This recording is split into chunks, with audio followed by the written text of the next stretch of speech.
Ah, I bid you welcome. I shall be your game master for this tale. It is a pleasure to have you. Now then, just like this, I will be using cards to draw you into the world of this story. From time to time, you may be presented with choices like this. Incorrect. It doesn't mean anything, but still. You're following along with all this, I trust? Moving on, I believe your experience of the story will be shaped in no small part by my narration. As such, I hope you'll have rather more fun keeping the sound on while you play. That said, rest assured that the game remains enjoyable without sound. My words will be subtitled just as they are now.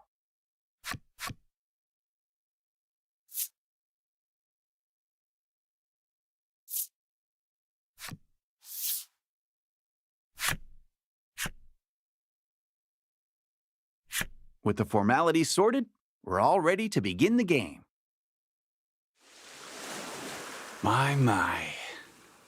Yeah, you can hear the sound of the waves. Oh, how very evocative. Now then, let's begin our tale.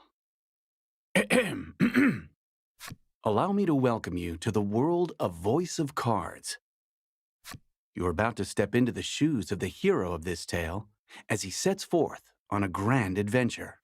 Said adventure takes place in a remote part of the sea, in which you will touch the hearts of many who dwell in this place as you journey to change fate's promise of untold ruin. I believe in you. I believe your journey will be a success. And on that note, it is time for that journey to begin. May the waves see you.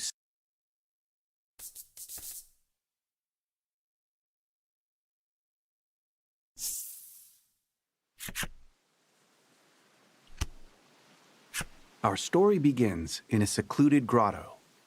The sound a solitary young man stands in front of a ship floating in the water. Once he finishes his work, he decides to carve his name into the side of the hull.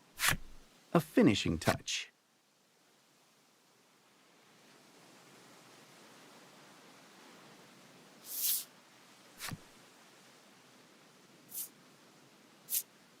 You carve your name in small lettering into the ship. Oh, a handsome name, that.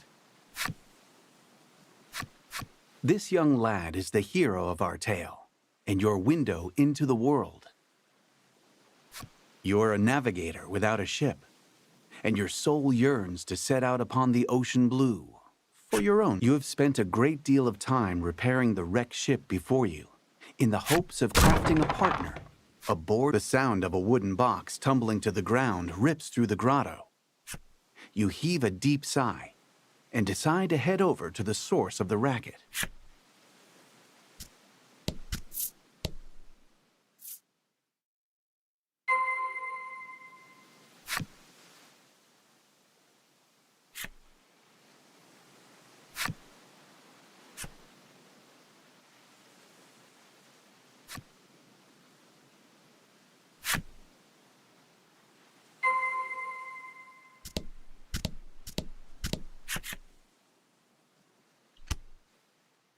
The source of the noise turns out to be a young girl.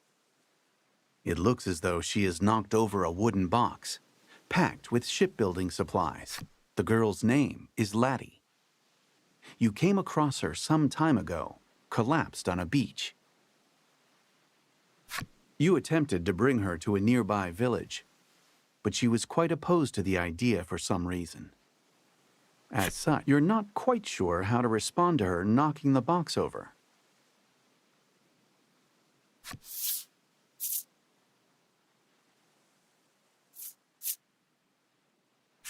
It's okay, you say in a gentle, reassuring tone. Laddie's worried expression melts away, replaced by one of relief. You move to leave the grotto, saying, "I'm going to the village to get some food." Laddie waves goodbye, her forlorn smile seeing you off. The young woman has lost her ability to speak.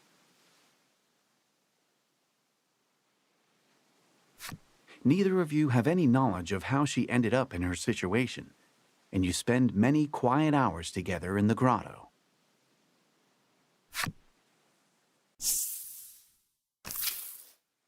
The scent of the sea and a sense of isolation hang heavy in the air. The island is bound for ruin and has had its name since before any can really recall. You take a deep breath and then set out for the nearby Omega village, which shares the island's name.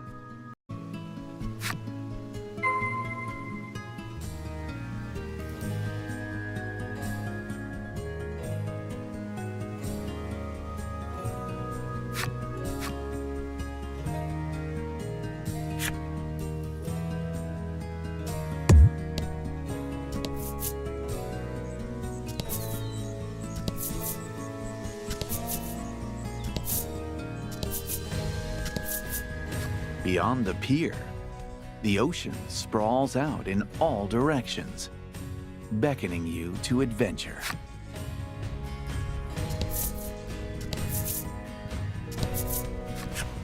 You have arrived near the entrance of the village. You spy a shadow skulking about in the midst of a thicket. The shadows fall away to reveal a small monster. It's unusual to see one this close to the village. It might be cute, but it's still a monster and a threat. You must slay the beast before it can cause trouble or worse in the village. And fight!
Gorgeous flower beds burst with blossoms that will one day wilt and wither away, much like Omega Village itself. This is a village that has accepted its fate to be but a moment in time, destined to an island in want of a maiden shall fall, he mutters, to no one in particular. This might be the last time I see this flower bed, the boy says, gazing forlornly at the flowers. I wish I got to be the maiden, the girl says mournfully, dressed head to toe in maiden garb and clearly pretending to be such. You stop in at the mayor's house and discover that he already has a guest. The two are engaged in discussion. You listen in and learn that they are troubled by monsters that have appeared near the village and have been devoured. The villager sighs deeply. I suppose it's about the end for the village, they say flatly before departing the mayor. The man left standing in the room has a certain sagacity about him. His name is Grief. As the village's mayor, he looks to be at a loss over the damage being caused by the monsters. It would likely be a simple matter for you to deal with the beasts. You offer to deal with the monsters in exchange for some food, and Grief replies with his thanks. You're always a big... This is part of your daily routine. You work to sort out the village's troubles in order to procure food to eat.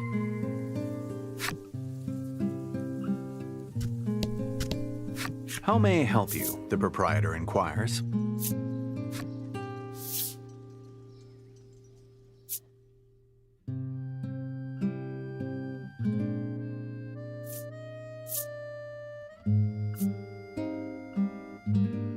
Will that be all? The proprietor asks.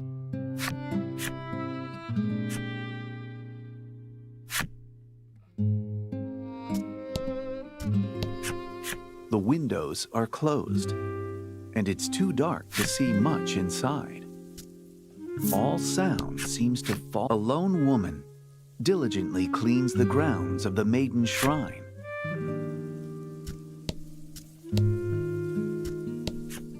Home sweet home. This is no time for a nap. You turn around and walk out the door.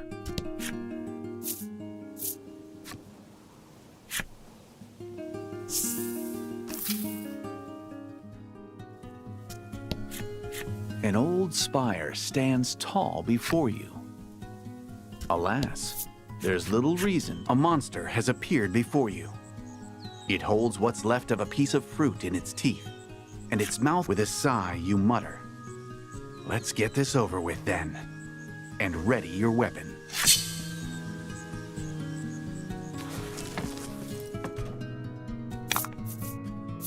Fight him off.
With practiced skill, you swing your weapon. The blade flashes through the monster's throat.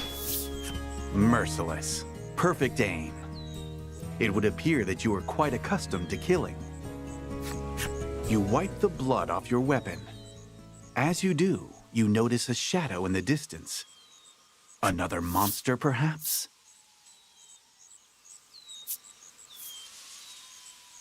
Silently, you creep up on the shadow and bring your blade down on it with practiced speed. But the shadow nimbly evades your strike and runs off.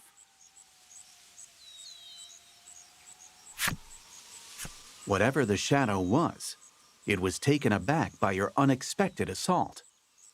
It looks like it ran off in the direction of the spire near the village.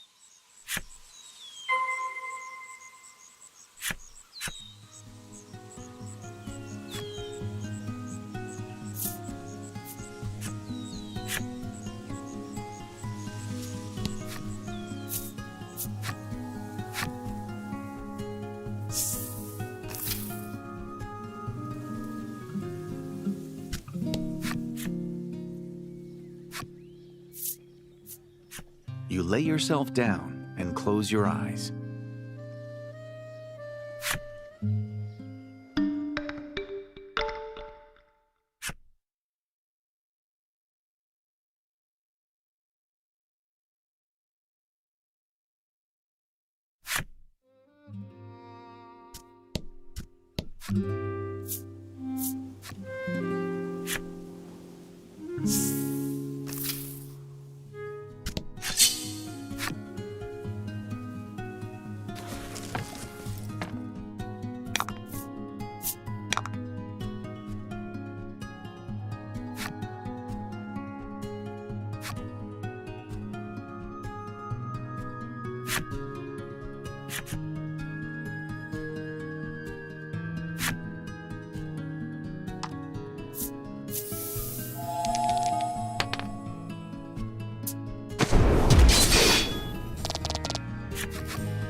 You did great.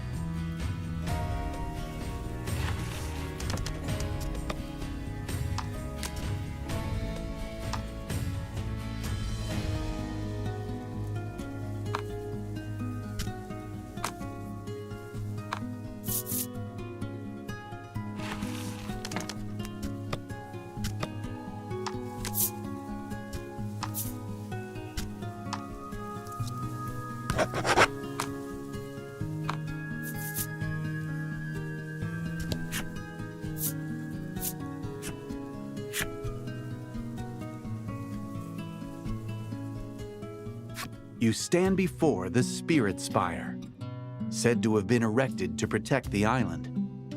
Yet with the villagers having accepted ruination, it now stands for this place, so named for the spirits themselves, is one that the villagers do not enter. Despite this, you say to yourself, I have to get rid of the monster, and decide to profane the place with your presence.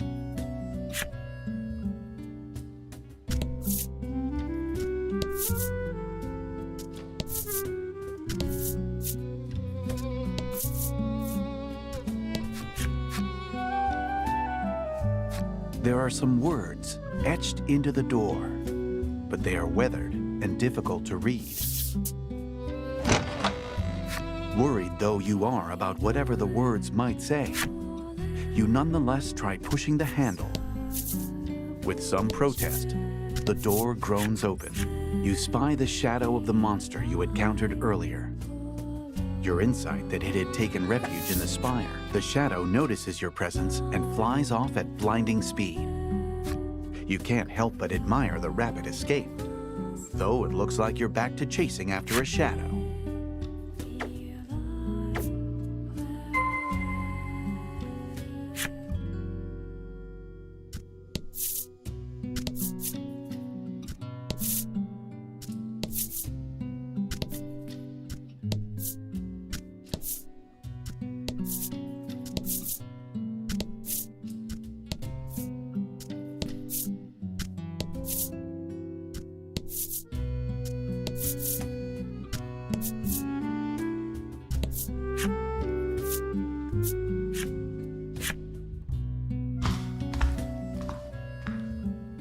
You survey your surroundings, relying on the shafts of sunlight filtering in through the windows.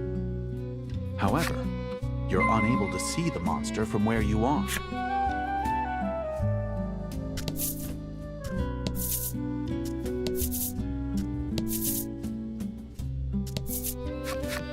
In the back of the large hall, there is an altar, which evinces as the altar is wrought of a strange kind of stone. Its surface polished smooth. You approach the altar to check that there are no places for monsters to hide themselves away inside it. In reply to the mysterious and unidentifiable voice that suddenly rent the silence, you ask in a sharp tone, "Who's there?" You strain your ears, trying to make out the broken snippets of words echoing off the chamber walls. After speaking a word that rings familiar to your ears, "Laddie," the voice becomes impossible to hear. It cannot be.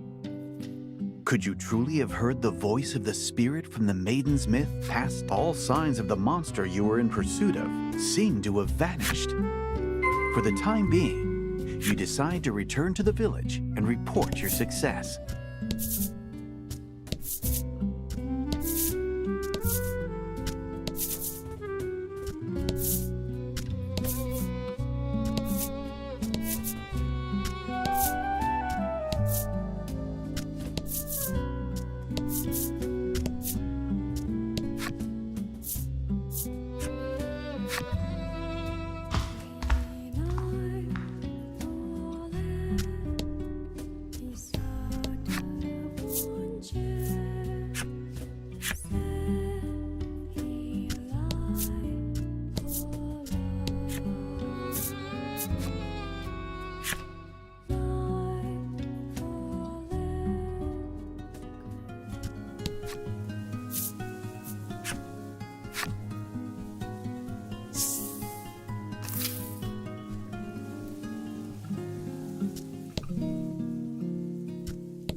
When you arrive at the mayor's house, there is a young visitor already there.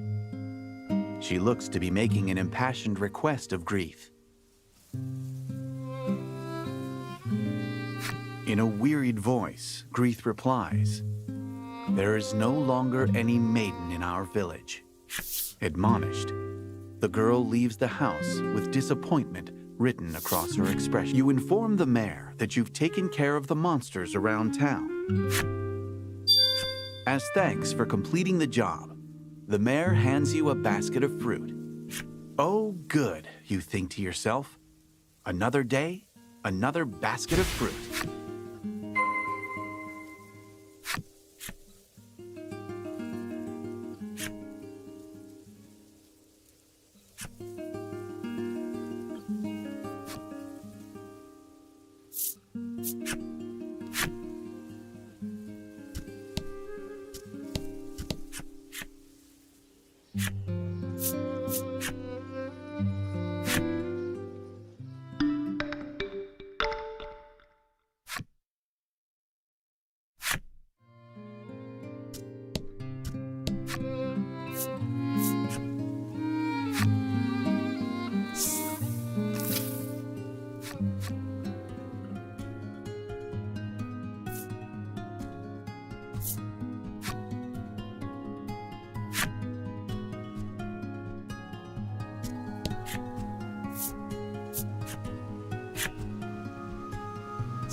On a normal day, Laddie would already have zipped over to greet you.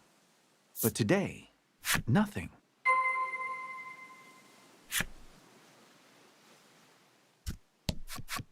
You walk over to Laddie and discover that she is sound asleep.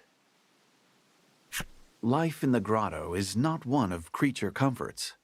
Rather, you've tried several times to bring Laddie to the village, but she was adamantly opposed on every occasion. You sometimes catch glimpses of her face while she sleeps. Always it is contorted in anger. You notice a bulky book lying open next to Laddie, filled with carefully drawn words and images. It seems to be some kind of picture book that Laddie made herself. You know, I confess, unable to overcome your curiosity, you decide to take a look at the picture book. Beside evocative images of deep forests and towering mountain ranges, Laddie has written a story patterned after the Maiden's myth. The picture book story is set in a small village replete with nature. The village enjoys the promise of peace and tranquility, thanks to the young woman born to be the maiden. The maiden goes before the altar to perform a ritual, which invokes the power of a great spirit to protect the village. You look over the artwork, a spitting recreation of the altar you saw in the spire, and think back. The voice claimed it was a spirit, and you're certain it spoke Laddie's name. You are so caught up in the thoughts racing through your head that you failed to notice Laddie had awakened. Laddie seems embarrassed that you've seen her book. Tears prick the corners of her eyes. If Laddie were indeed the maiden, it would be no exaggeration to call her the very light of hope. A protective with faint expectation tightening your chest, you consider taking her to the altar in the spire.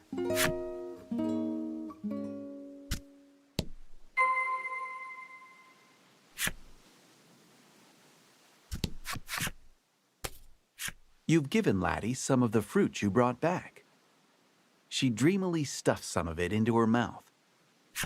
Your stomach rumbles as you watch her, and together, the two of you enjoy a light meal.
You take Laddie with you and return to the spire.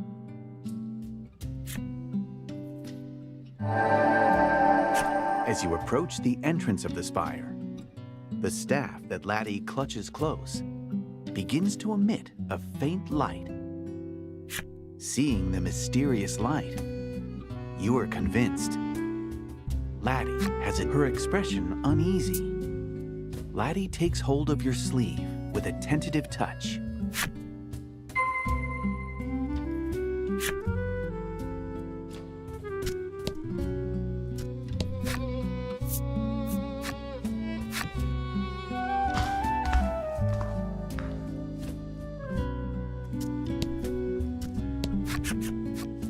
You stand before the altar once more, bathed in an air of mysticism. The light emitting from Laddie's staff intensifies, as if indicating its destination.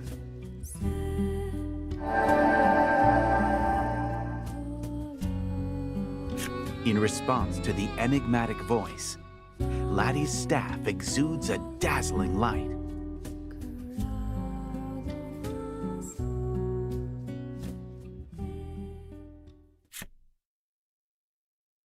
A spirit appears right before your eyes. Well, maybe it's a spirit? It's some kind of strange stuffed animal. The stuffed toy seems to be affecting a voice of considerable gravitas and choking itself in the process. This creature is called Black. Though you cannot be certain it speaks the truth, it claims to be a spirit. You approach, hoping to ask about the maiden, but with blinding speed, Black zooms behind Laddie, putting her between you as a shield. "You're the one from before," Black says, quaking. It would appear that you're mistaking the creature for a monster, and doggedly chasing after it has made it rather afraid of you.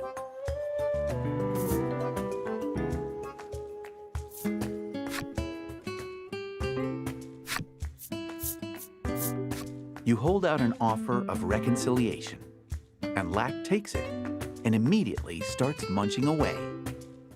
You're not really sure if the make good worked out, but in any event, Lack looks willing to listen to you now. You ask about the maiden once more, and Lack begins to talk a lot. It seems to enjoy, just as the maiden's myth handed down amongst the denizens of the island suggests, it explains. However, she was unable to take up her role. This has caused no small amount of distress over the island's inevitable destiny. Lack concludes with a proposal. How's about you go and meet with the other maidens and fetch the maiden's relics? As you had hoped, Laddie appears to be the key to the island's salvation.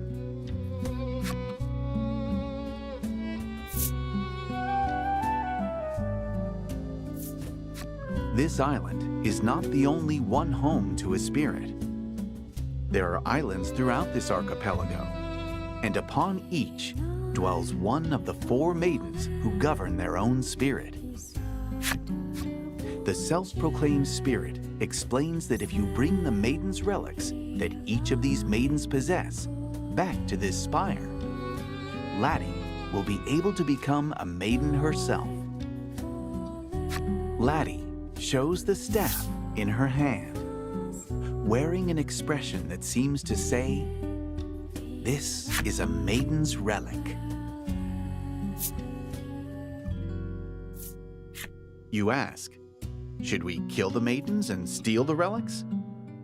Laddie shakes her head rapidly, as if to insist that you definitely should not do that. As Lack explains, each maiden has an attendant, an escort, and protector.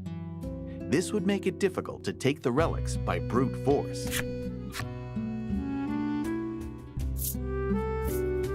If Laddie becomes a maiden and performs the maiden's ritual at the altar, the island can be saved. The world-changing immensity of what you have just learned echoes in your mind. It takes you a little while to fully digest it. But it does just so happen you've been readying a seaworthy vessel for your own purposes. You accept Lack's proposal to help Laddie become a maiden.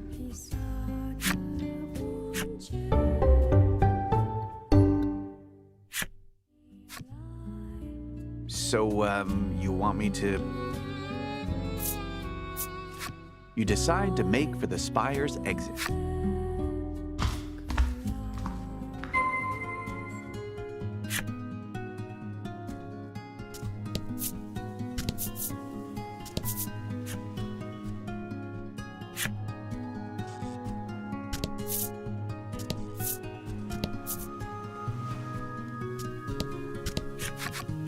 Accompanied by your new allies, you make to enter the village. But Laddie seems to find something about this idea disagreeable and clings to a tree nearby, refusing to budge. "Oh, I got this one," says Lack, evidently with some kind of plan in mind. The fluffy creature begins to chant a sort of mysterious spell.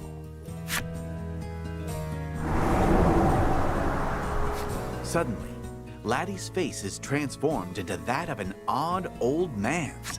Laddie touches her transformed visage and then gives a thumbs up, perhaps as if to say, "You are a god." But Laddie looks sideways at you as she walks into the village, her identity now safely hidden.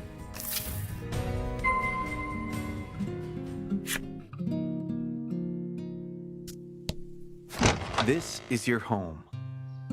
A desk pushed up near the wall is adorned with an unfurled map and a scattering of books. The navigation map is of your own design and depicts the various islands in this region of the sea. It contains information on the maidens of those nearby islands, culled meticulously from books and the tales of. Before all of this, you had found yourself unable to merely sit and watch the village's decline, and so planned a voyage to seek aid from them. After popping into the back room, you emerge with a carefully polished ship's wheel and present. It is the final piece of the ship you restored at the grotto. With it, you will finally be able to set sail on the voyage you have dreamed of for so long. You have made ready for the voyage, but before you set sail, you decide to stop in at the mayor's to say your farewells.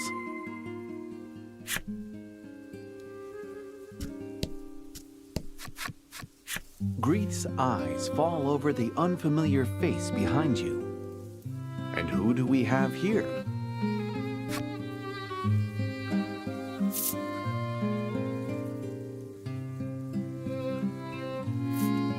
You respond, a traveler, weary from a long journey.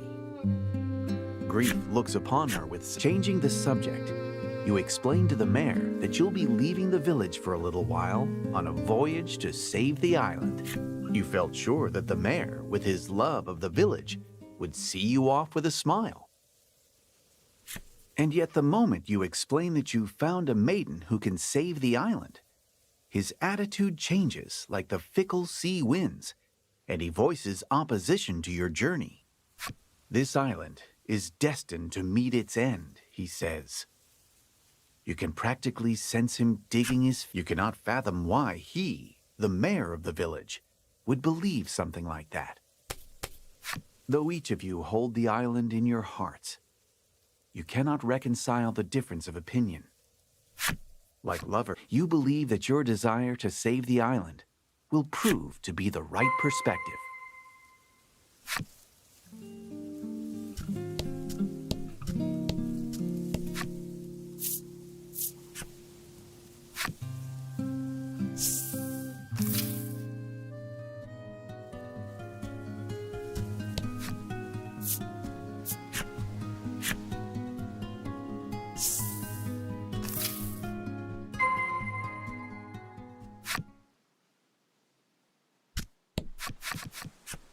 Your ship, your trusted companion. Once a mere wreck, you climb up to the stern, and with every bit of care you can muster, you attach the wheel. At last, your ship is finished. The vessel's design is patterned after a great whale. There are a number of mismatched parts, but that particular quirk only makes you love it all the more as you look over your handiwork. You realize that your companion on this upcoming journey will need a name. What would a fitting name be, you ponder?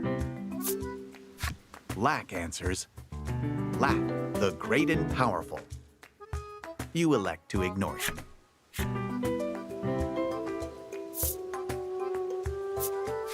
Laddie tears a page from her book and then scribbles a name down on it. In her small handwriting is written, the Bon Vent.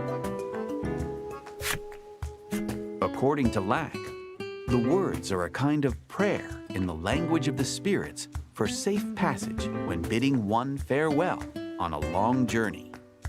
A farewell said before long journeys. The words could make a fitting appellation for your ship. You're unsure of just how much you ought to trust Lack, or his skill with words. But nonetheless, decide together. You load up the Bon Vent with the necessary provisions. Preparations for your departure are now finished. You throw your hands upon the ship's wheel and shout, "Weigh anchor!" with gusto. Your voyage has begun.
Though your ship had long since forgotten the taste of seawater, it nonetheless cuts through the waves. It is your first sea voyage.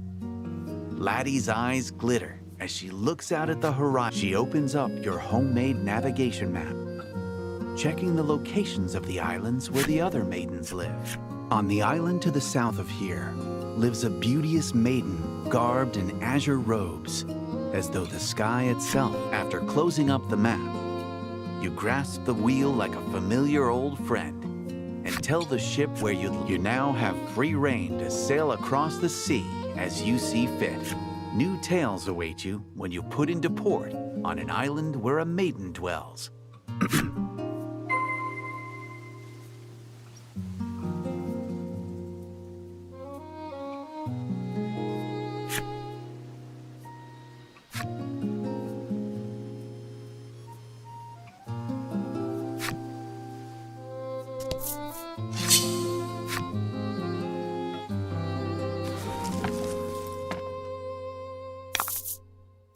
Fight him off.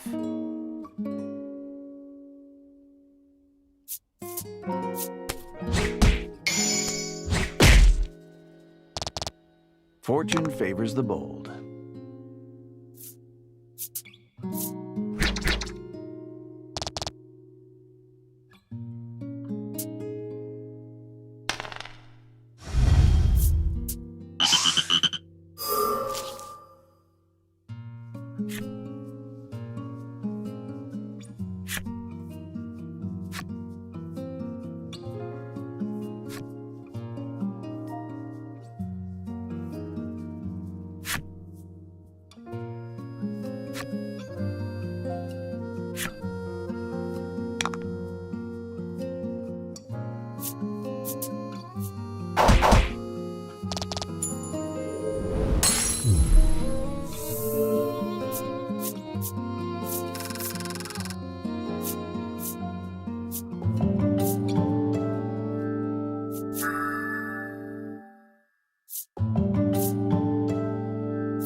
You spot something blown into the sky from a whale's spout.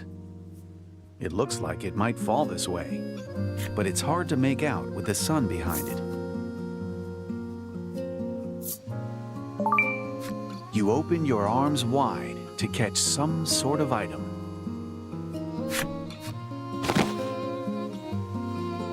You gladly accept it as a gift from heaven.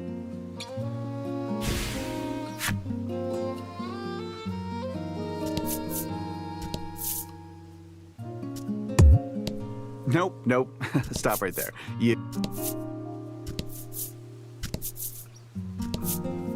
I don't know what it is, but there's just a large chest floats in the water before you, no more than an arm's length away. You take hold of the chest and pull it forward. When you do, a glimmer catches your eye. You take a closer look at the glinting objects. Though corroded by seawater, they're undoubtedly coins.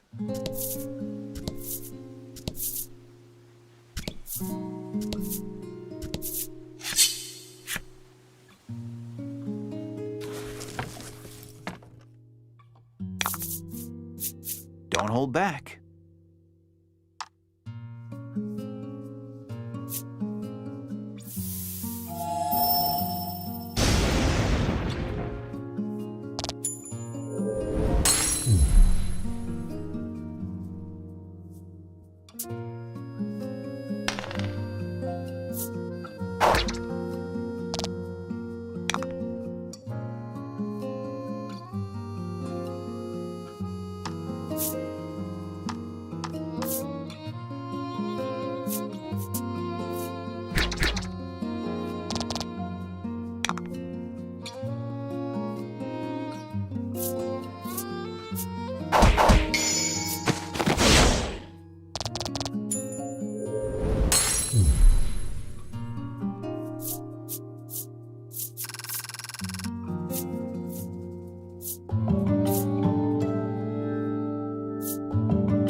Ahoy, Maiden! You discover a shipwreck. You climb aboard and begin searching for anything useful.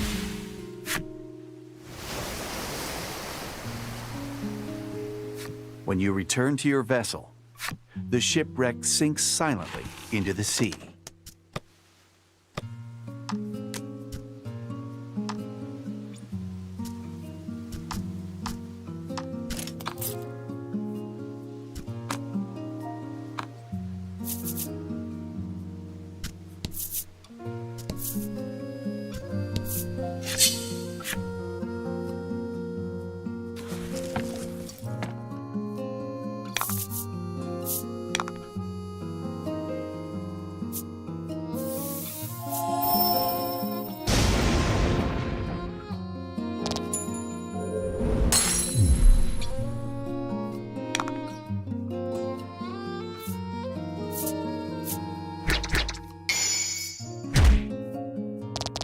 Excellent.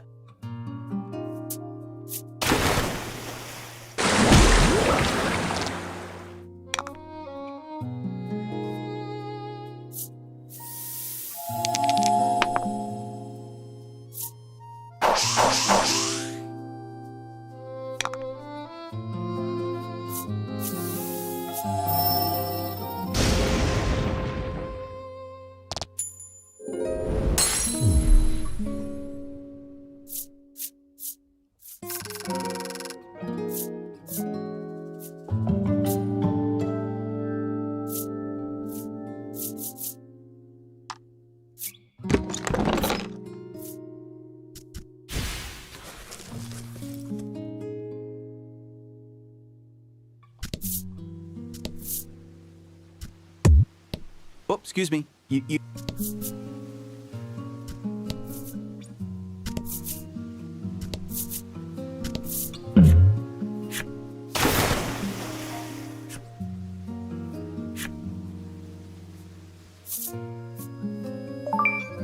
You open your arms wide, and into them falls a fish. It's a fat, tasty-looking fish. Your companion's stomachs growl at the sight of it. Recalling it's about time to eat, you deftly prepare it and share a friendly meal.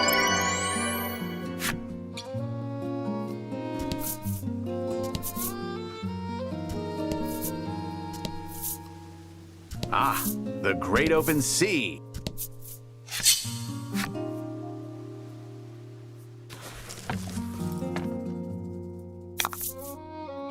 Fight 'em off.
You cross the sea and arrive at the South Aisle. On the South Aisle, you will hear the tale of a maiden in blue.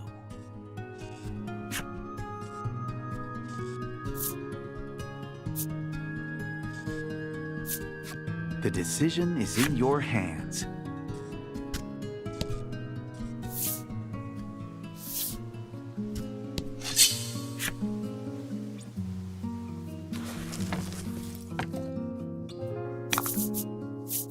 Hope you win.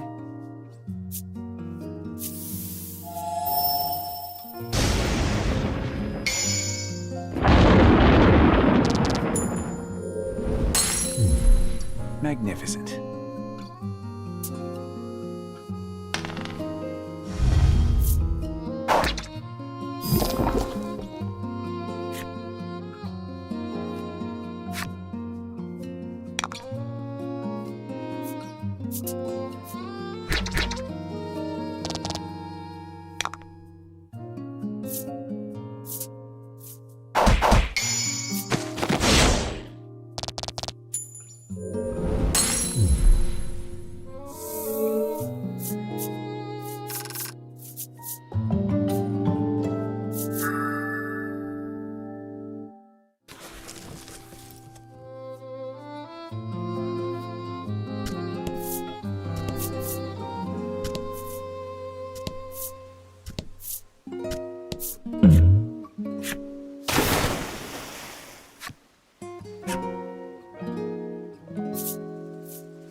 Whirlpools are a common occurrence in this area of the sea.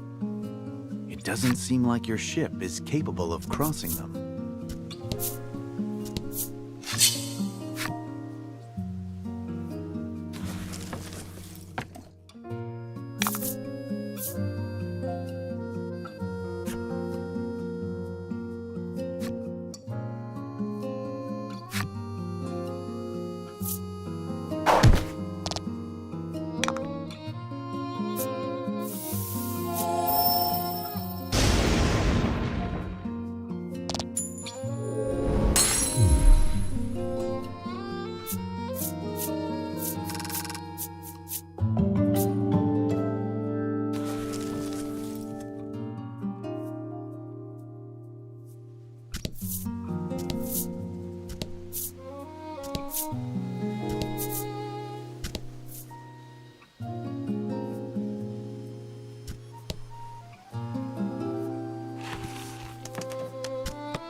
Very well then.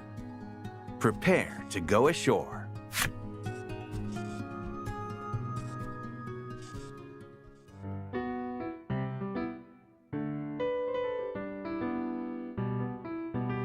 Bright rays of sunlight beam down onto the warm South Aisle.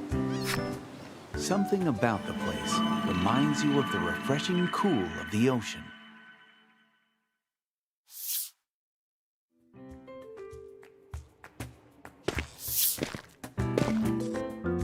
After weighing anchor and docking your ship at the pier, utterly exhausted from hours at the helm, you stretch your legs. Once you have your heading, you and the others make for the village of Coveton in the south. Okay, now let's go.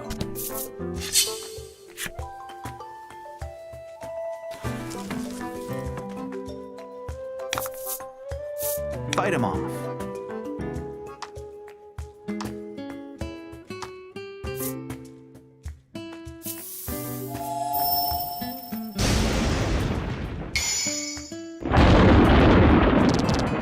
Excellent.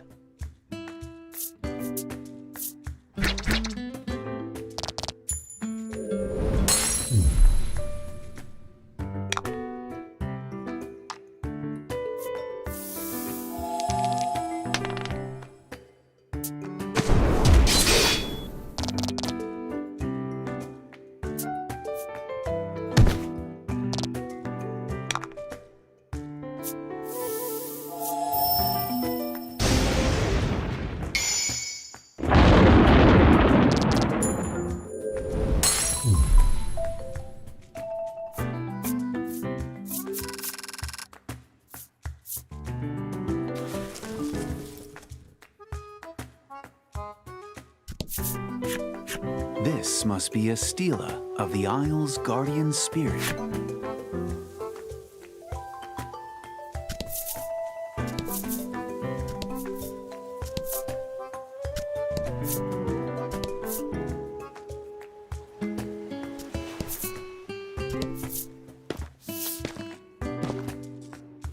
So hot, you grumble, as you use your shirt to fan yourself.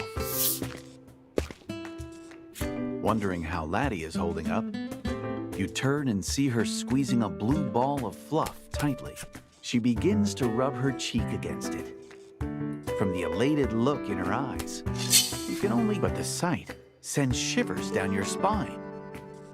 Laddie, that's a monster, you shout, readying your weapon.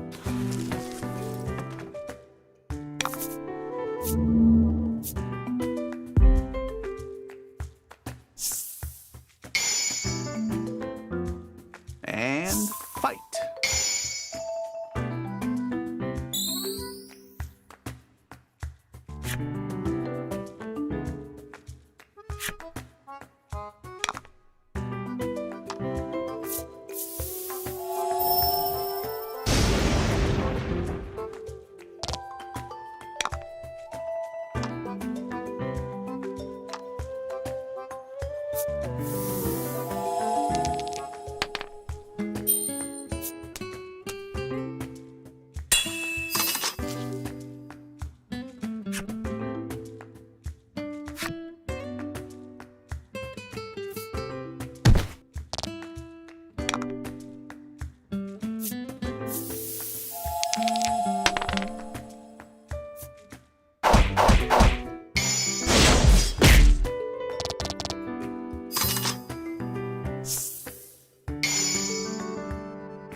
And fight.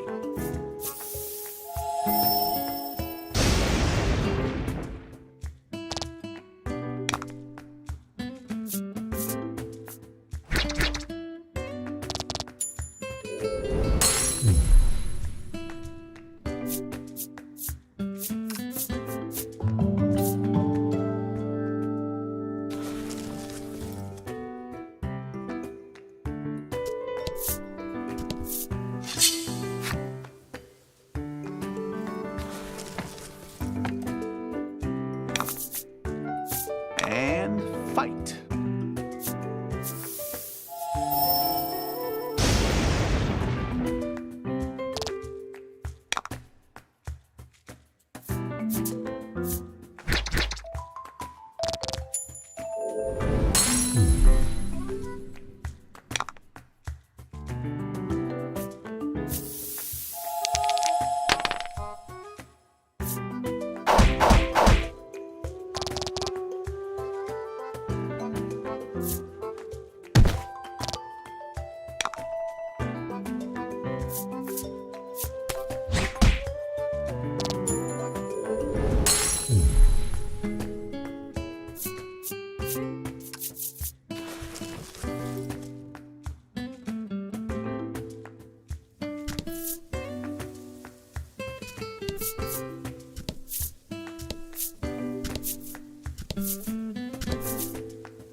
And fight.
You spy a parcel on the roadside.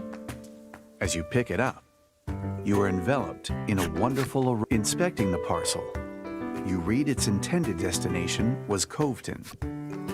You know not its contents, but will you complete? You decide to deliver it on your way and tuck the parcel into your bag.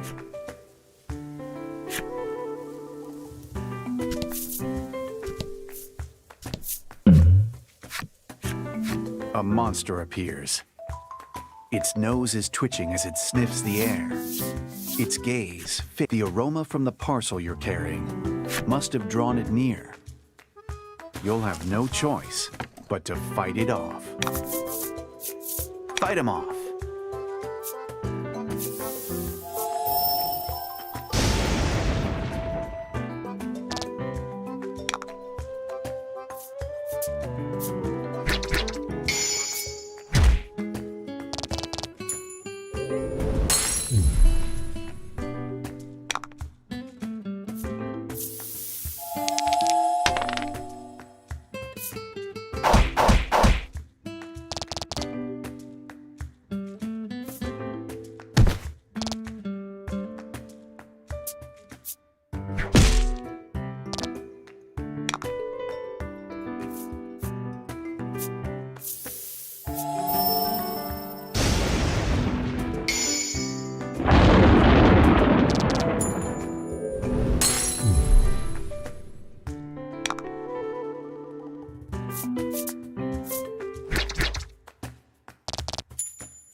You should deliver the parcel to Coveton before it draws any other monsters.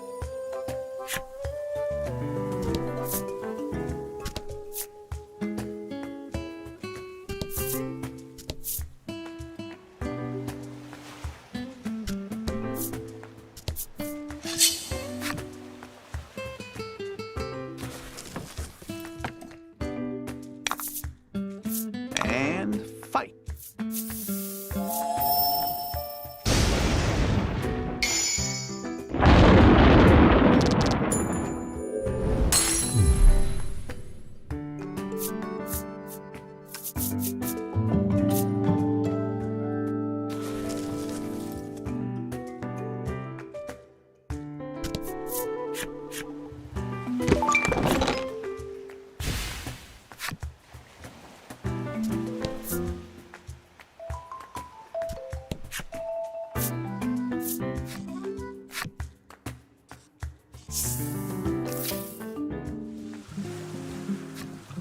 As you enter the village, you are greeted by an unusual sight.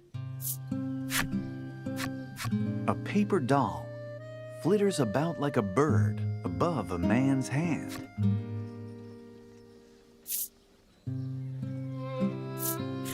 The man sees your curious gazes and explains that he animates it with a magic charm. He claims that all the villagers use such spells to enrich their lives.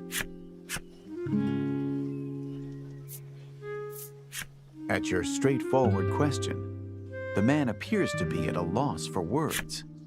Though the maiden isn't here now, you know for certain that you thank the man, then resume your search for the maiden.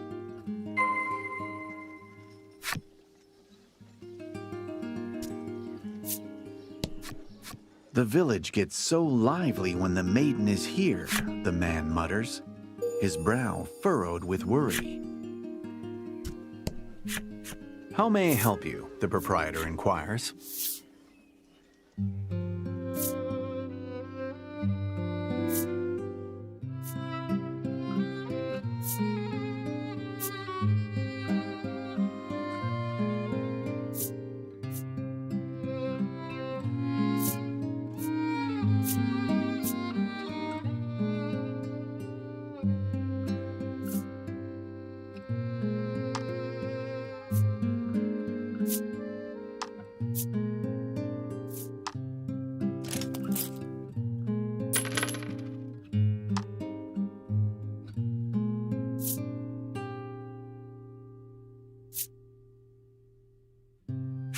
Will that be all? The proprietor asks.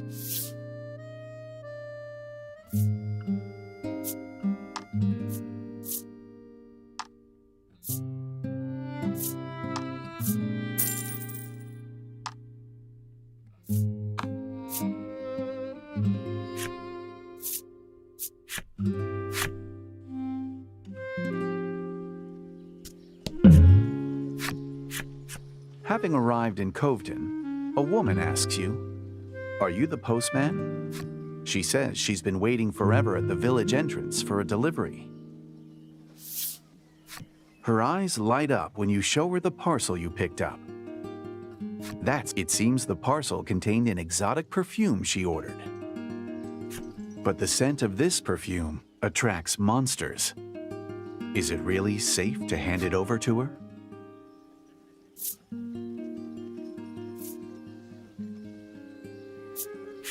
You hand her the parcel, explaining how dangerous this perfume is. But she is too overjoyed to notice your words, while dancing a jig in celebration of her long-awaited perfume. She hands you a gratuity for carrying it all this way.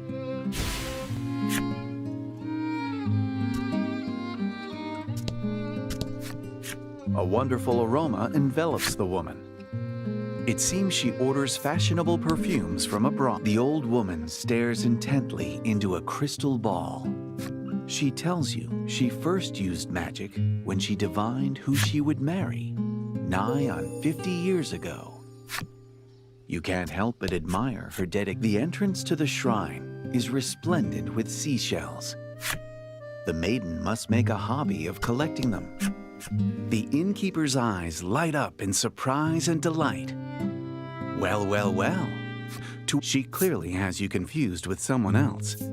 But on the plus side, she is extremely happy to see you.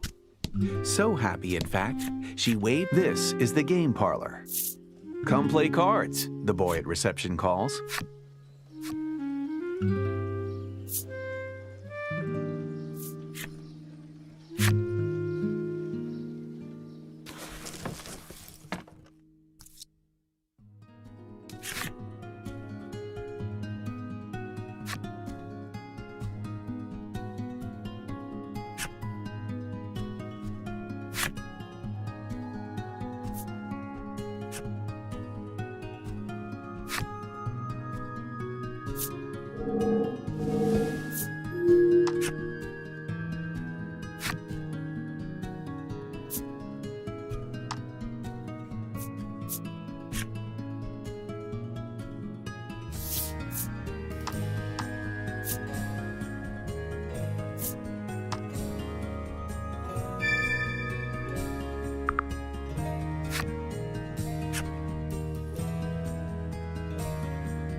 The woman sighs. That maiden's gone gallivanting again today. Despite being tasked with protecting the village, it seems she has quite the infamous reputation.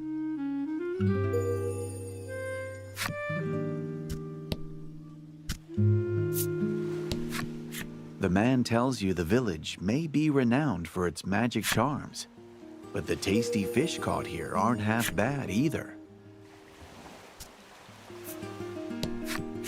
Face contorted in concentration, you ask him about the maiden. I saw her at the Maiden shrine. Wonder of wonders. The paper bird flaps its wings and flies about, showing you where the Maiden shrine is.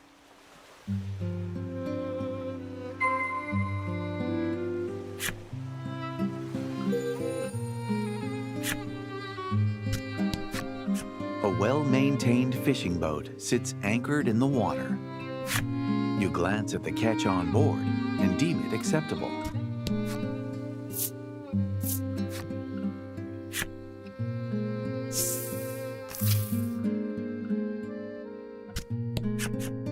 At the heart of the shrine, you see a young woman and man discussing something in earnest. The woman's name is Fila. She is, without a doubt, the maiden shouldering the isle's fate. The man's name is Hyde. He is the maiden's wise attendant. Excuse me. I need to speak with the maiden, you say. Interjecting, Fila whirls to you and asks, "Which do you think is cuter?" Though you're baffled by the sudden and unrelated question, she doesn't miss a beat and shows you a seashell in each of her hands. Caught in the moment, you mumble an unexpected answer beneath your breath. You quickly realize your mistake and look around when, "Oh my," Fila remarks bashfully. Hyde simply gives a "huh." Laddie looks off into the distance, her lips pursed as if whistling, though no sound. Lack, annoyed for some reason, seems on the verge of rebuking you. Apparently, the maiden and her attendant had wagered on which shell was cuter. You had heard about the Azure Maiden from the villagers, but now you see for yourself that she's quite the... You explain to them why you've come and ask if Fila will lend. Despite knowing the circumstances, Hyde tells you that things just aren't that simple. You take a deep breath and prepare to persuade them when... "I'll let you borrow it if you help me find the pirate's treasure," Fila says. She explains that there are rumors of pirate treasure hidden within the crystal cave southeast of the village. "Pirates," you murmur. You think about it for a moment, but with little other choice, you agree to help. "You never change," sighs Hyde. But Fila pays him no mind as she prepares to embark on the adventure.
All right, things have taken a very lively turn, haven't they?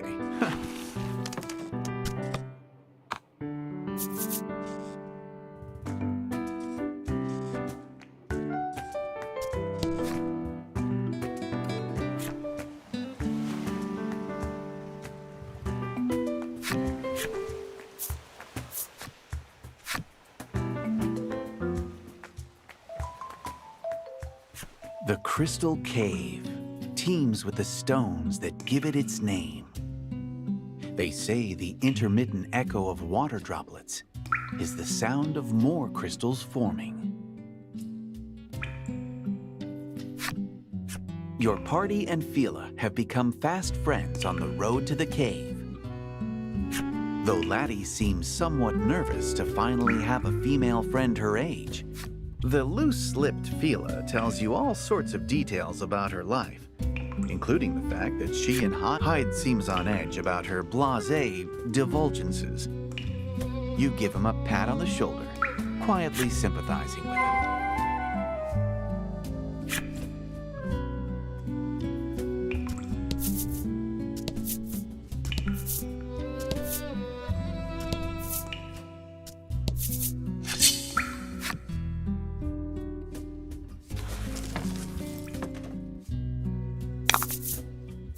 Hope you win.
You come across a large boulder.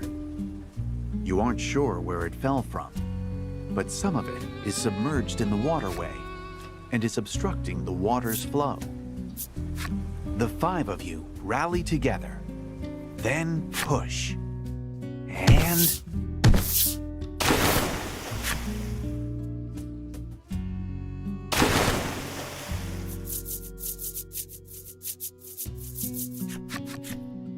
the boulder sinks into the water, stopping its flow completely. It looks Fila hugs Hyde in her excitement. He blushes in embarrassment and reminds her that others are watching. At their public display of affection, Laddie covers her face with her hands, but peeks at them through her fingers.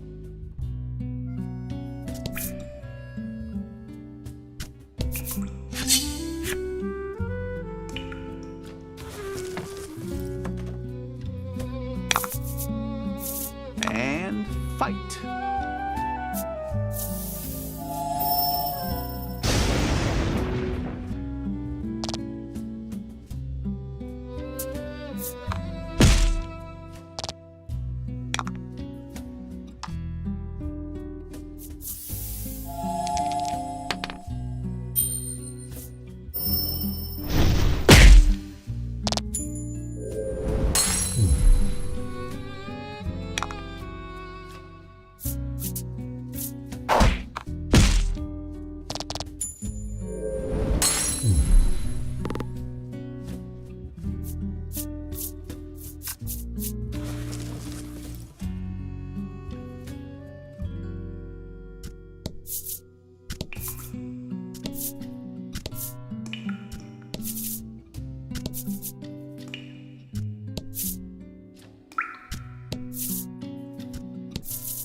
fight.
Fight him off.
Fight him off.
And fight.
Magnificent.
You discover a chest in the cavern depths. Your allies rummage through its contents, but don't find anything resembling pirate treasure.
Just as you're about to open the chest, Fila interjects. I didn't tell you, but they say Laddie's face goes pale, and she squeezes Lack in her arms. The poor thing looks like it's in... I'm just kidding, Fila says cheerfully. But then... Who goes there? A voice echoes through the cavern. You sense a dangerous aura in the shadow of the chest, and immediately prepare for battle.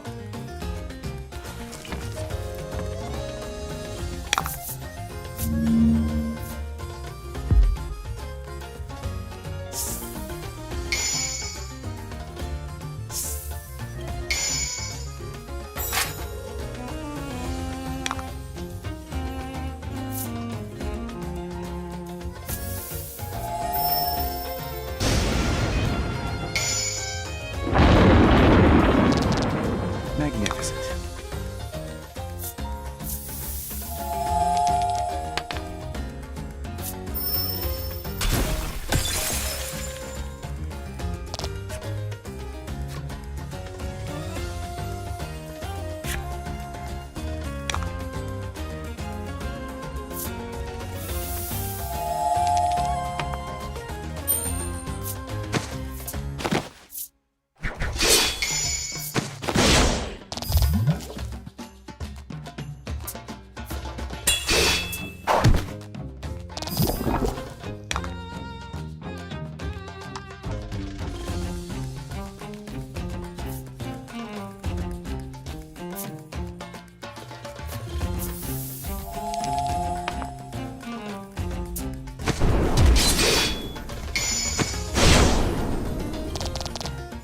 magnificent.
Teamwork makes the dream work.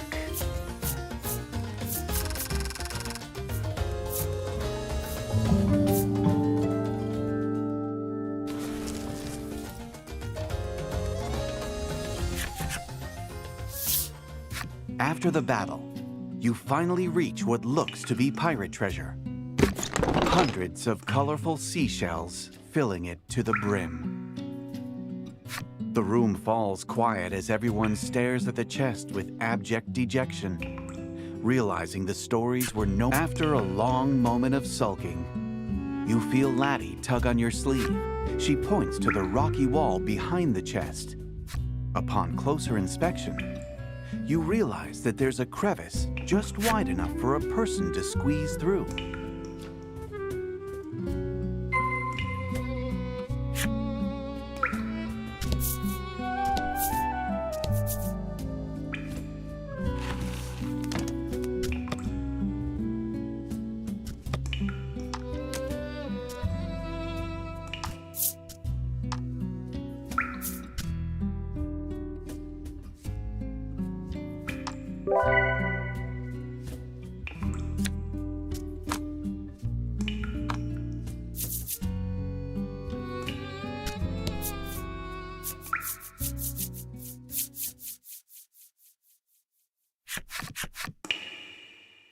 A droplet of water falls.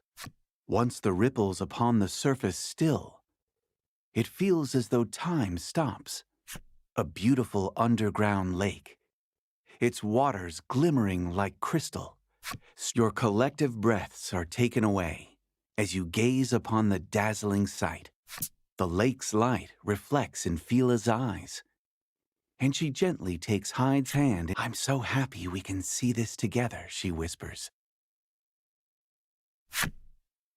Though you had come to the cave in search of treasure, you found something. You returned to Coveton, basking in the afterglow of such a marvelous discovery.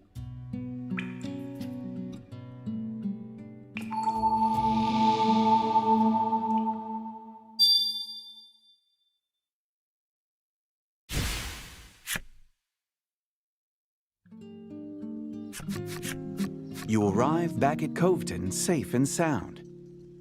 Ta-da, Fila says suddenly. Apparently, she took it from the cave so that Hyde could make them matching couples charms. With a sigh, her attendant agrees and says he will need to borrow the proper tools from the accessory shop.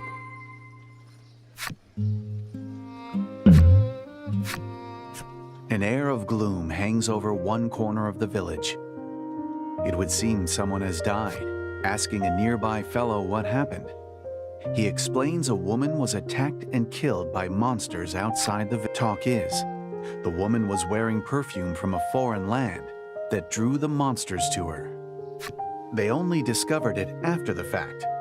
But that perfume was actually some sort of juju expressly for attracting monsters. You recall the woman to whom you delivered the parcel you picked up.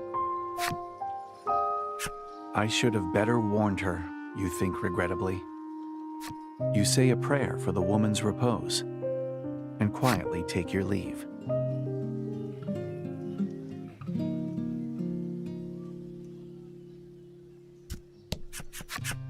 Hyde asks you to wait outside while he enters the shop.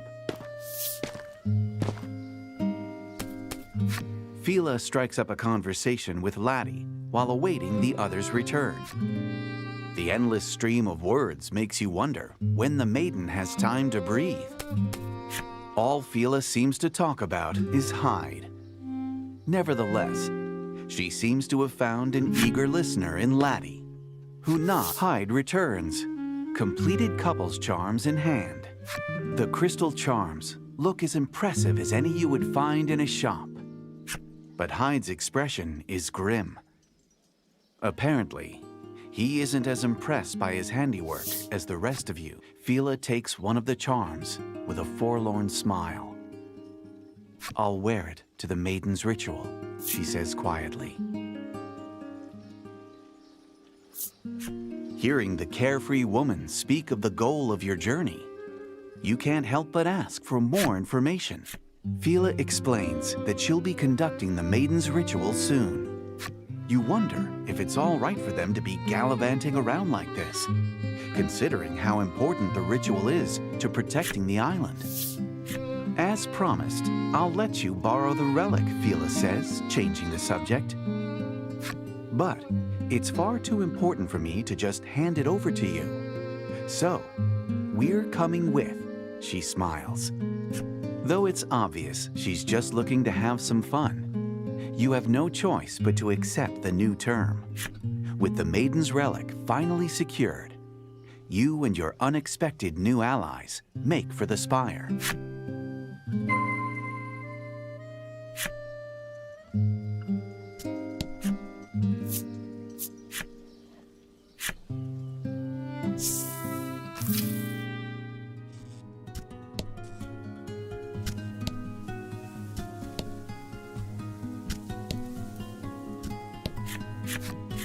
Fila exclaims in excitement as she lays her eyes upon your vessel. How you grin, knowing full well that it is, and prepare for departure.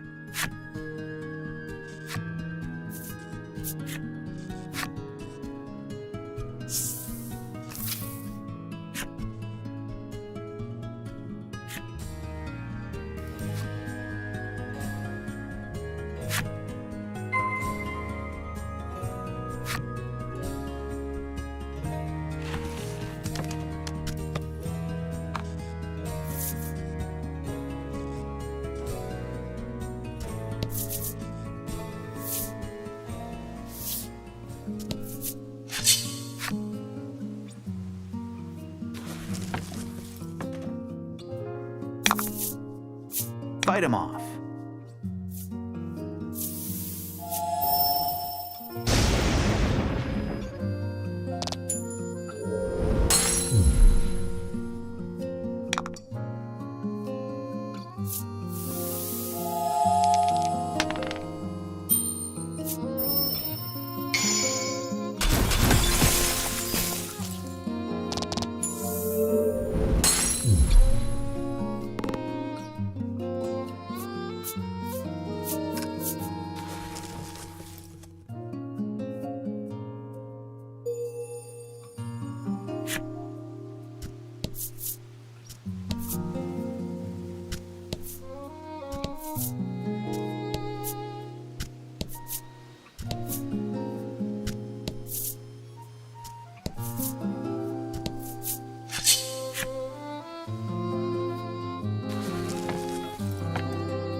And fight.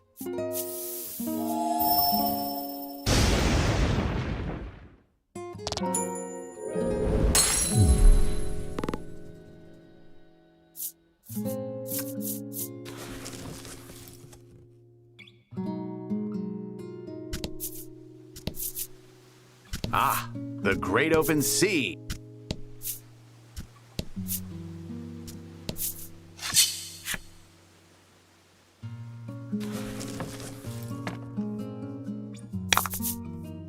Fight him off.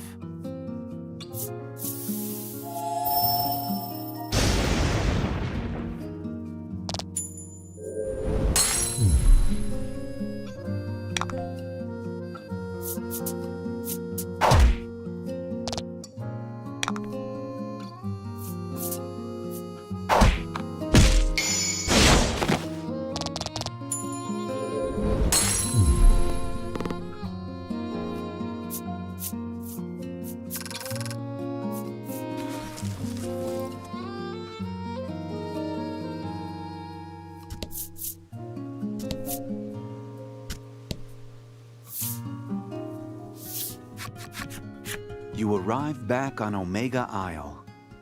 It's just as you left it. Quiet and still. How gloomy, Phila remarks. But her softly spoken words are swept away by the sea breeze.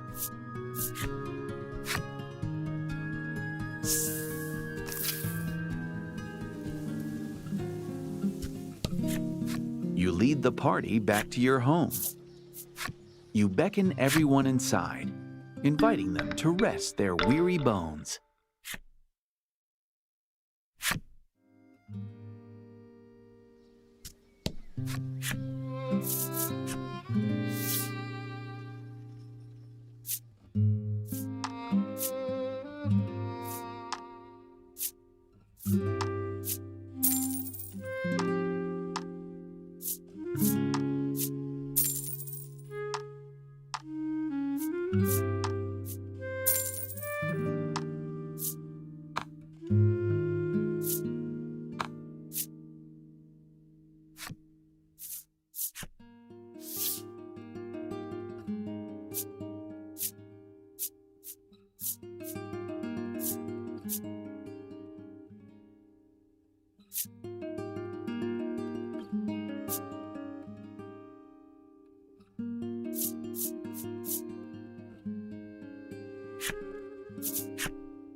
You stand before the Maiden's altar again and ask Lack what you need to do here.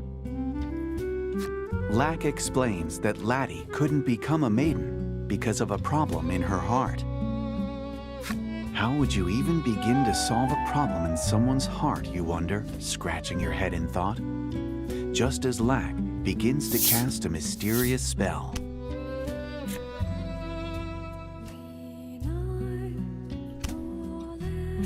As if responding to the spell, the altar begins to glow. Now, go into the light, Lack commands. You do as you're told, having no choice but to obey the self-proclaimed spirit. When you come to, you realize that you must have fainted after being swallowed by the light. You're in the spirit spire, or at least you're supposed to be. What happened, you ask Lack? Go outside and you'll see, it replies.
Once outside, you find yourselves in the heart's domain, the birthplace of human emotions. But is it light or darkness at its core? You stand in awe of the world before you. It's entirely black, as if someone took a brush and filled it from corner to corner with dark paint. This is Laddie's heart's domain, Lack says. Lack explains that it's a dream world created by her. You can't believe that this is what's inside Laddie. Sweet, Laddie's gaze falls to the floor. Perhaps in shock, Lack points south of the spire. Whatever, since Lack seems to know the lay of the land, you decide that following its advice is for the best. Oh, this place is seriously weird, huh? A shadow suddenly appears. It gazes at you with eerie yellow eyes and is cloaked in a hostile aura. You have no choice but to fight.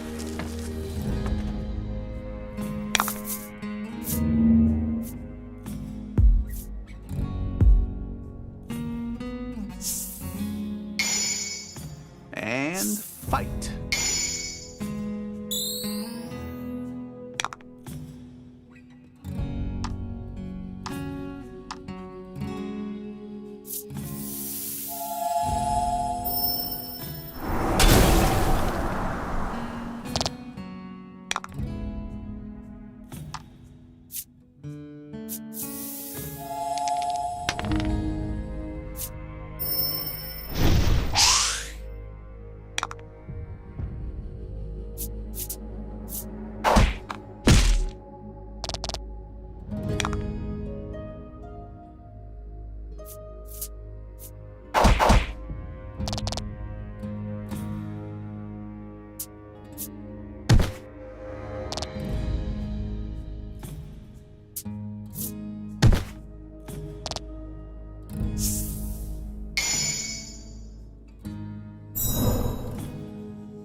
Magnificent.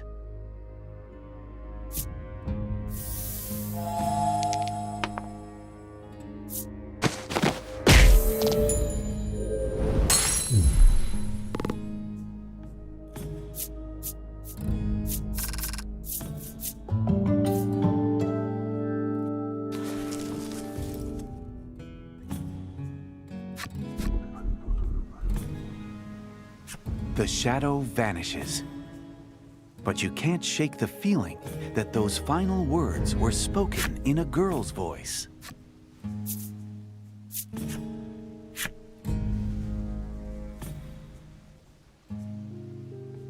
Anxietown is shaped entirely by Laddie's woes. As such, even the most beautiful blossoms in the village have their thorns.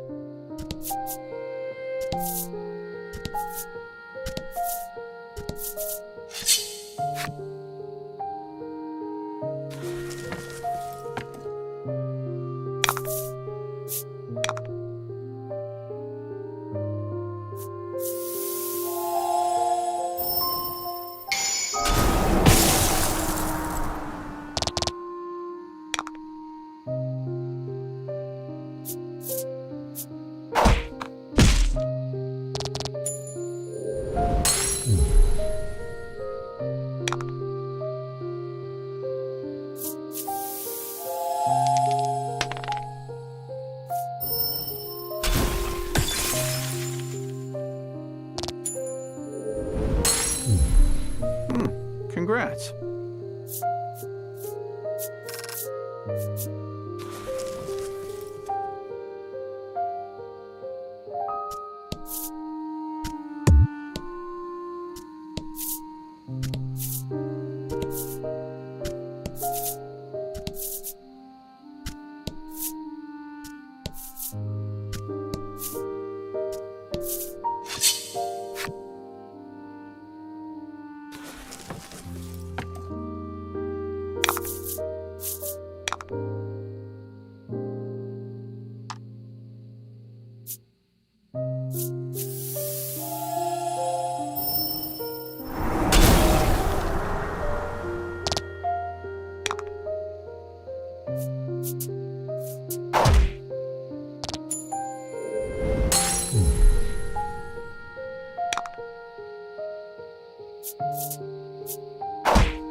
Magnificent.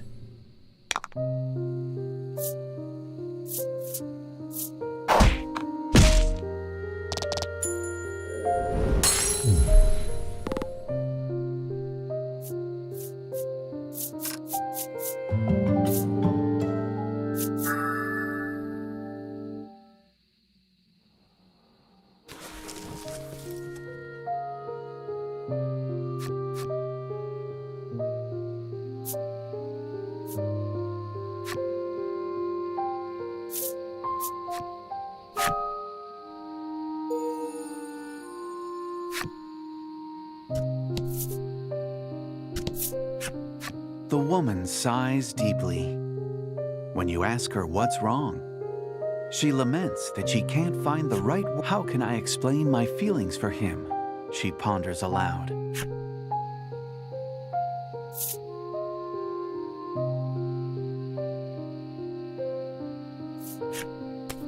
Pure like flower, the woman begins, then suddenly looks nauseated. She contorts in pain as she spits something out. It's a flower bulb, one as big as your fist. Okay, what in the world happened here? The woman writhes in agony as she continues to vomit out flower bulbs.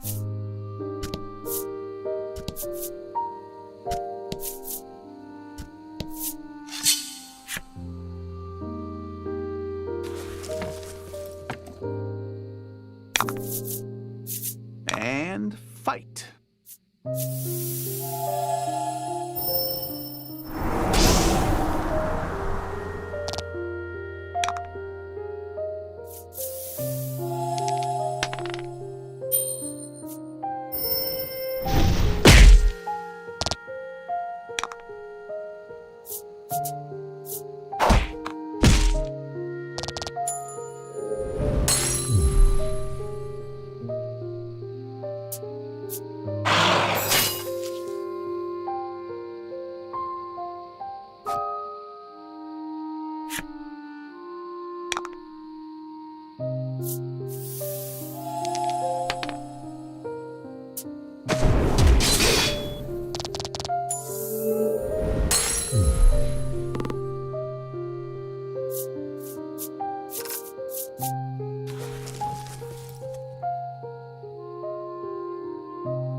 And fight.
You see a boy searching for something in the bushes.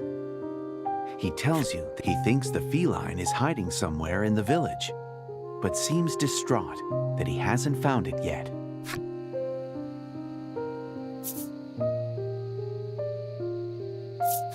I doubt it's, you begin to say, but stop when you feel Laddie pull on your sleeve.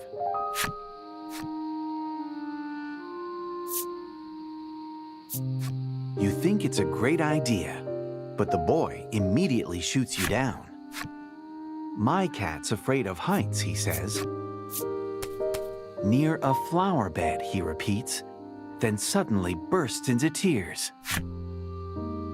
As the boy cries, you realize that what pours down his cheeks aren't tears, but what appear to be flower seeds. For reasons you can't explain, what appear to be flower seeds pour from the boy's eyes instead of tears.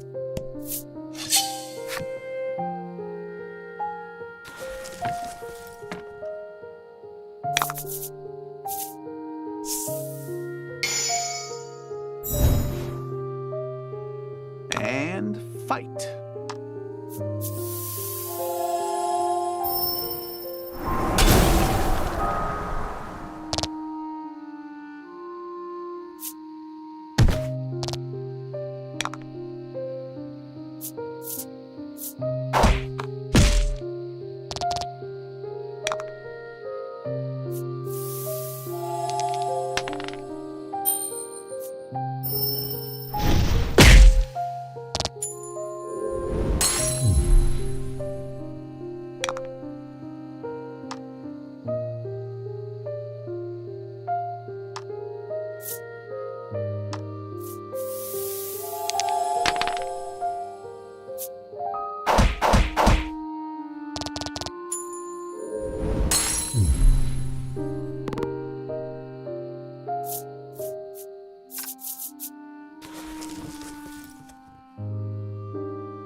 Don't hold back.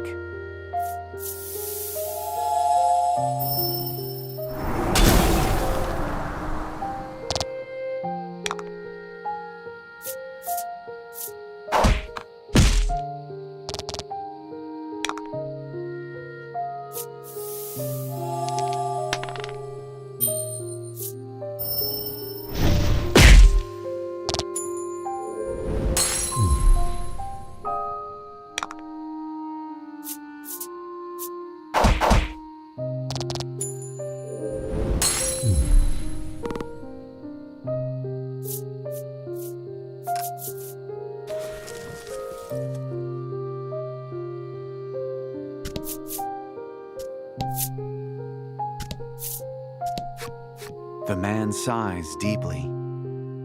When you ask him what's wrong, he laments that he doesn't know what gift will help him win a certain woman's favor. Hyde would know all about words like that, Phila remarks. The man immediately presses Hyde for advice. It's a rare sight to see the attendant get so flustered.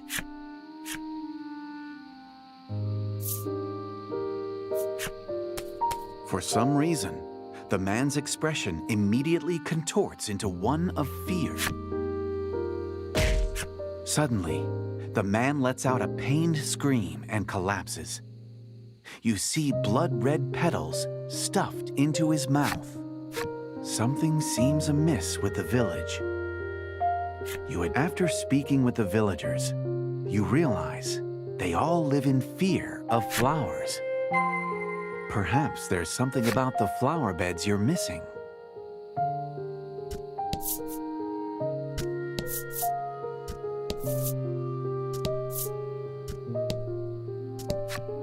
Beautiful flowers are in full bloom, though they seem no different than ordinary blossoms to you.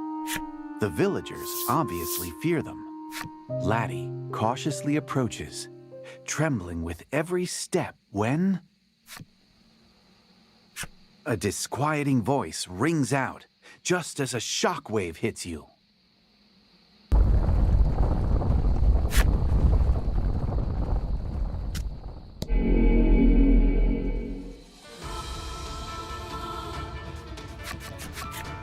That's a heart scar, Lack shouts.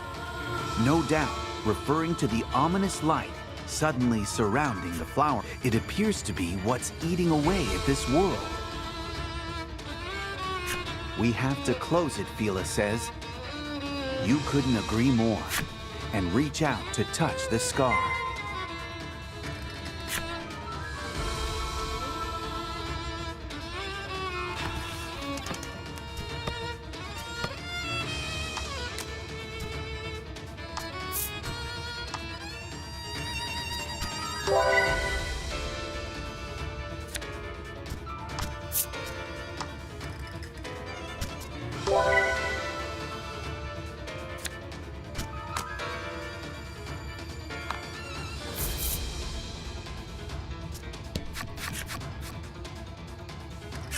A giant shadow appears.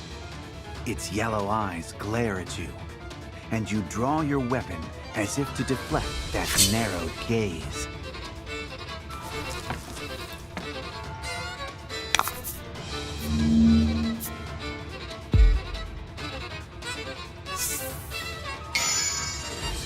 Hope you win.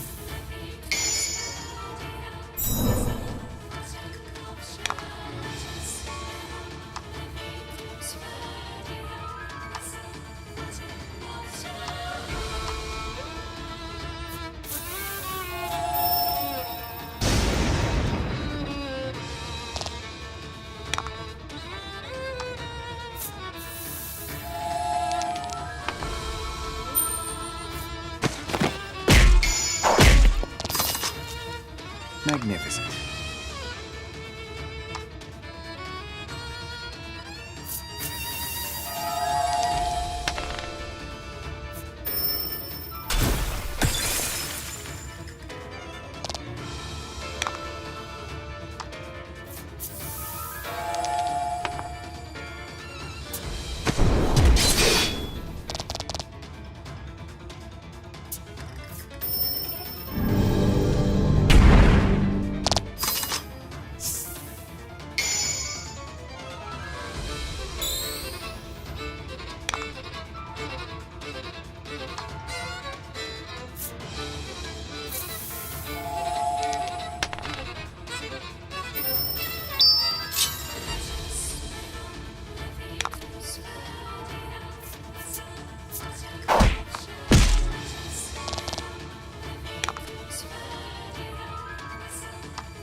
Magnificent.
Don't worry. Their coffin...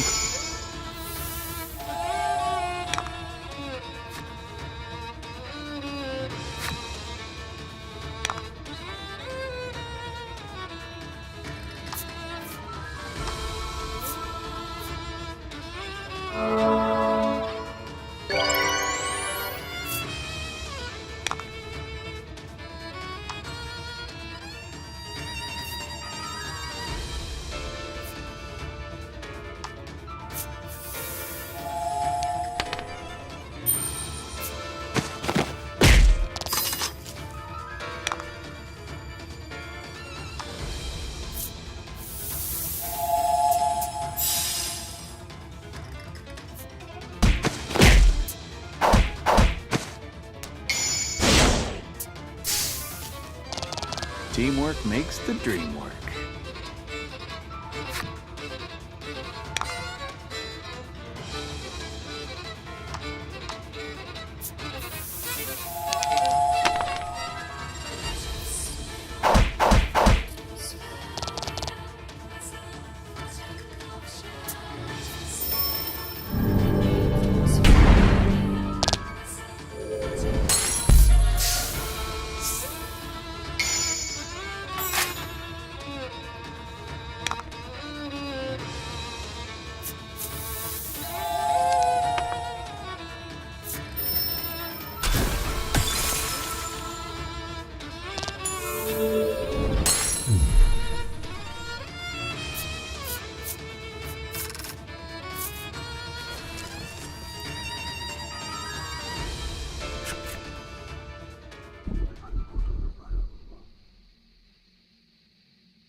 Within the shadow's final words, you sense something.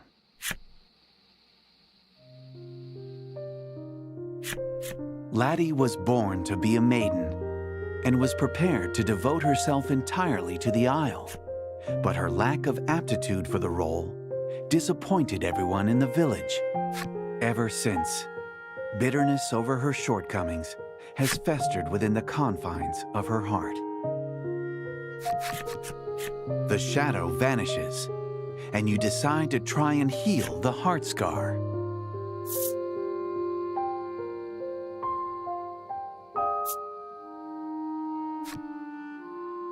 You look to Lack for assistance, but it immediately dashes your hopes.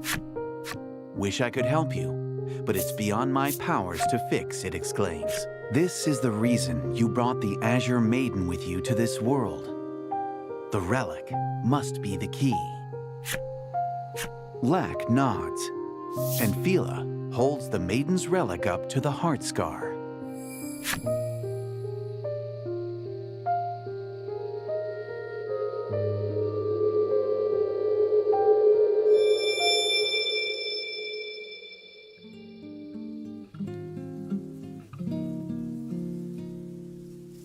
You heal the heart scar, restoring the village to its proper self.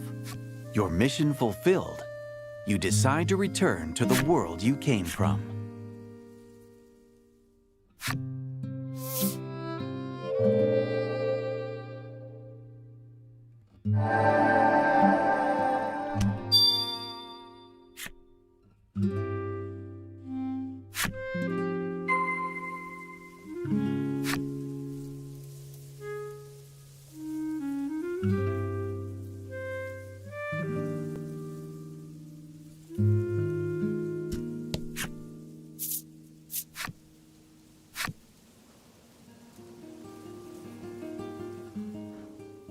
You see other areas painted black in the distance, and wonder if there may yet be other heart scars. Lack says that you'll need permission from Laddie to explore those places.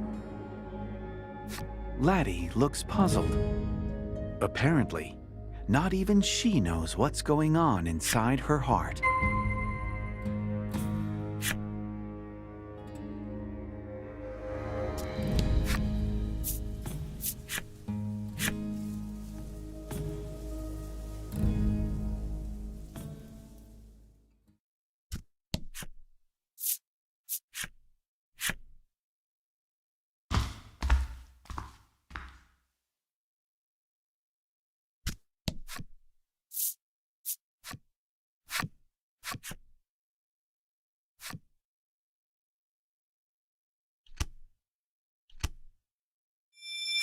Black's strange chant.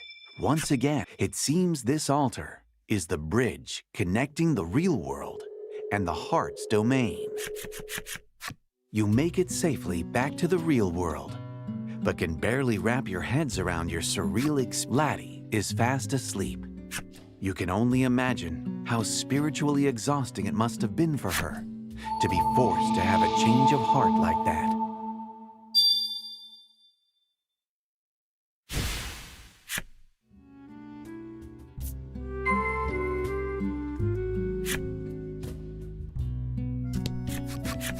What an adventure, Fila exclaims. Apparently thrilled to have had such a strange experience before you thank the Azure Maiden for letting you borrow her precious relic. While doing so, you realize that Laddie will also have to do the ritual someday. You ask Fila if it would be possible for you to attend the Maiden's ritual. She seems unsure at first, but eventually agrees to let you come.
Fight him off.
I'm back, Fila exclaims cheerfully to the unsurprised gazes of her fellow villagers. Hyde suggests that you get some rest before the ritual, so you head to the inn.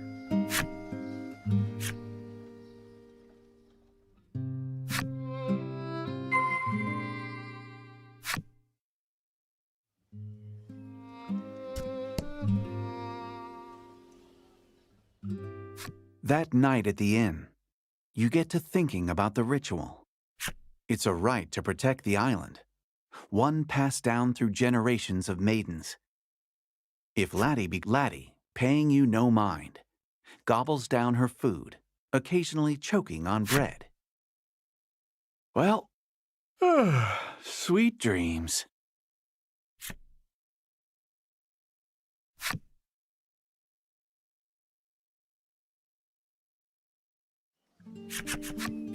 Fila and Hyde await you outside the inn.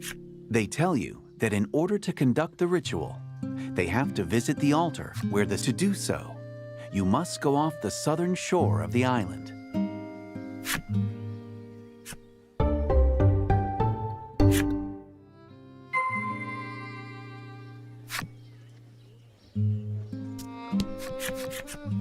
A crowd of villagers gathers as your party is about to leave Coveton. A villager hands Fila a talisman shaped like a fish. He says that it contains a spell to help you along the way to the altar and a wish for the ritual success. The villagers shower Fila with warm words of encouragement. It appears the free-spirited Maiden's smile has uplifted the villagers' hearts. "Thank you for always watching over me," she says, with the same bright smile as always.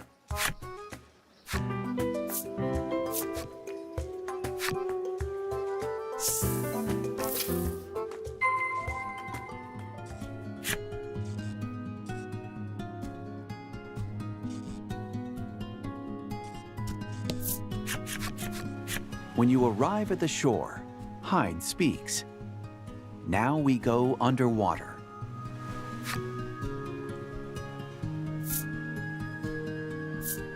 Hyde explains that the talisman the townspeople gave them contains magic that allows you to breathe underwater. Hyde explains that the temple where the ritual is carried out is underwater. Hyde sees that you still have your doubts. "Let me show you instead," he says, then activates the magic talisman. "Come on, follow me," Fila exclaims cheerfully. She and Hyde both dive underwater. Laddie looks at the water apprehensively, and you can see her pondering her ability to swim. Before she can drown in self-doubt, though. "Stop, we'll drown," Lack shouts, but you pay it no mind.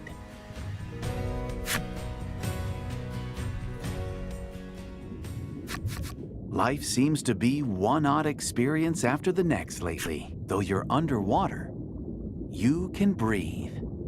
You inhale deeply, but Laddie stares in wide-eyed wonder at the colorful coral reef and myriad fish swimming about.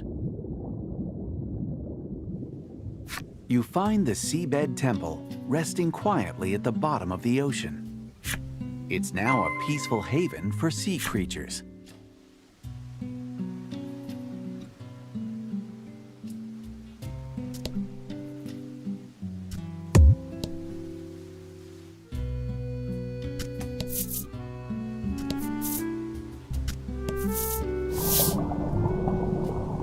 From the window, you can see the few rays of sunlight that reach the sea floor, undulate despite being submerged.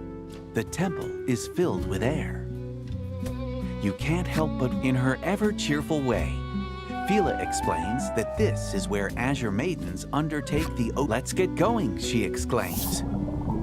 Hyde watches as she leads the way, concern apparent in his eyes. A crystal is carved into the stela.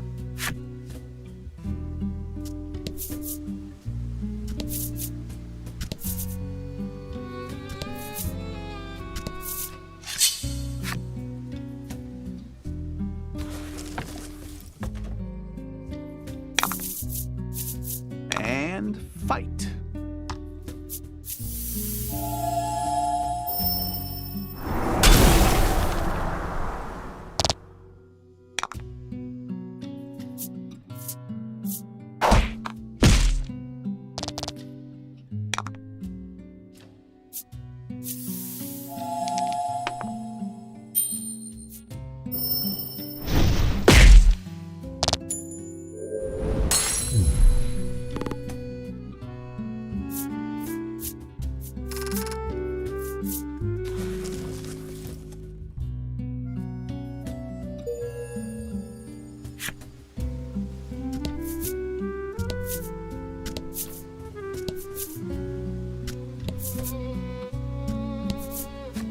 A temple is carved into the stela.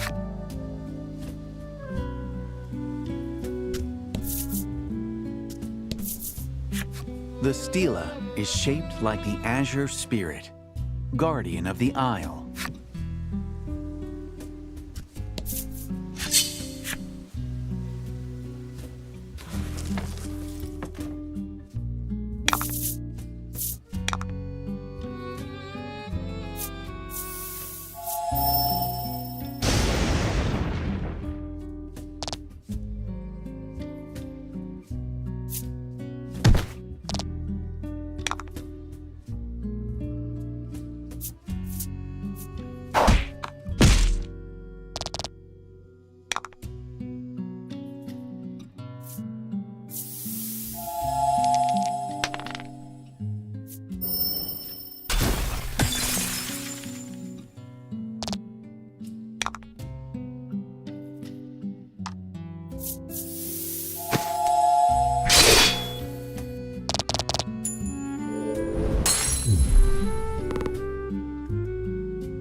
A fish is carved into the stela.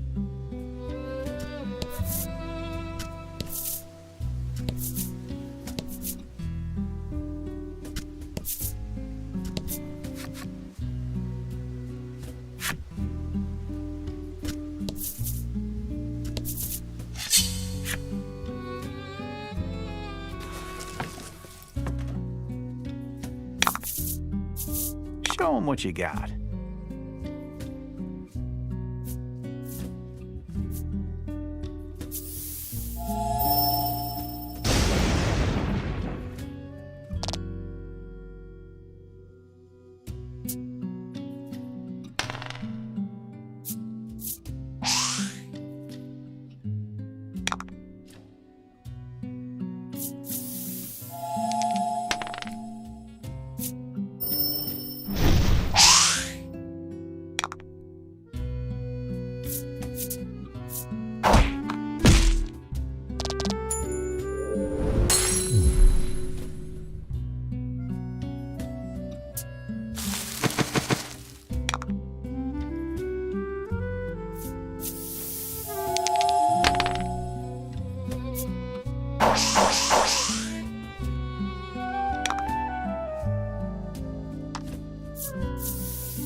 The door is sealed tight. The image of a crystal is carved into it. On further inspection, you see words inscribed as well, but they're faint. This must be the trial, Fila murmurs. You decide to look for clues to help her open the door. The image of a crystal and the words, "Touch the stela," are carved into the door. Maybe I have to do it because it's my trial, Fila says, reaching out toward the stela. Fila gently touches the stela, and it releases, but the area remains silent. Let me try again, Fila says. She then panics and replaces her. It appears the stela can be illuminated and darkened by the Azure Maiden's hand.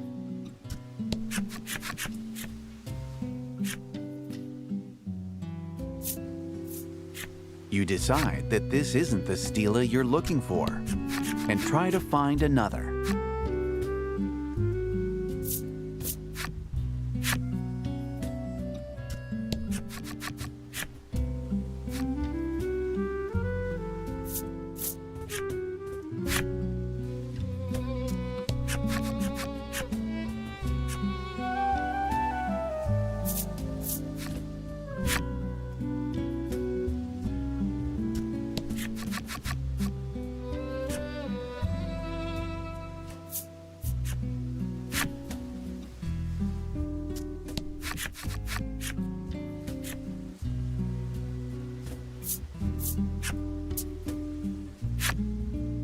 You hear a noise in the distance.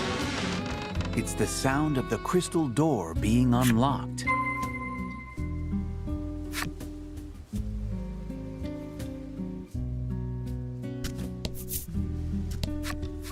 past the crystal door is yet another door. On this one is a carving of a temple.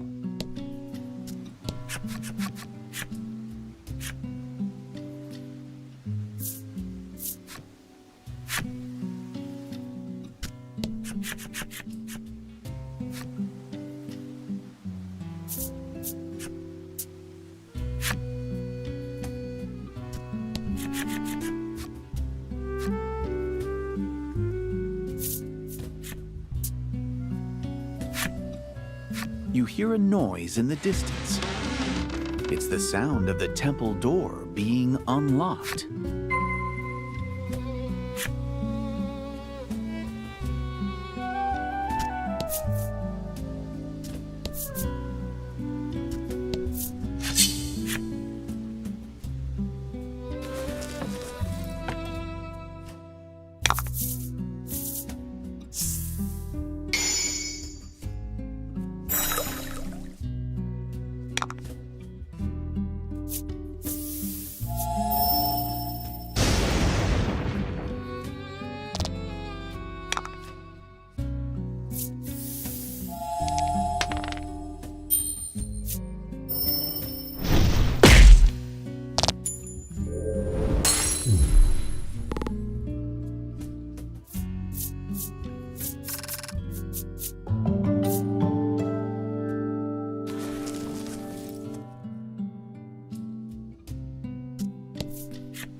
There's nothing carved into the door, nor is there a keyhole.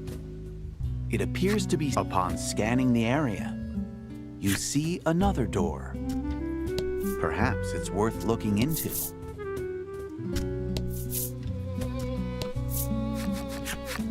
There's a map carved into the door. Realizing that there is no keyhole, you recognize the pattern from your own map. This is the south aisle, you say. From behind you, you hear a door open.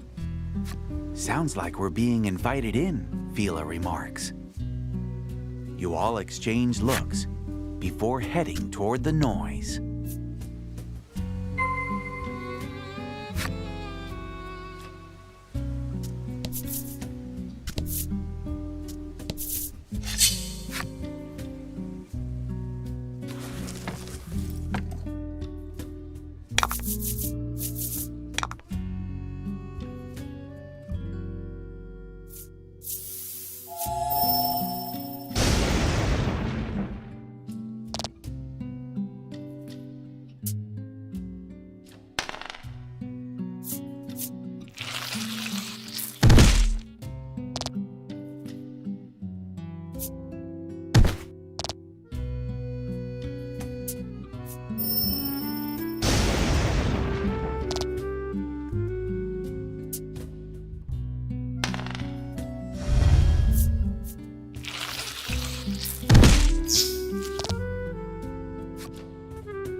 Fila gently touches the stela, but you don't hear a door open.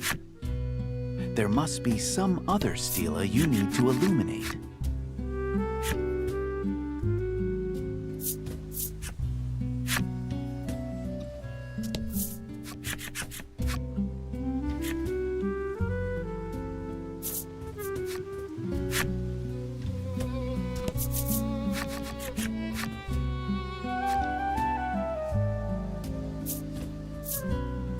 When Fila touches the stela, it begins to shake. The maiden steps back, just as the stela transforms into a monster and charges at you.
It appears some monsters mimic stela here, Hyde remarks calmly.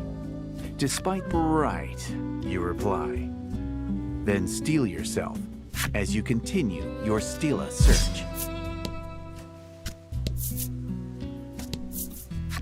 The stela is shaped like the azure spirit, guardian of the isle. You can see the following words carved into it.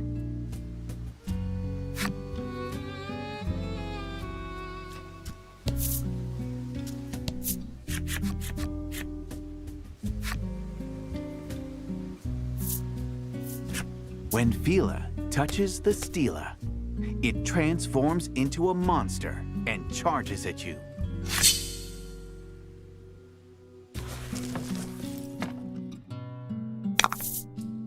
Don't hold back.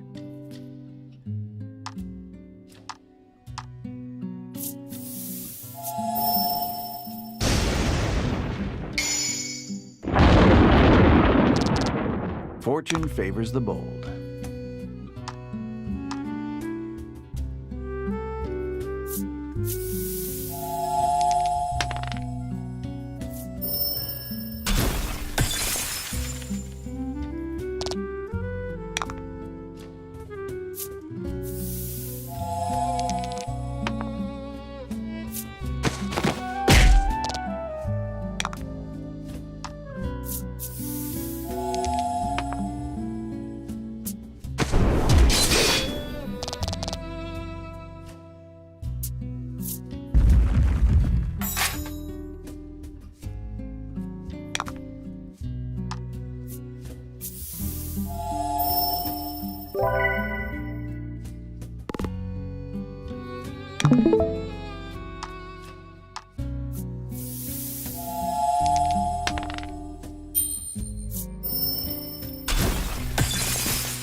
The stela glows faintly.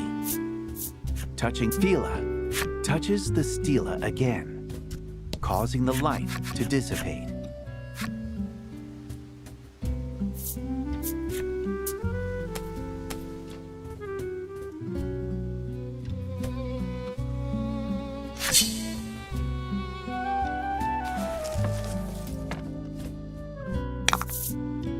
Don't hold back.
And fight.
Don't hold back.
Don't hold back.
When you do, you hear a distant sound. There's no doubt the door with the map carving has opened. Touching the stela seems to elicit no reaction at all.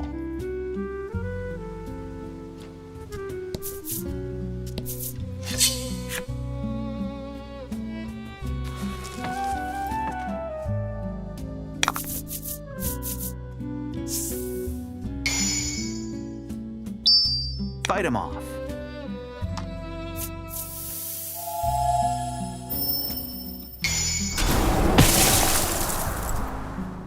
Magnificent.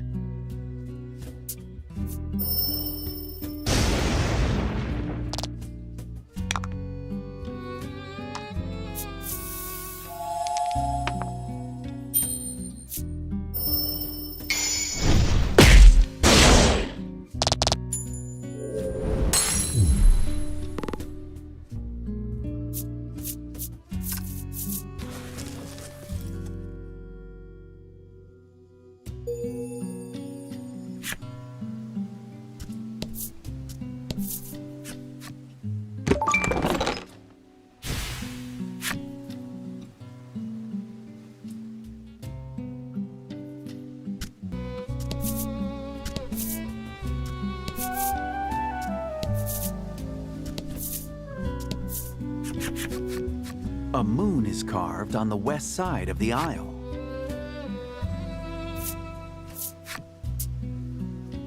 You wait a moment, but nothing seems to change. There must be other stela you need to illuminate.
A boat is carved in the center of the aisle.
The stela is shaped like the azure spirit, guardian of the isle.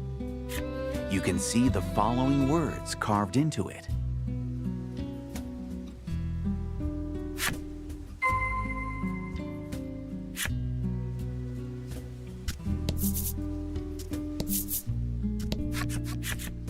A star is carved in the center of the isle.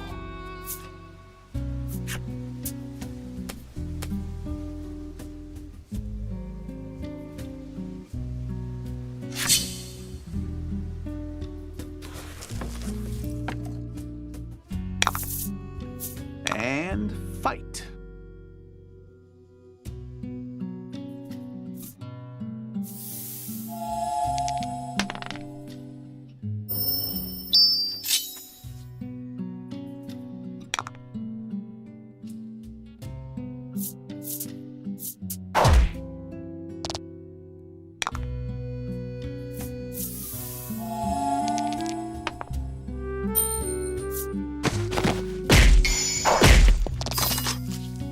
Magnificent.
A sun is carved on the east side of the isle.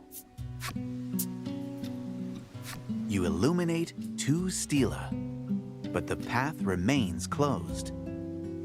There must be other stela you need to illuminate.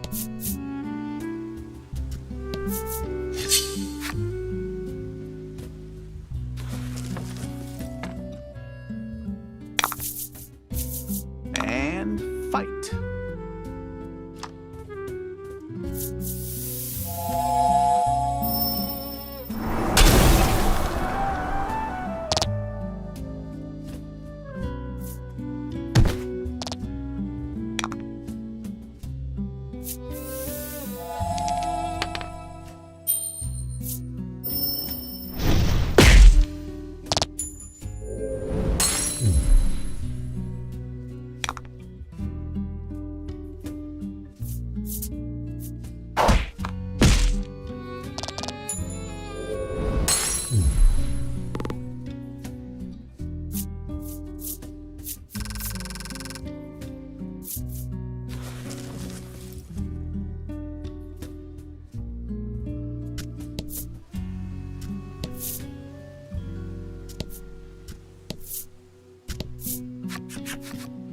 A lighthouse is carved in the center of the isle. Fila gently touches the stela, and it releases a faint light. The light dissipates, along with the lights of the other stela. It appears you've made a mistake.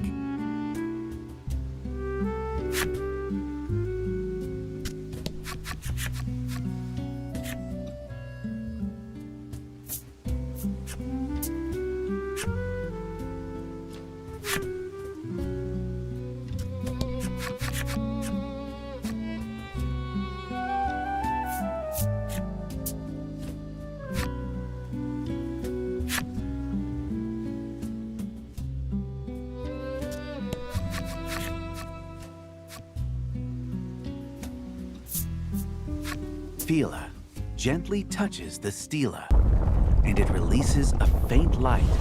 You can hear something crumbling. Then suddenly, seawater begins rushing as if the water isn't bad enough. A gigantic and terrifying snake-like figure. The water threatens to knock you off balance. But you steady yourselves and prepare for battle.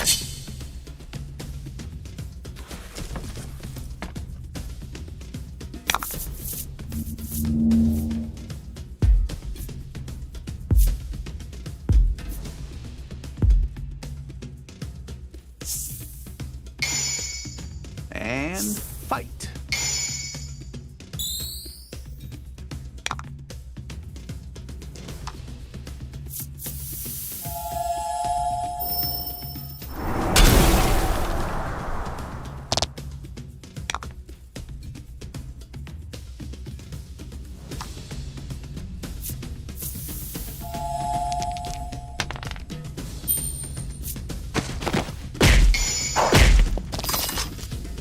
Magnificent.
Excellent.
magnificent.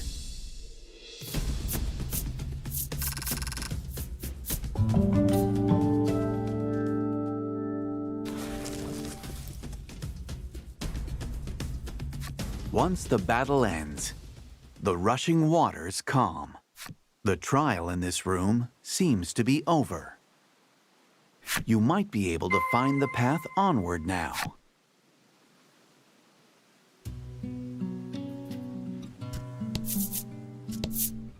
The wall itself opens up like a door, revealing a room behind it. You wonder if this is where the water and monster from earlier were hiding.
The stela is shaped like the azure spirit, guardian of the isle. There are no words. The stela is shaped like the azure spirit, guardian of the isle. This door has been passed through for the ocean trials many a time. There are no words carved into it. You hear a mysterious voice echoing in your head. And then the door opens, as if inviting the maiden in.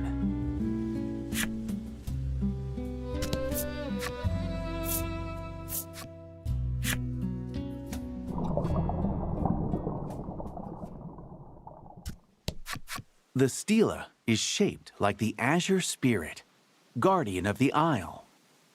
It exudes a divine air. The stela is shaped like the azure spirit, guardian of the isle. There are traces of words, but they're illegible. The stela is shaped like the azure spirit, guardian of the isle. It looks old and weathered. The stela is shaped like the azure spirit, guardian of the isle. It watches over the altar.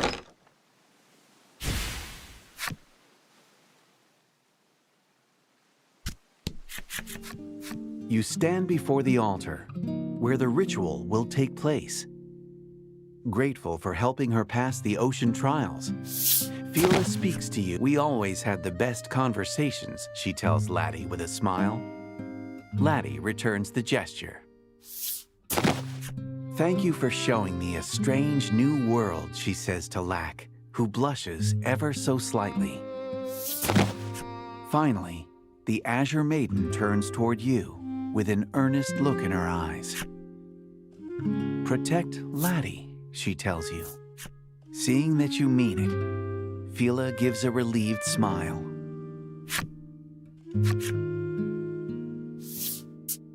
Before the ritual, the two hold each other without a word, sharing in their mutual warmth.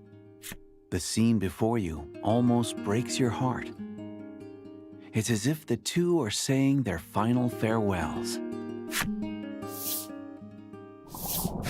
Fila climbs atop the altar, and the maiden's relic begins to shine, as if responding to the altar amidst the dazzling light. the Azure Maiden turns to you and speaks.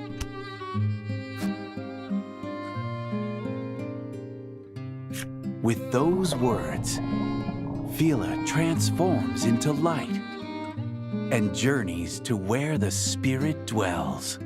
Her ceaseless smile remains on her face until the very last moment. The tears on her cheeks, however, tell a different story.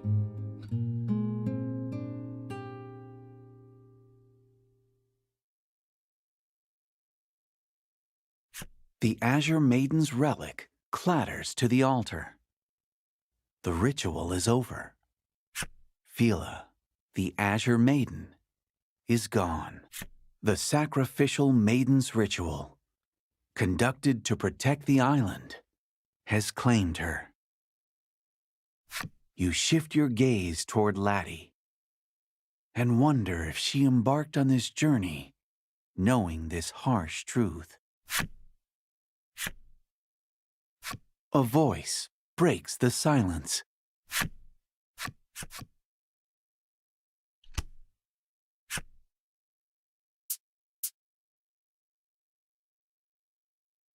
The Azure attendant's spiteful laughter reverberates throughout the room.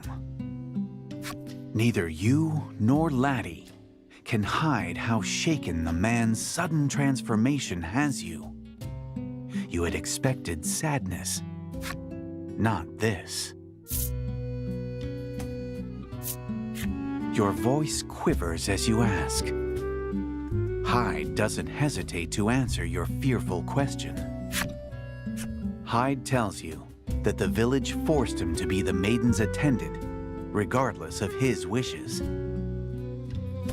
Attendants must follow the village customs and continue to serve the spirit summoned by the maiden during the ritual for their entire lives. Becoming an attendant forced him to give up on his childhood dream of becoming an accessory craftsman. Because of that, he abhorred the Azure Maiden from the bottom of his heart. Even so, he continued to play the role of the smiling lover that Fila desired. Hyde raises his fist overhead to smash his couple's charm, indelibly stained with his deep-seated feelings of hatred. But he cannot bring himself to throw it down. The words of the sprightly young Azure Maiden echo in his mind. He had been bewitched by her magical smile.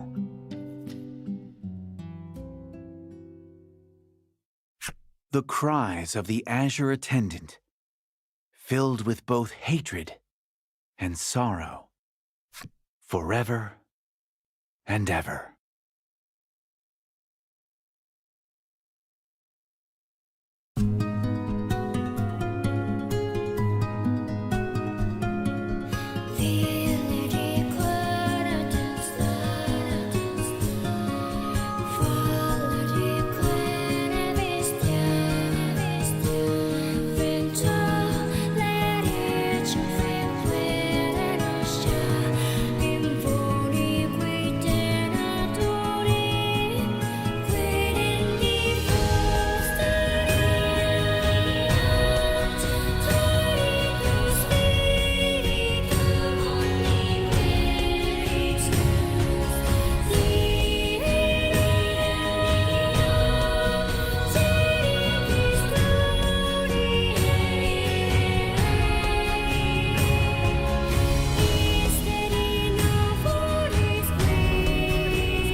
Hyde says, "Leave me be." Your group leaves him and re-emerges from the depths of the sea. Laddie grips Phila's Maiden's relic in hand. The Azure attendant entrusted it to you to help you when you parted ways. Hyde informed you that there was rumored to be... When you parted, you call out to Laddie, who is gazing forlornly at the Maiden's relic, and your group returns to your journey.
It appears the sea has undergone a change while you were adventuring with the Azure Maiden. The route to the western seas has opened. Now you can look for a way onto the isle where the Maiden lives.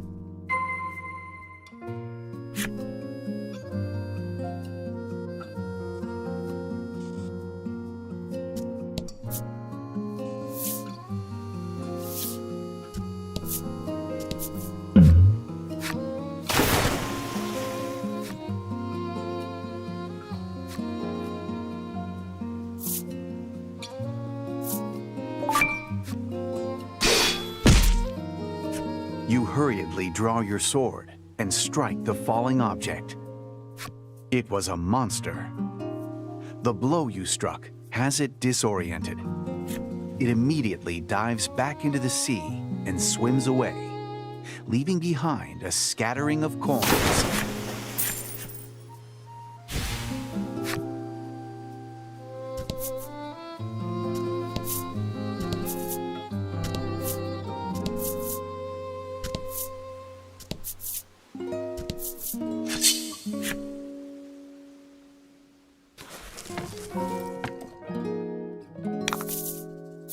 Don't hold back.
I don't know what it is, but there's just something so...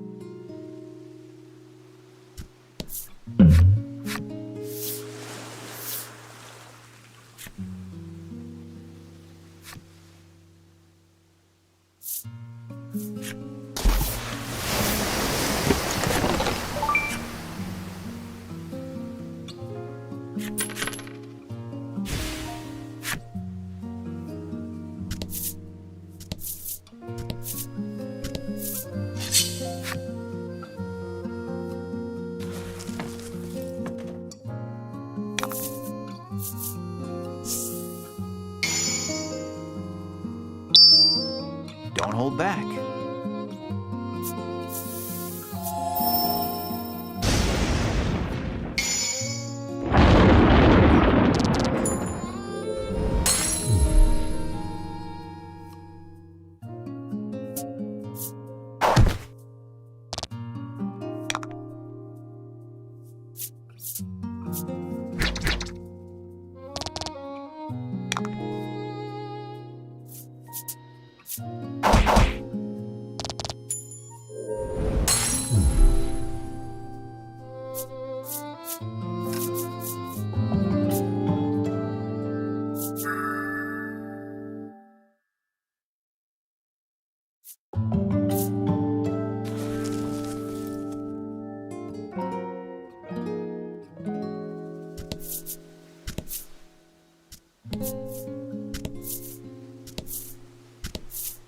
Ahoy, matey. It's like you could...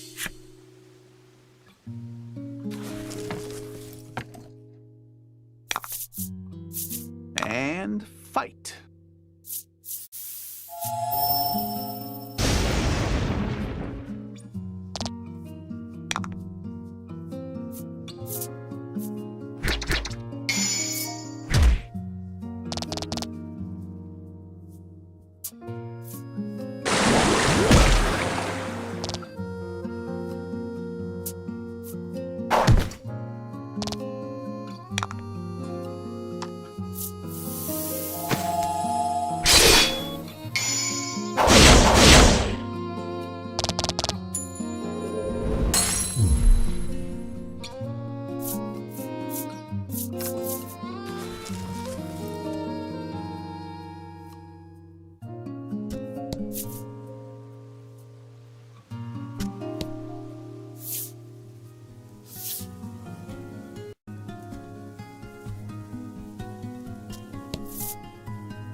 Show 'em what you got.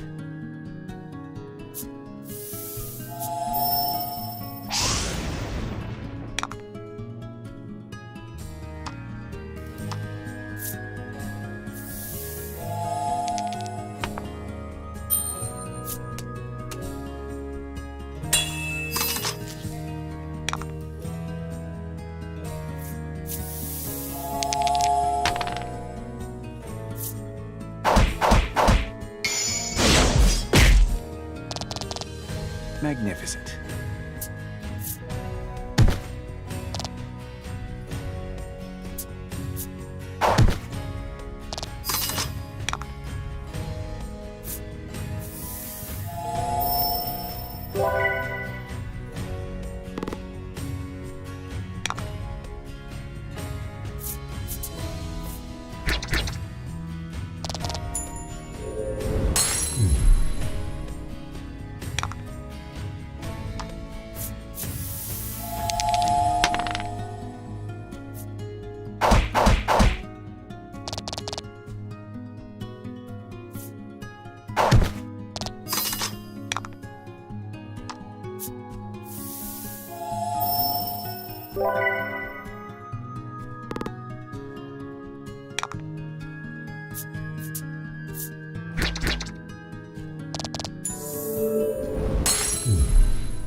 You discover a shipwreck.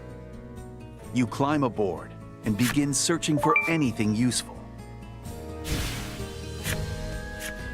Lack trembles and whispers. This place feels haunted.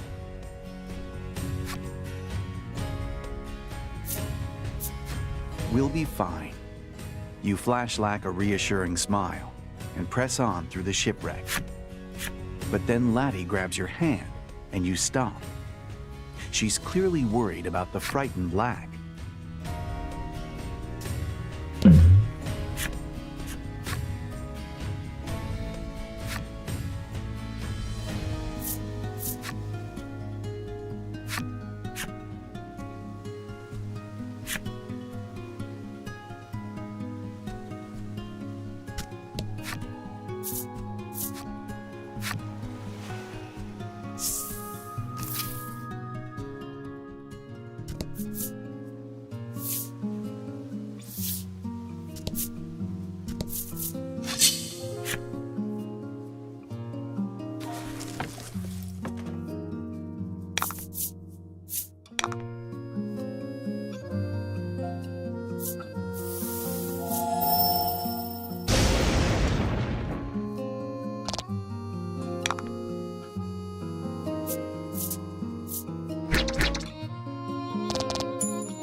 Excellent.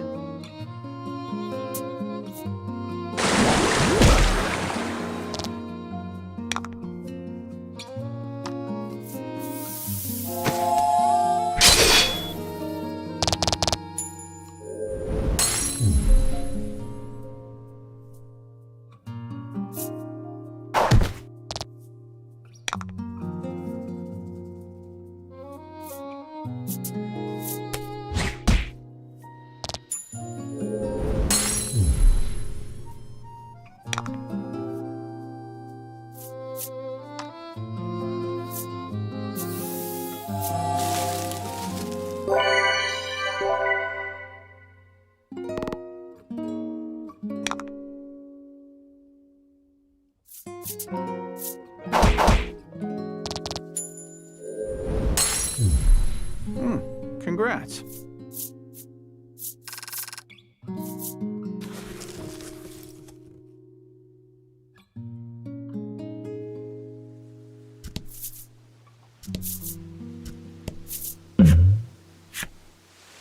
You approach the remains of a ship floating in the waves and carefully steer your own vessel so as not to collide. As you do, Laddie pulls something up out of the water.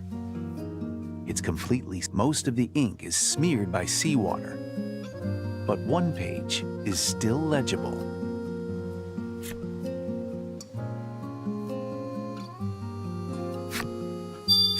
On that same page, you see a map detailing where the shipwreck can be found. Deciding that shipwreck treasure may be worth finding, you slip the voyage log into your bag.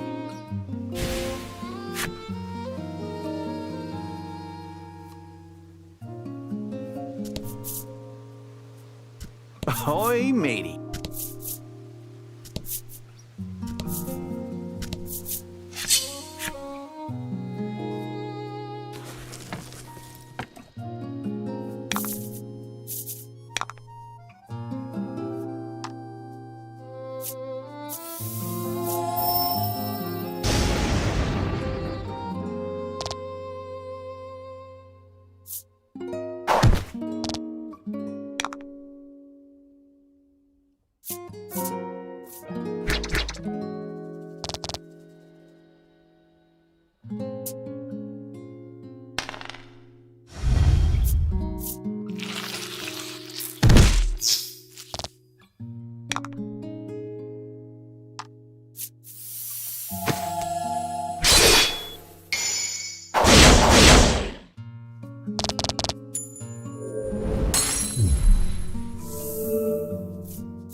Nope.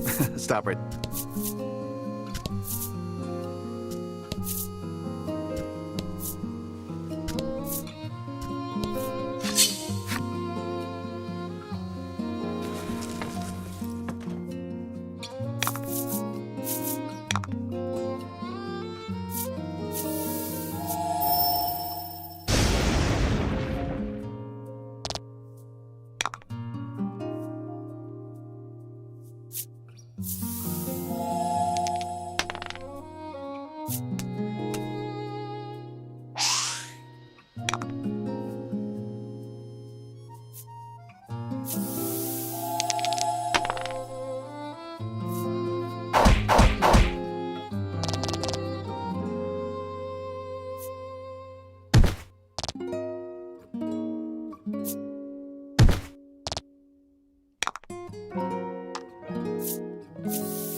Ah, the great open sea.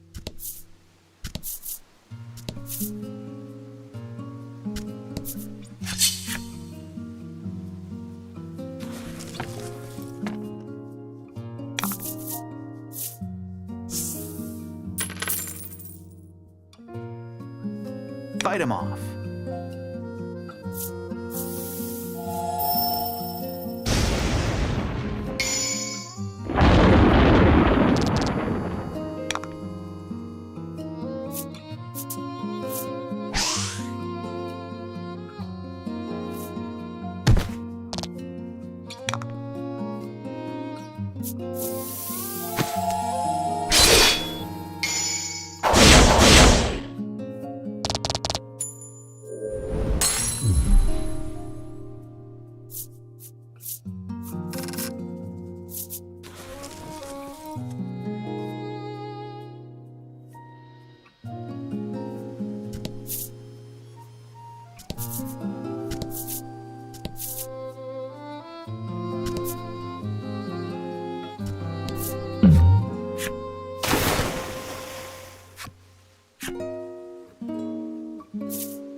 I don't know what it is, but there's just something.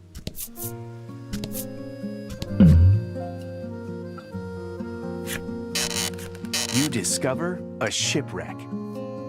You climb aboard and begin searching for anything useful.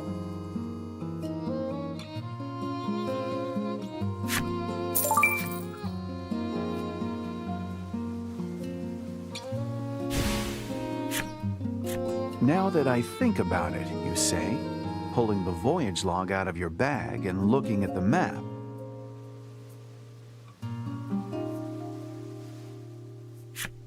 It's just as you expected. This is the shipwreck you read about in the voyage log. As you peer further in, you see a door that likely leads to the treasure hold. You recall the log mentioning the treasure hold becoming a den of monsters and turn to your comrades, urging them to be prepared for what may lie ahead. Receiving a steady nod from your allies, you quietly unsheath your sword and open the door.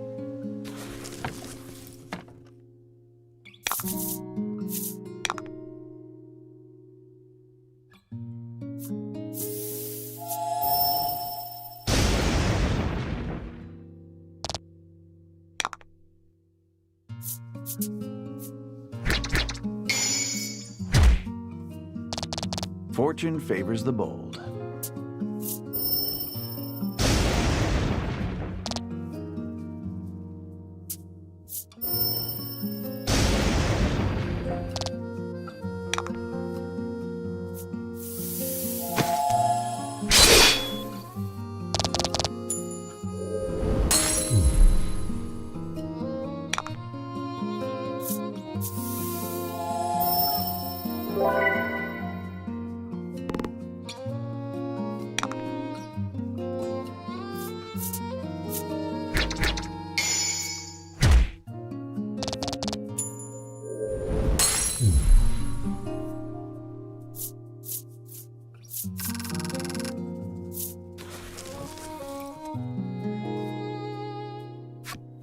The treasure hold is a mess, but you spot a single unscathed chest among the wreckage.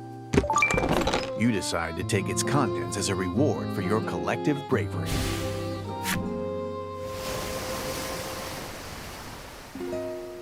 When you return to your vessel, The shipwreck sinks silently into the sea.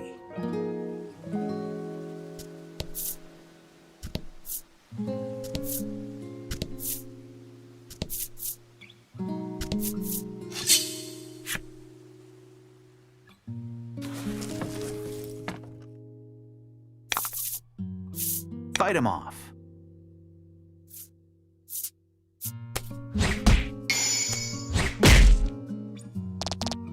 Fortune favors the bold.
Show 'em what you got.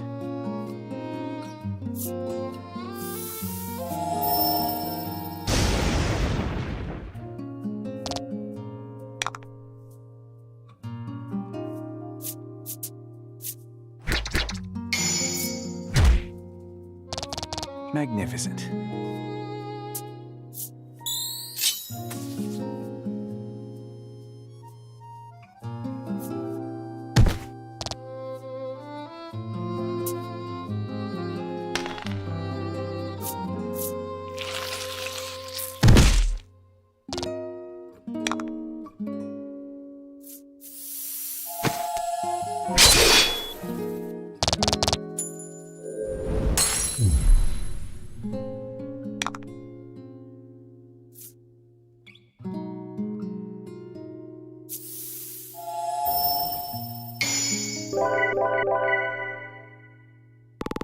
Fortune favors the bold.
Your journey across the sea has taken you to the West Isle.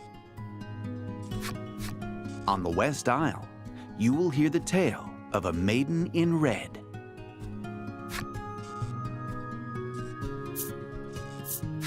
Very well then, prepare to go ashore.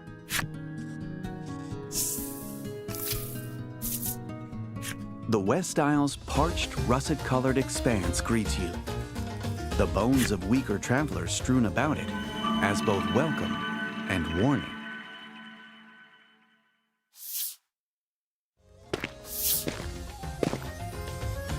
You dock your ship at the pier and set foot ashore. Laddie takes a deep bow in the direction of the Bon Fong, as if thanking it for safely delivering everyone to land. You consult your navigation map once more to confirm your location and resolve to head through the gorge toward Hero's Dominion.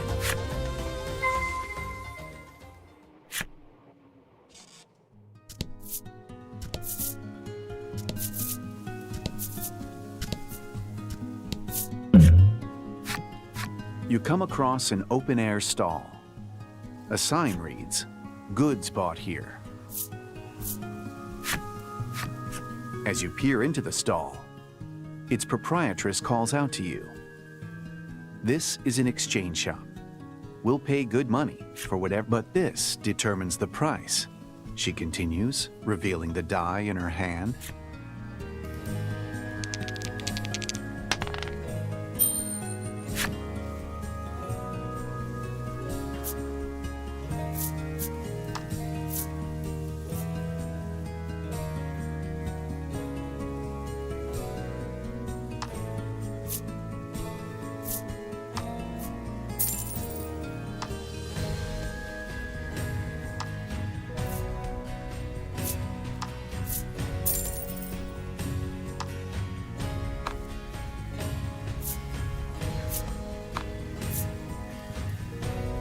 It seems she's finished buying for the day. The proprietress begins closing up shop, and you go on your way.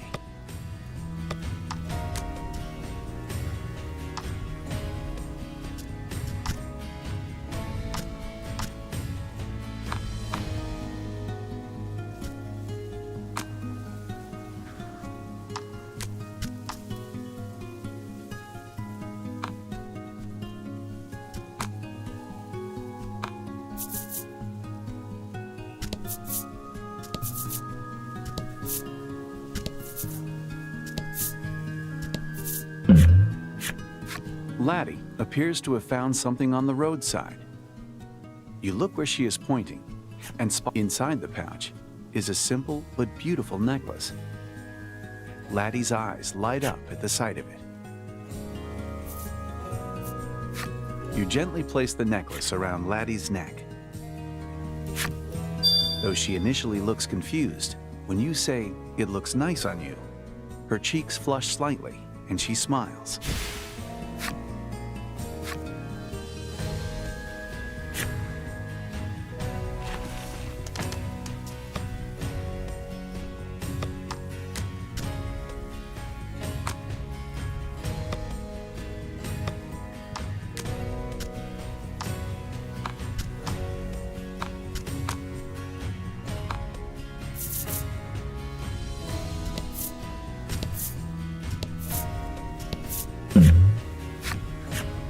A thief appears. The brigand points at Laddie's simple necklace and yells, "Give that back." He continues, insisting in a rather courteous tone. "That necklace was something I stole from an accessory shop in Hero." As the thief would have you believe, He pilfered the bauble from the shop and then dropped it in the midst of his escape. He grabs for it and tries to wrench it off Laddie's throat. You've no choice but to fight to defend your ally. And fight.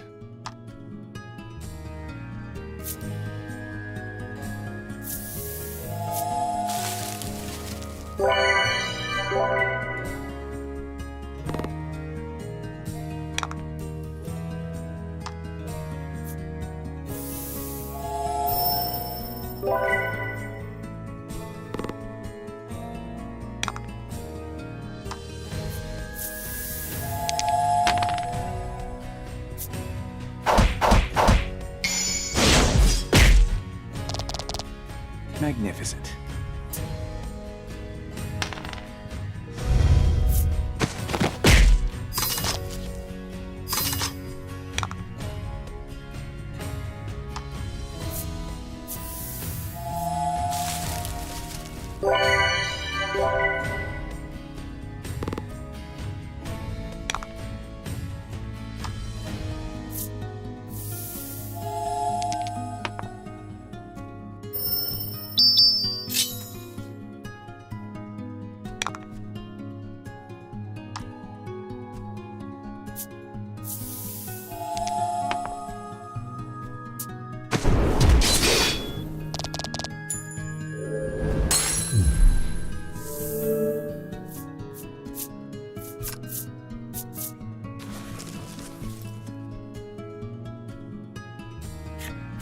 You look down at the thief, splayed flat on the ground, and say a few words of admonishment.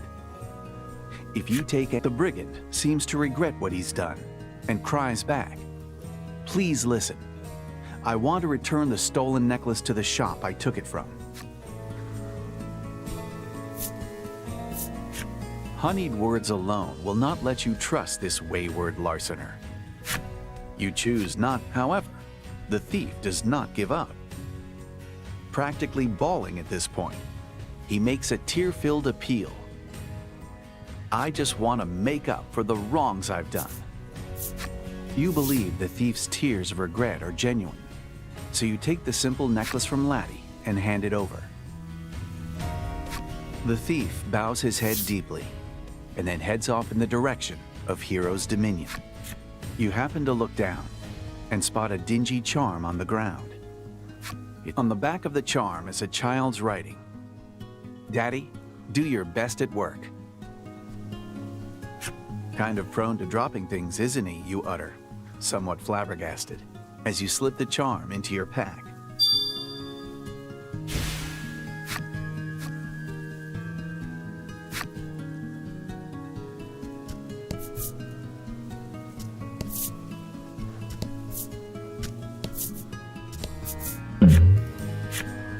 From out of nowhere, a sweet fragrance wafts over you.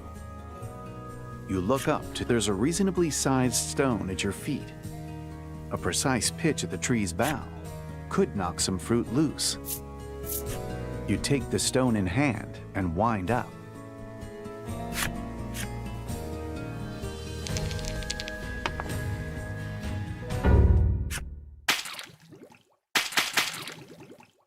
Your pitch strikes a ripened fruit dead on. Its splatter rains down upon your heads.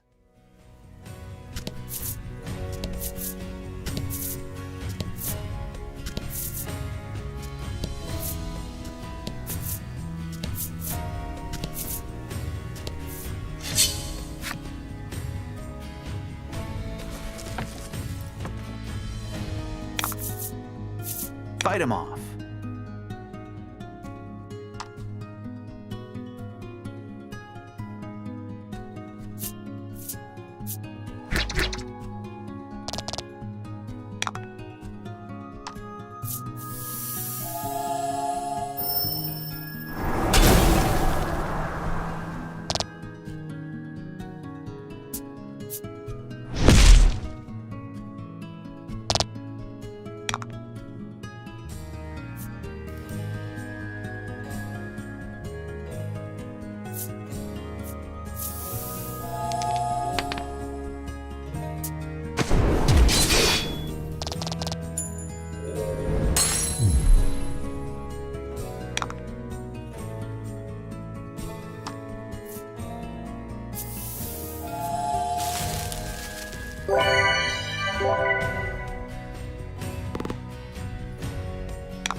You weren't really looking to sell anything, so you ignore it and go on your way.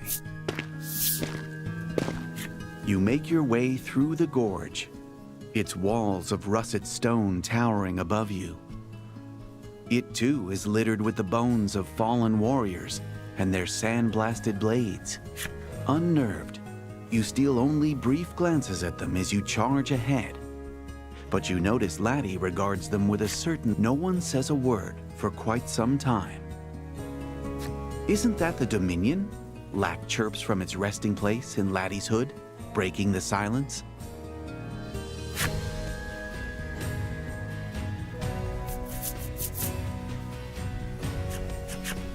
Indeed, the gorge gives way to a large basin, at the center of which presumably lies Hero's Dominion. Laddie wipes the sweat from her brow and shuffles toward a nearby rock to sit down. Stop! That's a monster, you shout. Too late to prevent it from attacking poor Laddie. In one swift blow, a wild-eyed boy strikes the monster down. "You all right?" he barks, turning to Laddie. Unfortunately, it seems the enemy was not alone. More of them appear behind you, closing in fast.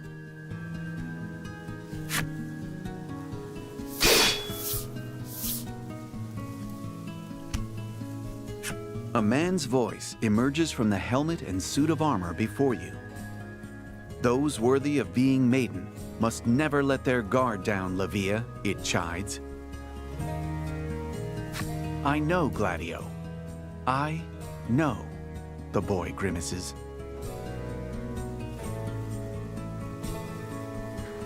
What luck! It appears you bumped into the Crimson Maiden completely by chance. Which would make this Gladio fellow, in all the armor, the Crimson Attendant.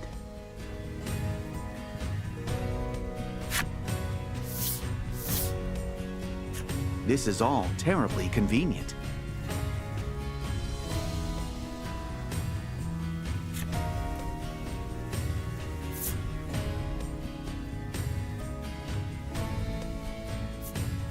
You thank the duo for saving Laddie, and explain that you will have need of the Maiden's relic, if they'd be so kind as to lend it to you. The Crimson Maiden appears startled by your sudden request. Apologies, but we're in a hurry, he says curtly. Apparently, a foul beast the Dominion uses for blood sport has escaped, and it has fallen to the Crimson Maiden to recapture it. Unwilling to let these two out of your sight after such a fortuitous meeting, you agree to help them track the beast down.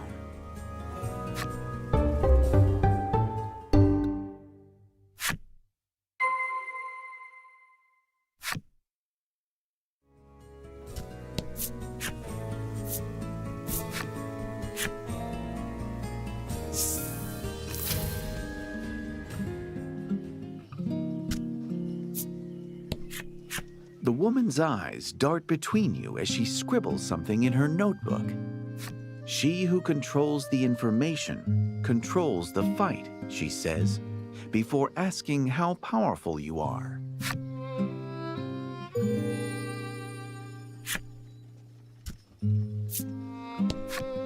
I'm gonna apprentice with the attendant, the man boasts. He drops to the ground and manages a mere 5 push-ups before collapsing in exhaustion. The innkeeper challenges you to an arm wrestling match in lieu of any greeting. She then informs you that strong warriors such as yourself get to rent rooms free of charge. As you walk away, you're fairly certain you hear her bitterly complaining that she's yet to win a single match and that her business is doomed. The party leaves the inn feeling rested.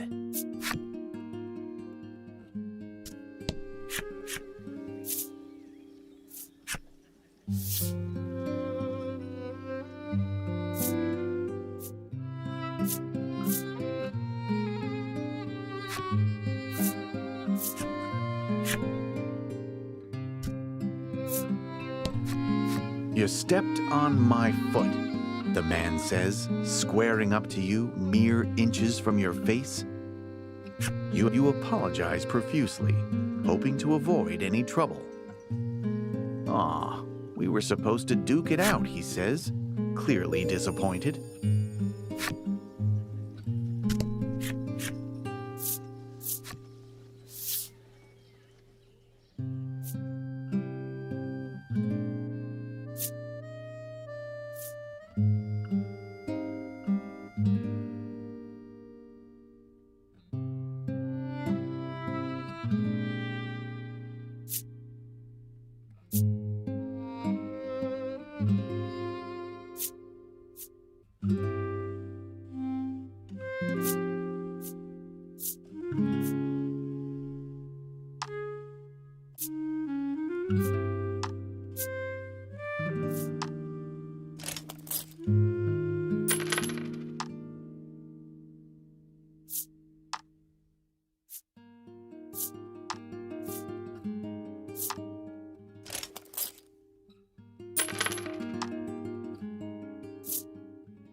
The man stands stock still, silently praying over those whose lives were lost in the arena this day.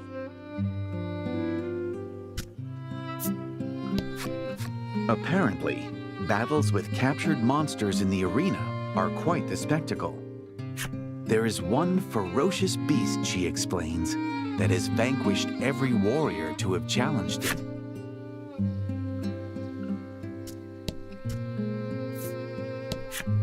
Watch yourself. Folks around here will use any excuse to start a fight, the woman warns you. You can't help but notice the glint of a knife in her belt. The Maiden shrine yet stands, though you think it looks rather forlorn. Clearly, it has been neglected in favor of the arena. To hear this man tell it, the last Maiden was a proper hero of war. Compared to her, well, he trails off as a heavy sigh of disapproval forces its way out of him. Upon entering the shop, Laddie looks surprised and points at something. Following her gesture, you spy the familiar sight of this. The owner explains that this necklace had been stolen, but then, wonder of wonders, the very miscreant who made off with it later returned it himself. Suddenly, from the back of the shop, said miscreant shows himself.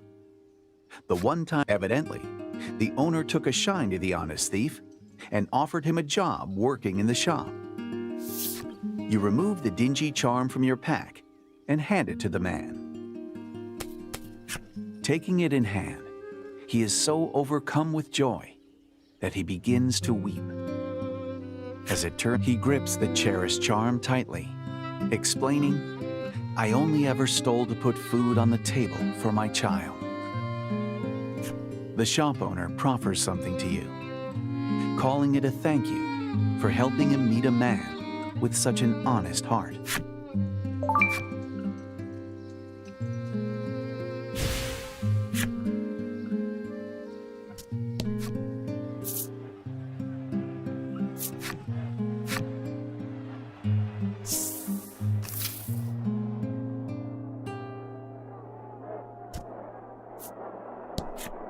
"We need the money.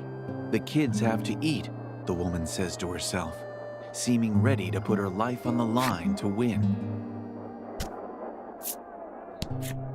"No, no, I forgot my salve," the man yells in a panic. A sudden calm washes over him. Oh, wait, there was a merchant back in the vestibule. What an emotional ride this man's life. The man eagerly awaits his turn in the ring. My quarrel is not with humans, he says gravely. You take that to mean I'm not taking registrations now, the receptionist says flatly.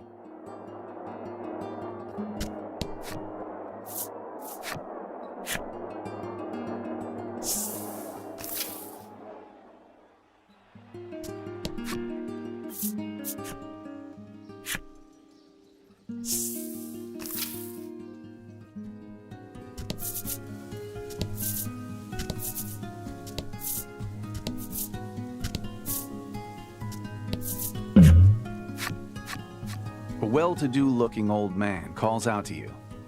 Care to try your luck? You decide to tempt fortune. The old man says that if you can roll a higher number than specified, you'll win a prize at no cost. A meager roll will require you purchase the prize from him at an inflated price. Now then, let's begin. Today's prize is... The old man pulls something from his bag.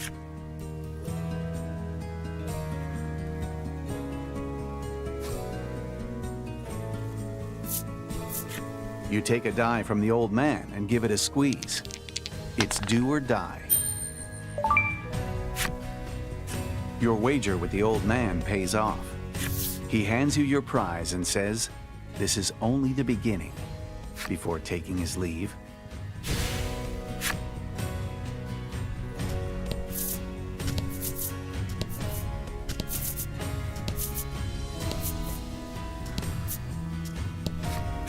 This must be a stela of the Isle's guardian spirit.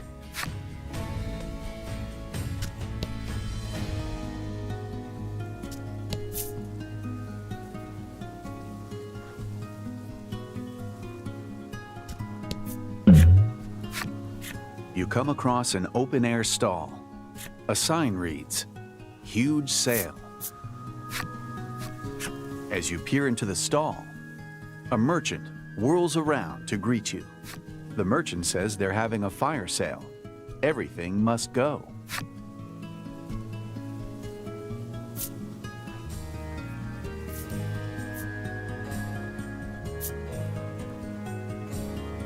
The merchant says it's time to move on and begins closing up his stall. You cannot shop here anymore.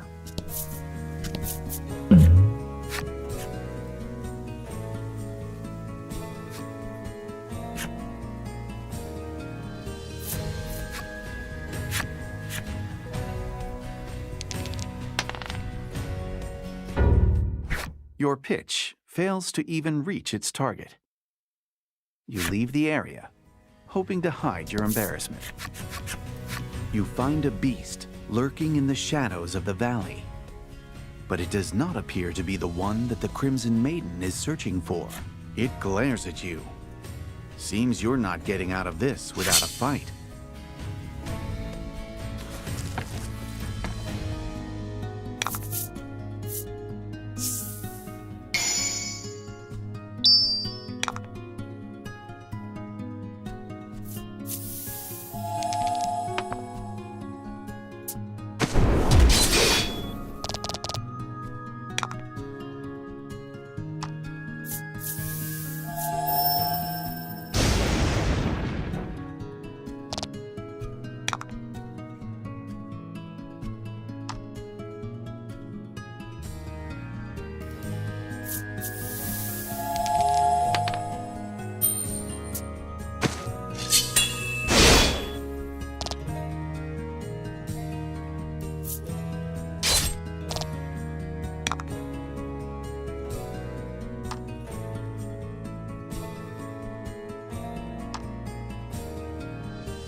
Excellent.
Your stance keeps slipping.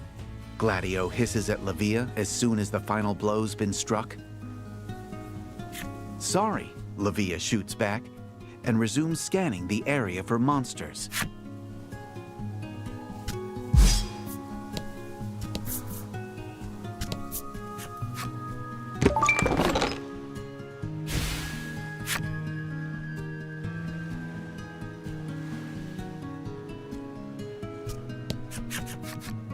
You find a beast huddled in a small burrow in the rock wall, but it does not appear to be the one. Nevertheless, it is not happy to have an intruder in its home and attacks.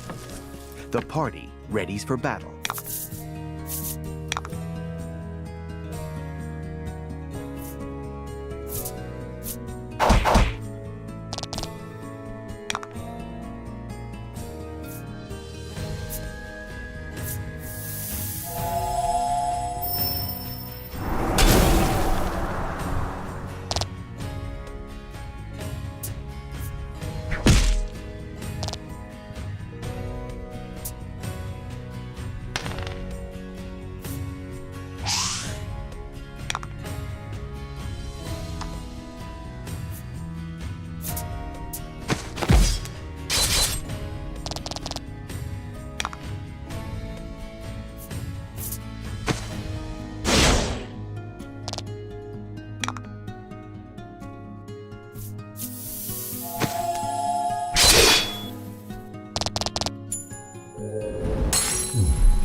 You find a beast and immediately raise your sword to it, but it does not so much as flinch. Upon further inspection, it looks like a falling rock or something has crushed the poor creature's life right out of it. It's dead, Livia says flatly. Lack and Laddie suddenly exhale, hands pressed to their chests in relief. Gladio, sensing an imminent threat, tells everyone to be on their guard. The clanking of heavy chains precedes the appearance of a massive beast. Blood drips from the iron hammers clutched in its fists.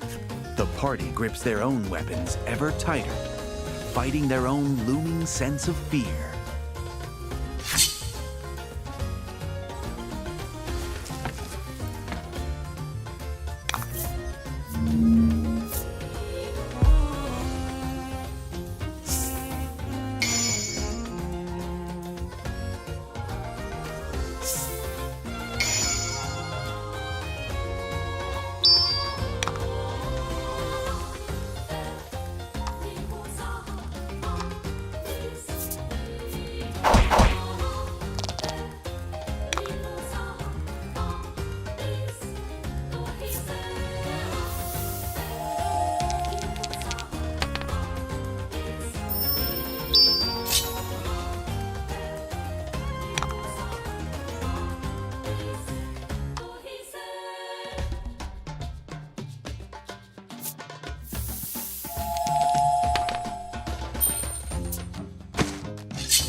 The Maiden launches one last attack as his attendant strikes the beast with the pommel of his sword.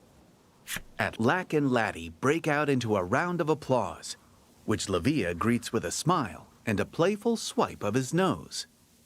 We're not done. He binds the beast in chains, hoists it up with one hand, and carries it back toward the Dominion.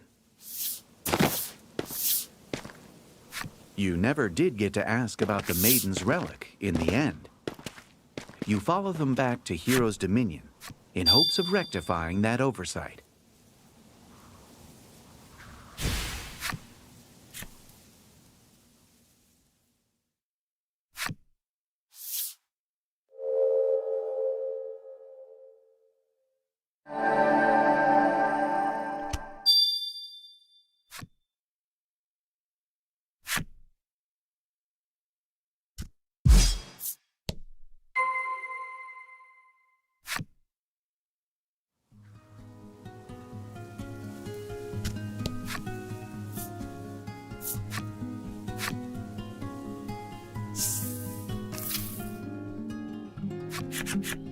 Hero's Dominion. A place so renowned, stories of it reached you across the vast sea.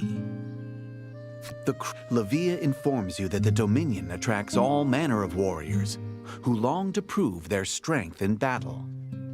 There are even more than usual, he says, thanks to the tournament that's due to begin soon. The party makes their way to the arena, eager to return the captured monster to its cage.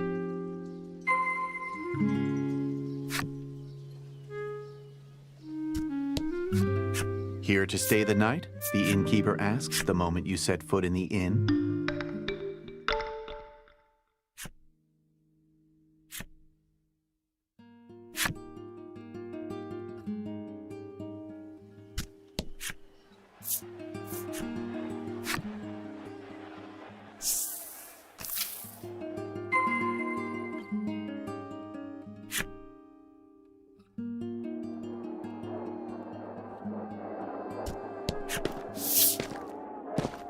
Gladio drops the monster in front of the reception desk with a wet, meaty thud.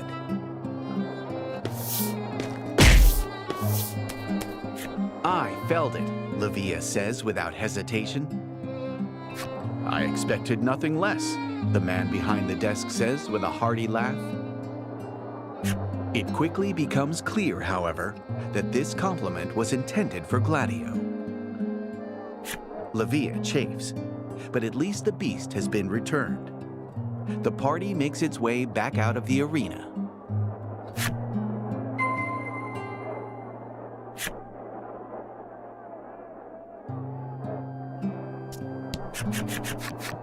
What's a runt like you come to the arena for? The warriors sneer in Lavia's direction. His blood clearly boiling, Lavia spins around on a heel and raises his fist.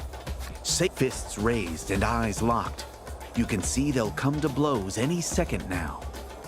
You reckon Lavia's no match for his opponent and decide to intervene on his behalf.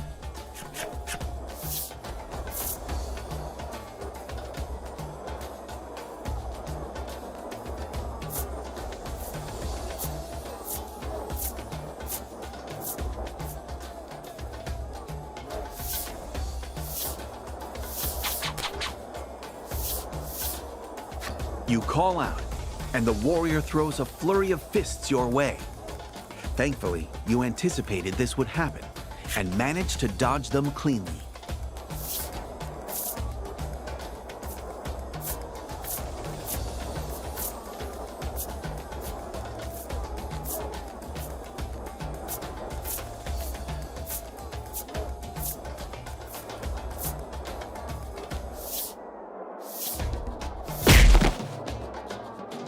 The warrior's meaty fist flies toward your abdomen. Your arm instantly meets it in the air, stifling the attack.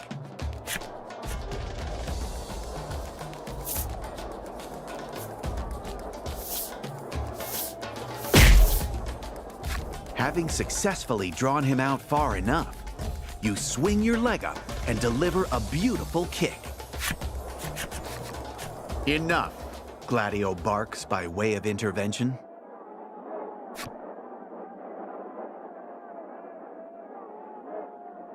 Despite picking the fight in the first place, the warriors show no interest in going up against the attendant. They slink. By all accounts, Livia endures rather crude treatment, despite being a maiden. You snap out of your thoughts when Gladio turns and thanks you for aiding in the monster's capture. He tells Livia to show you to the inn, as if to suggest everyone could use a rest after that fight, and takes his leave.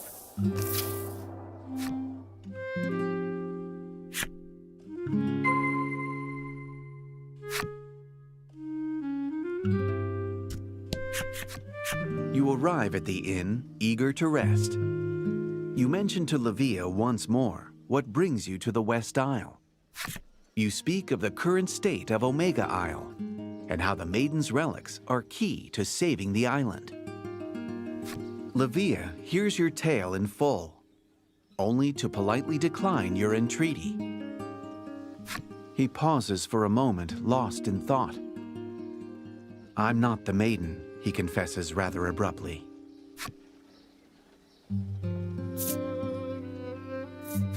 Lack helpfully explains that since Livia is not an official Maiden, his relic is no more than an ordinary weapon, and therefore of no help to Laddie.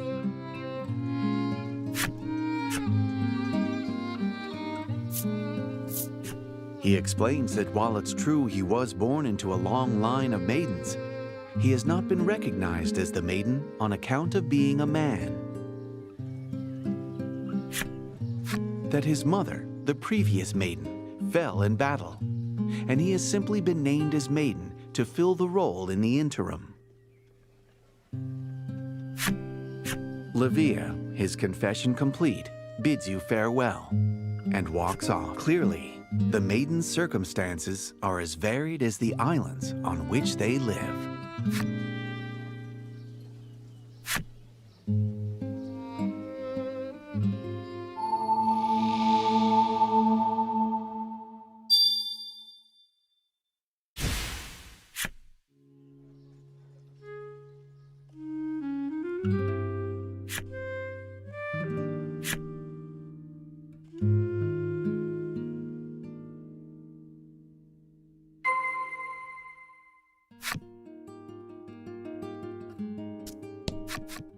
Lack floats in the air, its mouth gently opening and closing. You presume it to be asleep. You lift your hands close to its ear and clap once with vigor. Explosions! Help! We're all gonna die! It shrieks, shooting even further into the air.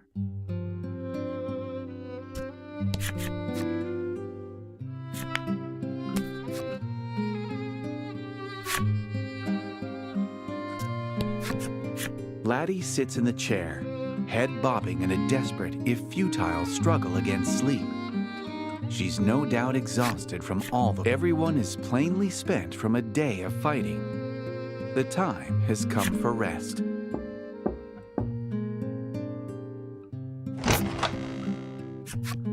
Enter the Maiden's match with me, Livia blurts out nonsensically, barreling into your room.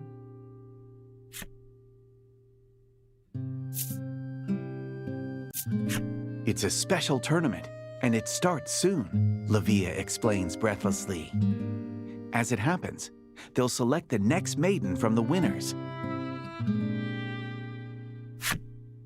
A fitting festival for the might-obsessed hero's dominion, you think. But will they actually recognize Livia as the next Maiden if he wins?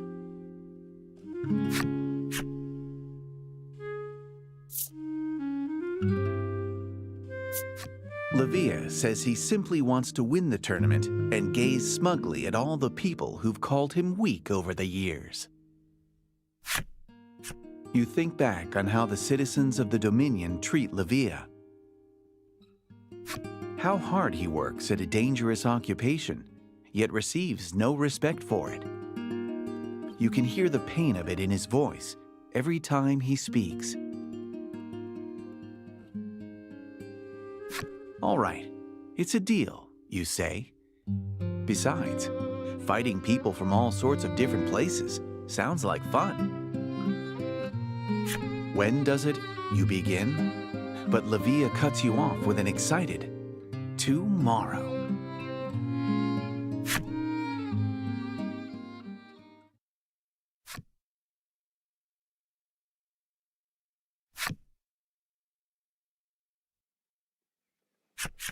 The sun is dazzling on this, the morning of the tournament. The clanking of blades echoes all around you. Let's get to reception quick, Livia chirps as he joins you en route to the arena.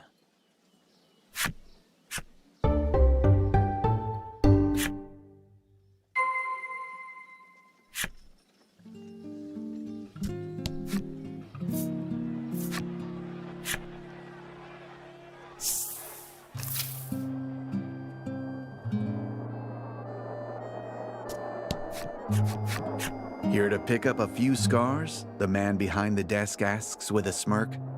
He begins explaining the rules of the Maiden's match. Participants register in pairs, taking on the roles of maiden and attendant as they fight. Once you're registered, you can go wait in the vestibule, the man explains, gesturing at the far door.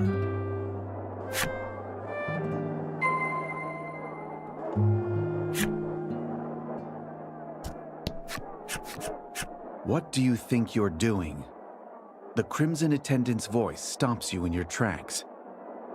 Let's go, Livia says as he runs through the door, perhaps presuming that Gladio has no business dictating what he can and cannot enter. Immature brat, Gladio sighs, his helmet hiding his expression from view. Even so, you detect a note of worry rather than fury in his voice.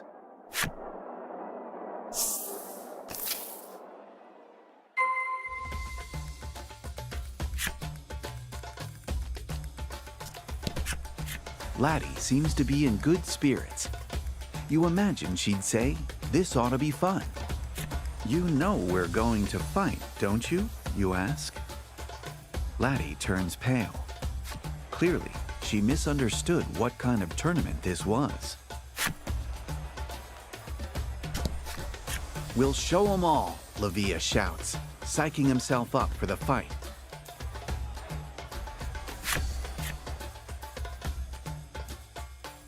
The ringleader's voice echoes off the stone walls of the lobby. Onward to battle.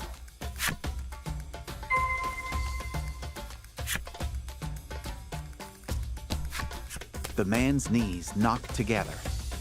You reach out to him, concerned. "Don't mind me. This is all excitement," he barks, sweating. "I'll go easy on you," the woman says, brimming with confidence.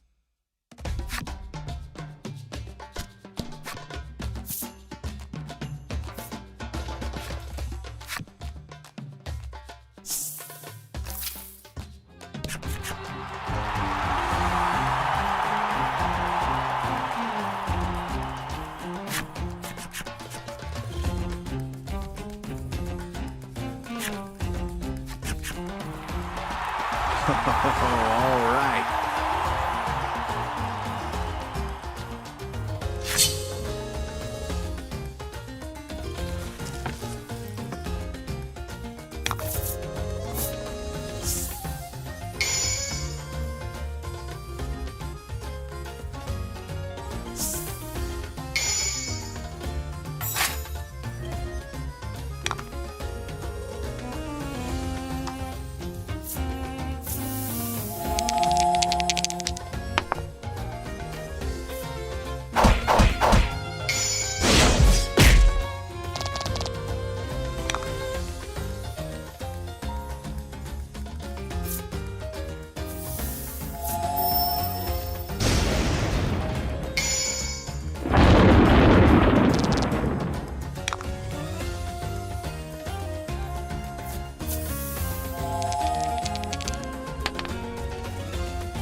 Good work.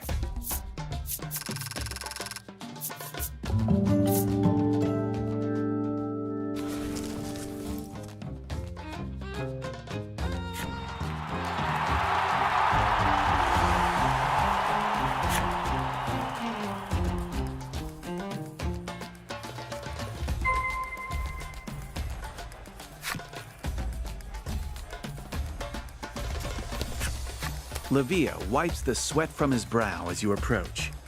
You greet him, and he leaps back with a yelp. "Don't sneak up on me like that," he snaps, with no small amount of embarrassment. Ah, youth. Awkward youth.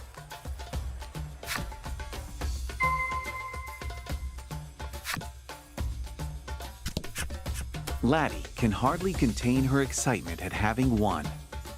You can tell because she's looking up at the sky, furiously punching the air above her head.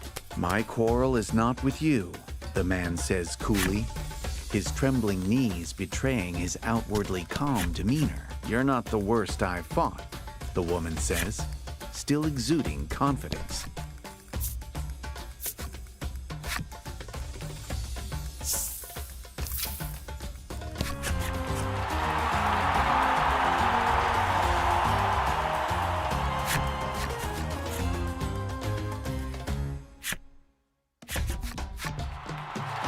Okay, the only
Excellent.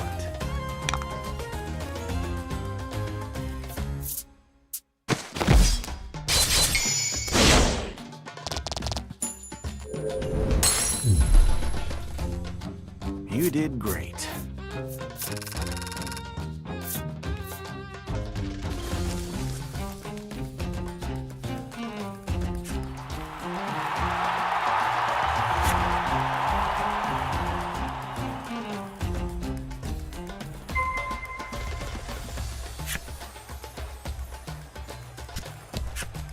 The man hangs his head in shame, having lost in battle.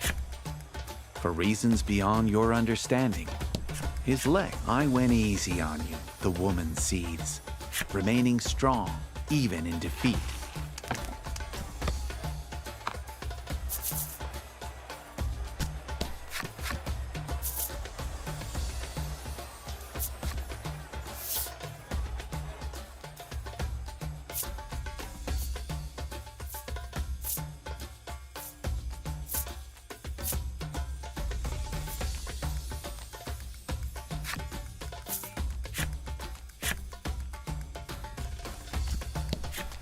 Buckle up, Buttercup, Lack shouts for some reason at Laddie, who is drained from the consecutive battles. If we win this next fight, that's it, Lavia says in quiet awe. Let's wipe those smug looks off everyone's faces, you say by way of encouragement. Yeah, Lavia shouts in response. The ringleader announces the final battle. There's no turning back now.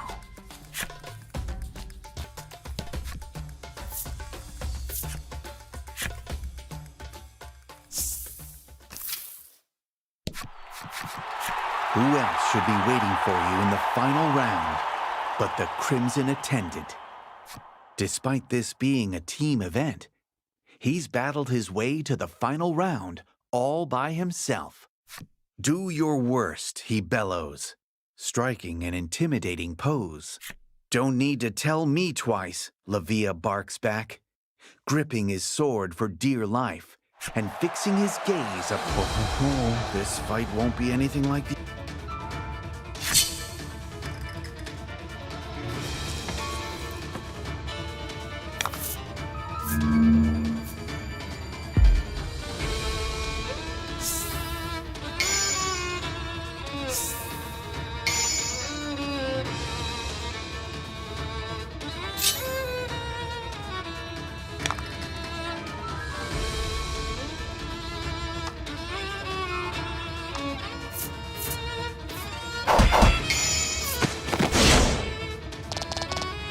Fortune favors the bold.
The powerful attendant bears down with all his might, but Lavia holds firm.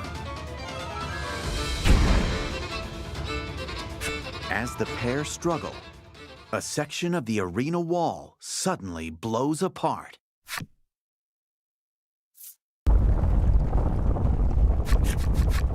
A familiar beast emerges from the dust and the rubble.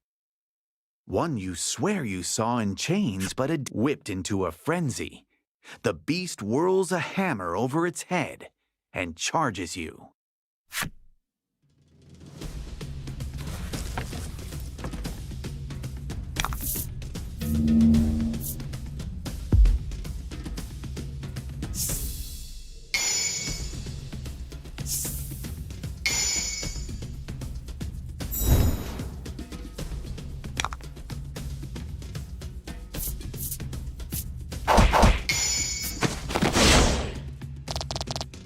Fortune favors the bold.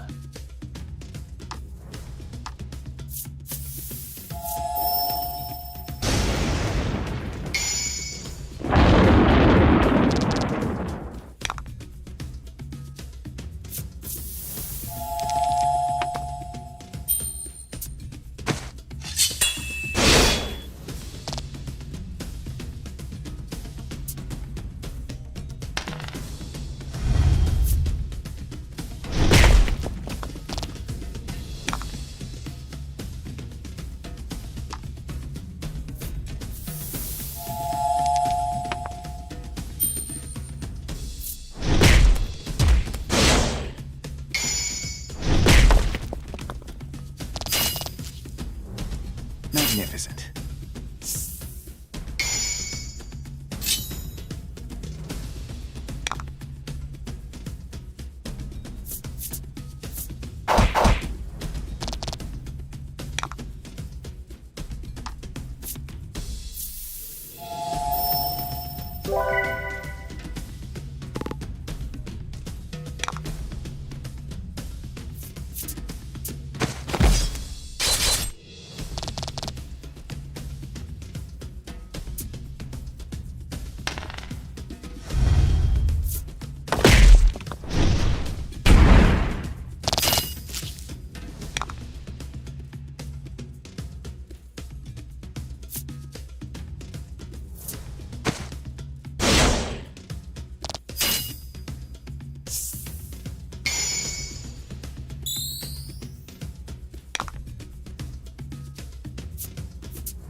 Ouch.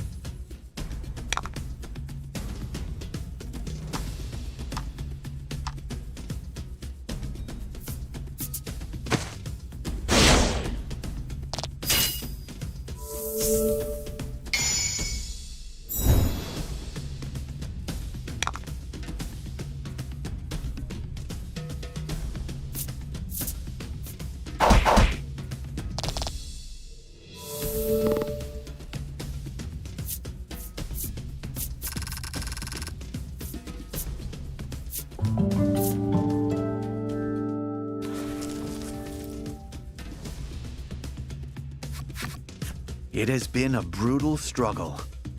The beast's knees buckle ever so briefly. Time for our special attack.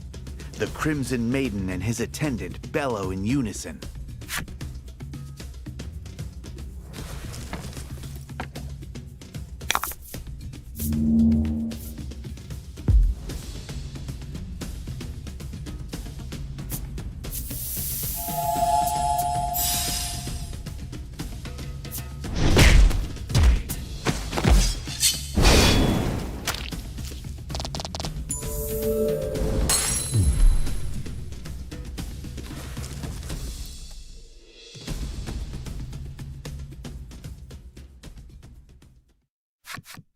The Crimson Maiden and his stalwart attendants attack, slays the beast. Gladio at last acknowledges the strength hidden within Livia and recognizes him as an equal. Use that strength to fulfill your destiny, Gladio says with the air of a proud father seeing his own son off on an adventure.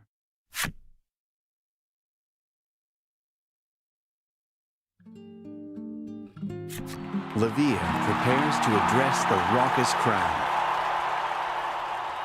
He places a hand to his chest, gathers himself for a moment, and begins his speech. He tells of his history with Gladio, who trained him ever since he was a young boy and raised him. Gladio taught him the true meaning of strength, so he could one day fulfill the maiden's destiny. And now that his strength has been universally recognized, Livia tells the crowd it is time to reveal a truth that he has kept well hidden. Livia is in fact a woman, and thus the rightful successor to the Crimson Maiden. I, Livia, swear to protect this land as its rightful maiden. She raises her relic to the sky. It begins to shine with a light to rival the sun overhead. Livia, the Crimson Maiden by name and birthright, basks in the glory of her people. Her small frame shows no sign of buckling under the immense responsibility that is now upon her. At last, she looks. Livia is mobbed by a heaving crowd of admirers. Seeing as they're bound to keep her busy for some time, and surmising that there will be other opportunities to borrow the relic, you decide to depart Hero's Dominion.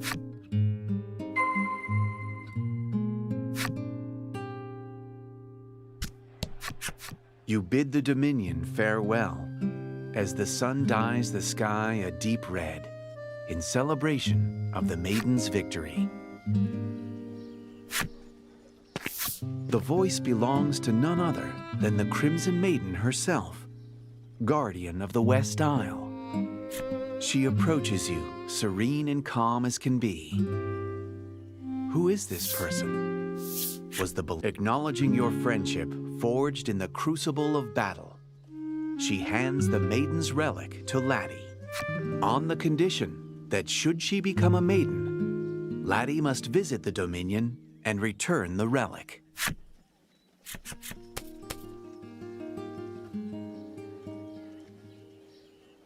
Livia gives a hearty wave as you push off from shore. Why would the Crimson Maiden, whose biggest wish has just come true, be crying? No, no, no. Her face must be catching the light of the setting sun. Yes, that's why her eyes look so red.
Laddie gazes out at the horizon from the deck of the ship as it rolls over the waves. The Crimson Maiden became a maiden in the end. You reckon Laddie's thinking about that journey? Laddie takes out her book and scribbles something inside, which she then shows to you. Apparently, Laddie's mother was the previous maiden of the village. There might be some. Her proposal is as big as her handwriting is small.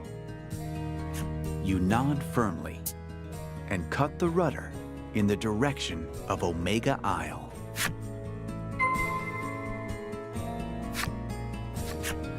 Lack claps you on the shoulder, saying, "You could do with a rest here and there yourself." It then starts to chant some kind of spell. Lack casts a spell on the ship, and suddenly the sails unfurl and the wheel begins to turn without. It explains that your ship can now travel to any island you've already visited on its own. You've never seen Lack look so smug with itself, and that's saying something.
You find yourselves back in the village Laddie had hitherto refused to return to. Her grip on the Crimson Maiden's relic tightens. Her face is taut and determined. Laddie sets foot in the village, not even bothering to have Lack transform her face with its shape-shifting magic. "So, you've returned," a woman says with no small amount of displeasure. The woman heads out of view towards the center of town, as if fleeing from Laddie's very presence. You know that Laddie, for her part, wants to become a maiden so she can protect these people. You just hope you can get that message through to them. You begin introducing Laddie, only to be rudely interrupted. "I'm busy," You begin introducing Laddie, but the boy cuts you. The frankly heartless reception Laddie receives begins to weigh on her. Whatever happened here? It's frayed her relations with the village even more. You all decide it's best to leave the villagers alone for the time being, and instead search for her mother's personal effects. Laddie leads you to her home, which turns out to be the home of Mayor. You always considered yourself close with Grief, and yet you had no idea he had a daughter. You open the door to a completely silent house. Grief must be out. Laddie enters what is ostensibly her home with the soft, suspicious movements of a thief.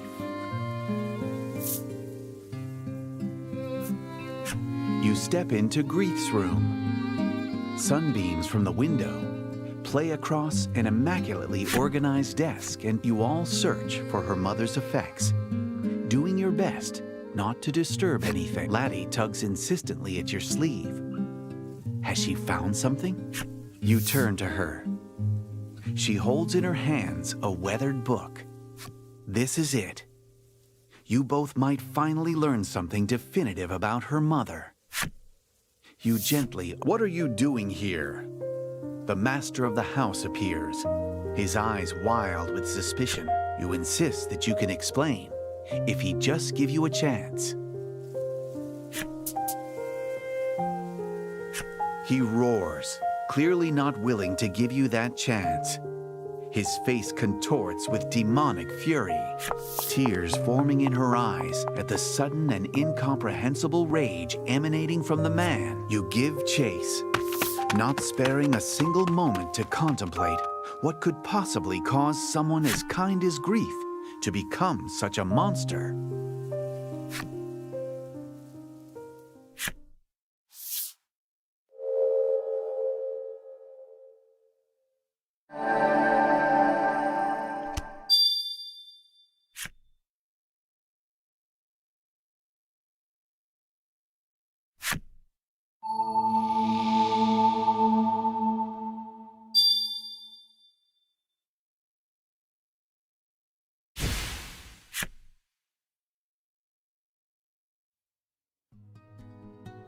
Thus far, you have woven a tale of adventure that has incorporated yarns from the Maidens of the South and West Isles.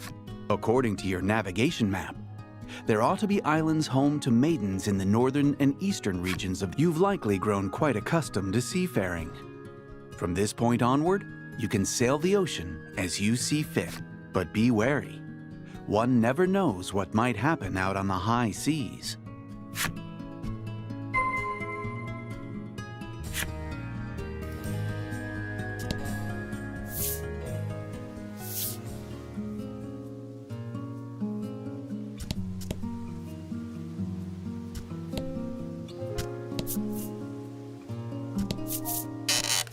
You discover a shipwreck. You climb aboard and begin searching for anything useful.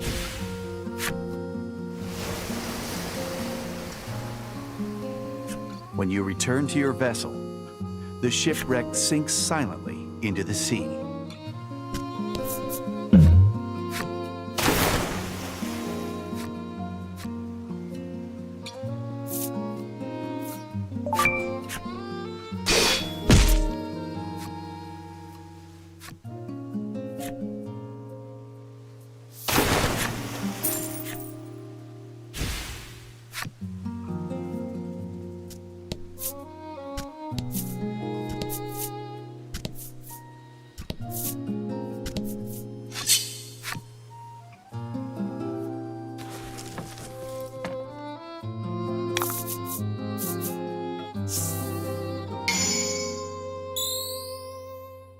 And fight.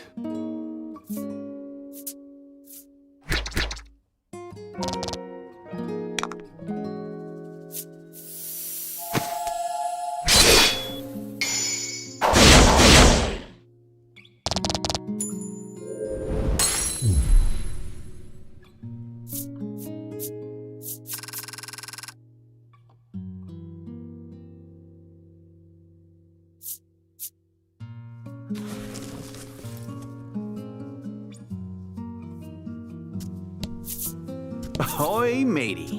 It's like you...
don't know what it is, but there's just some...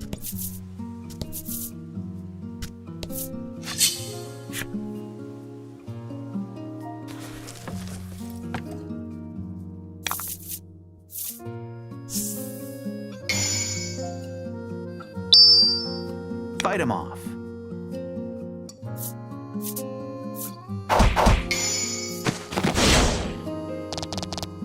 Magnificent.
Don't hold back.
Magnificent.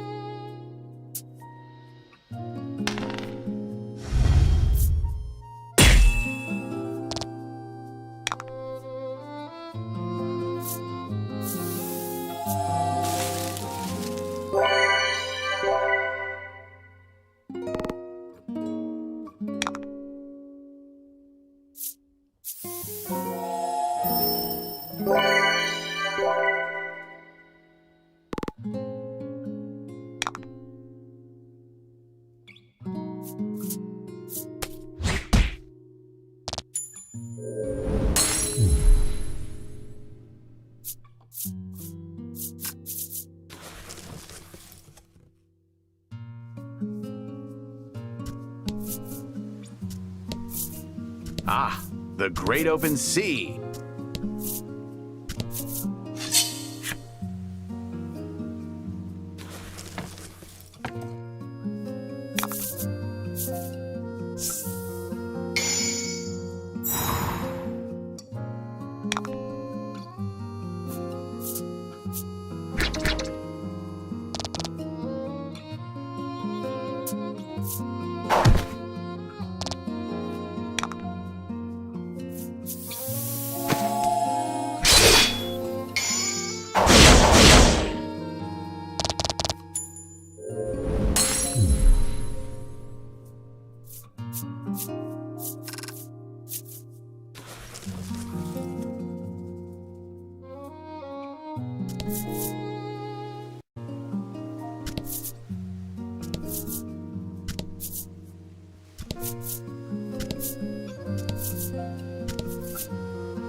Magnificent.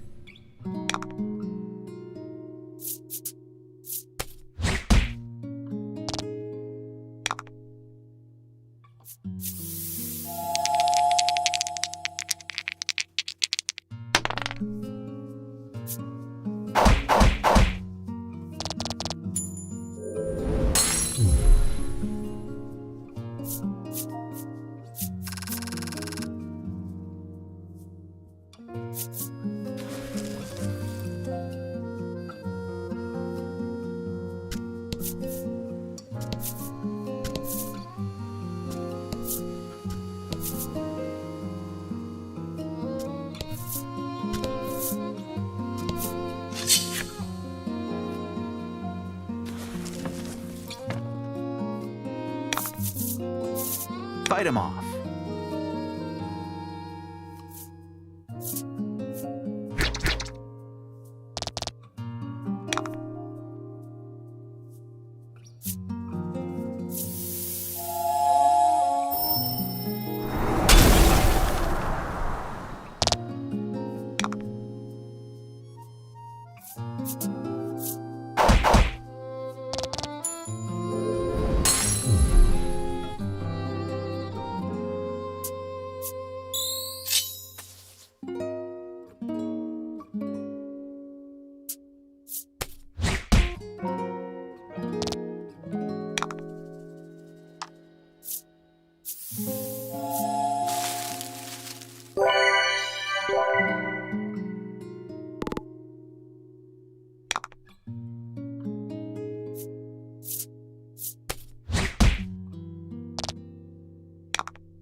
don't know what it is, but there's just some...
Fight him off.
Ahoy, Maiden! You discover a shipwreck.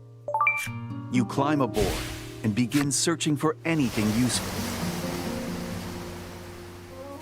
When you return to your vessel, the shipwreck sinks silently into the sea.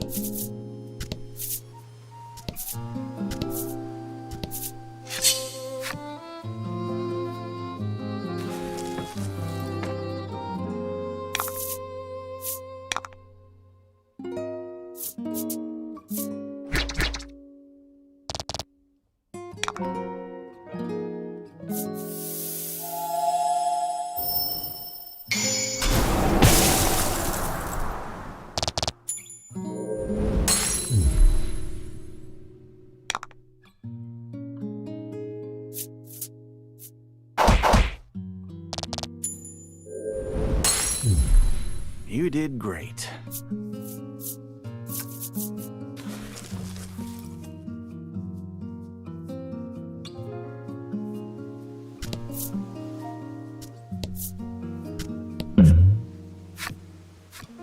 You encounter a fisherman. You inquire as to his frustration, and he replies, "I just can't net myself any sea grapes."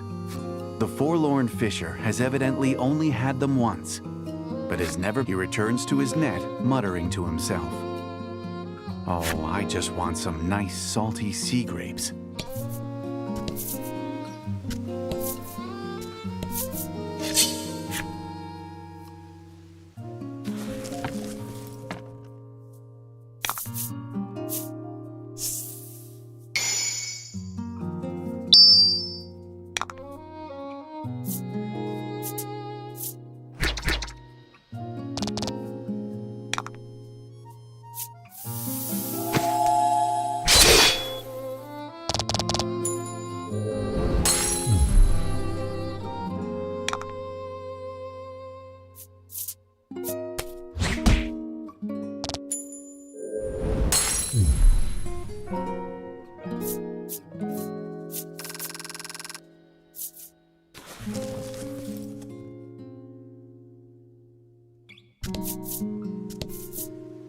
Ah, the great open...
Show 'em what you got.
Fight him off.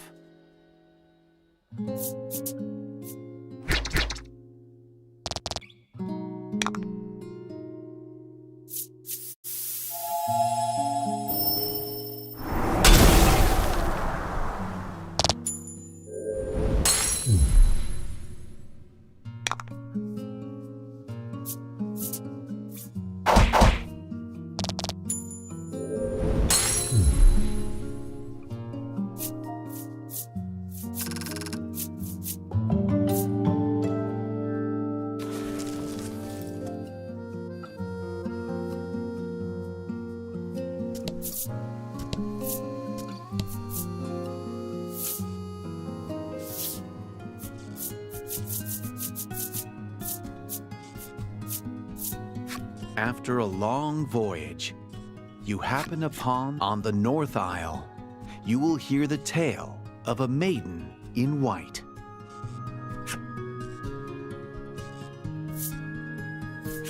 The decision is in your hands. There are other islands waiting to be explored.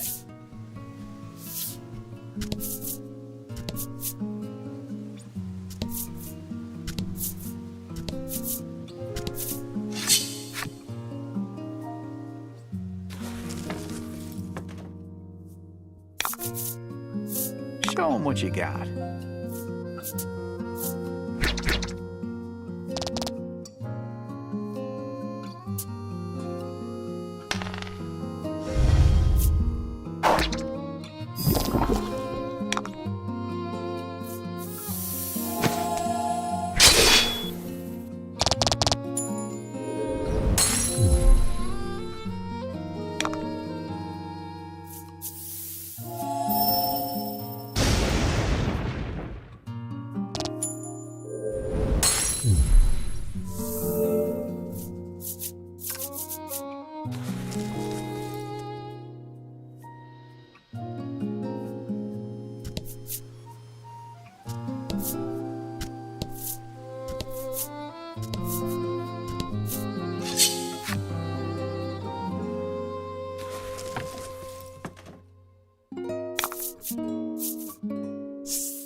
Show 'em what you got.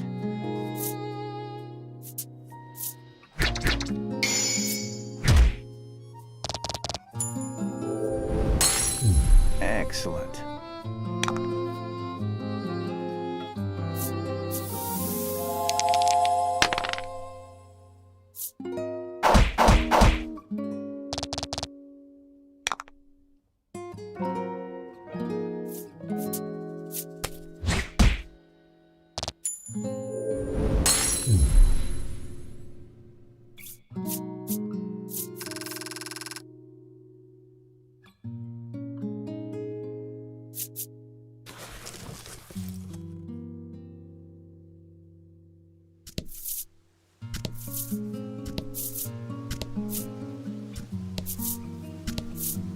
I don't know what it is.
Good work.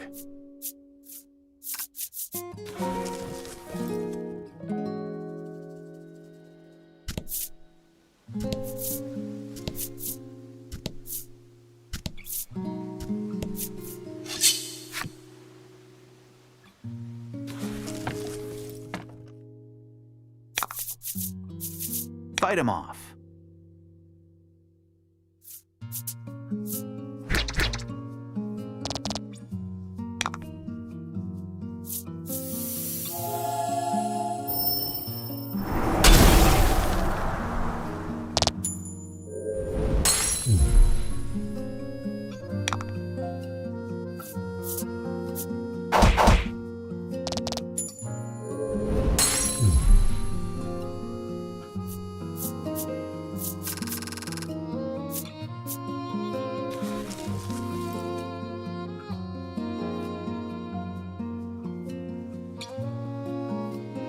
Ah, the great open...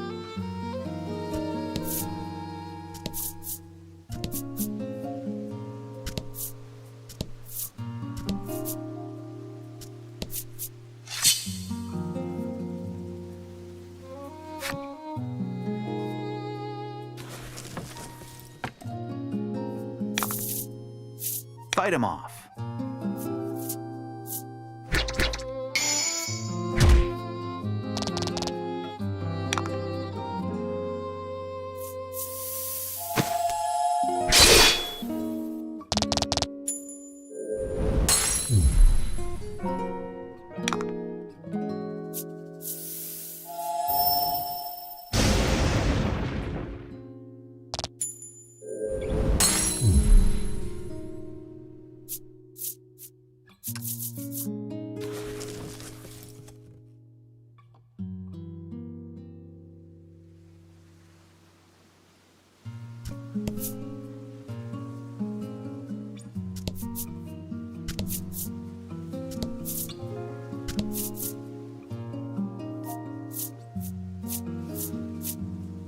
The rush of the wind filling your senses, you open up the navigation map to check your current position and heading.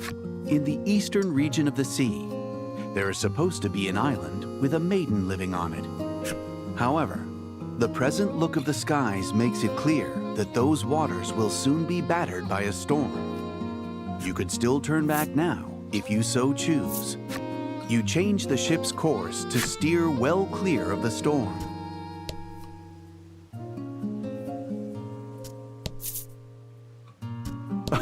Hey, matey. It...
Good work.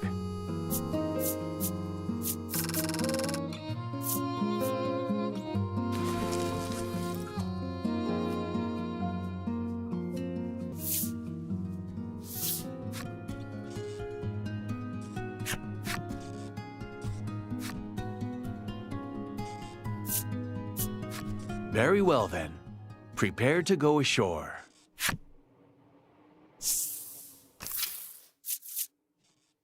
The North Isle is home to a range of majestic snow-capped peaks, the grandeur of which serves as a constant reminder to the residents of just how small they are.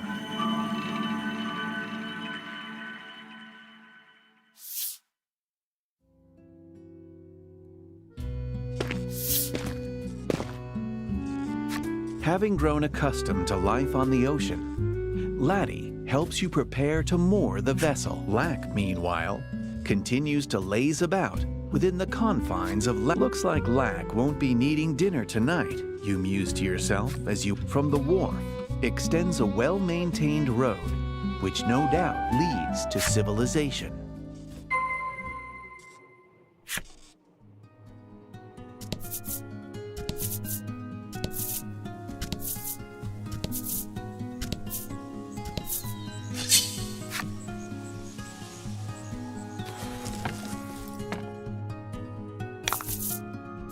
Fight him off.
Ahead of you on the path, you spot a woman crouched on the ground. It looks as though she's twisted her ankle.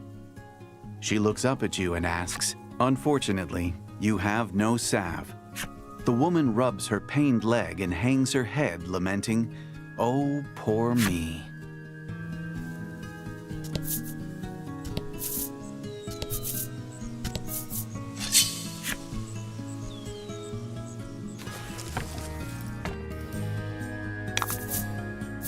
And fight.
You stand on the edge of the forest.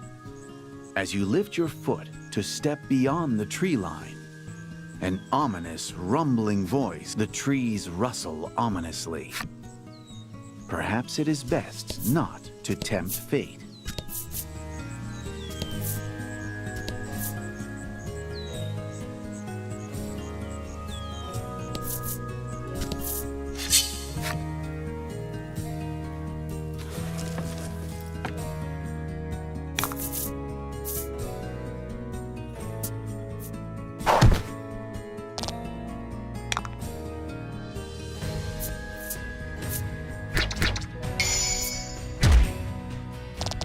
Magnificent.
Fight him off.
This must be a stela of the Isle's guardian spirit.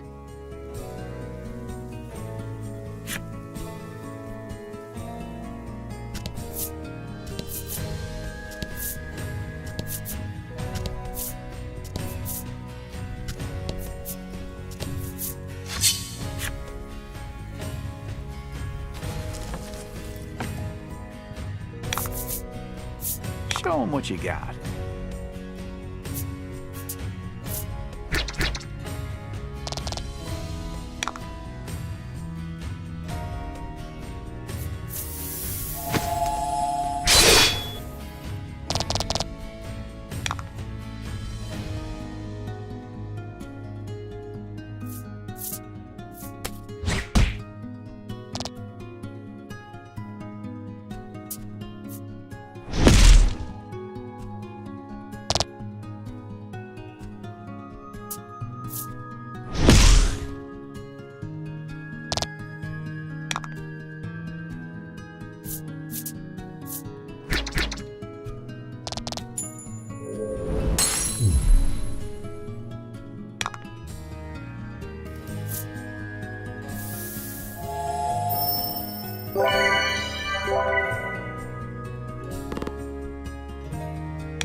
Fight him off.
You are greeted by sublime white gates, the likes of which you've never seen.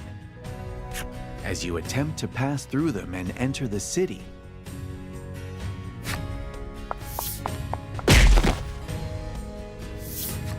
someone garbed entirely in white rushes out, as if running from something, and you cannot see their face for the white mask covering it.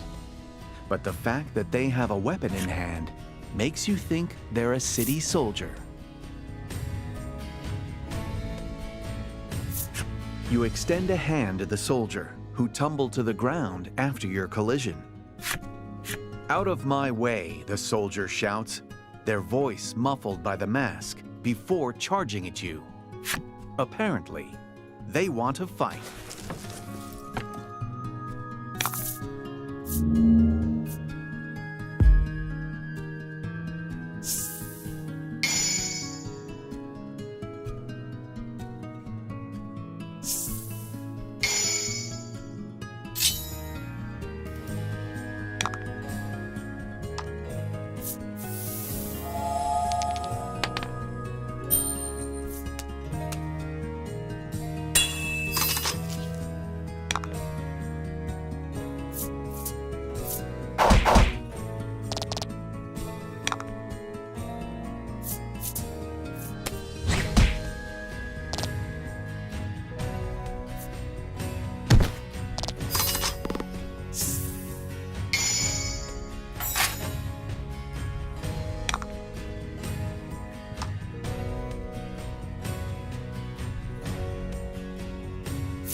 You parry the soldier's sword, then watch as they flee to the west.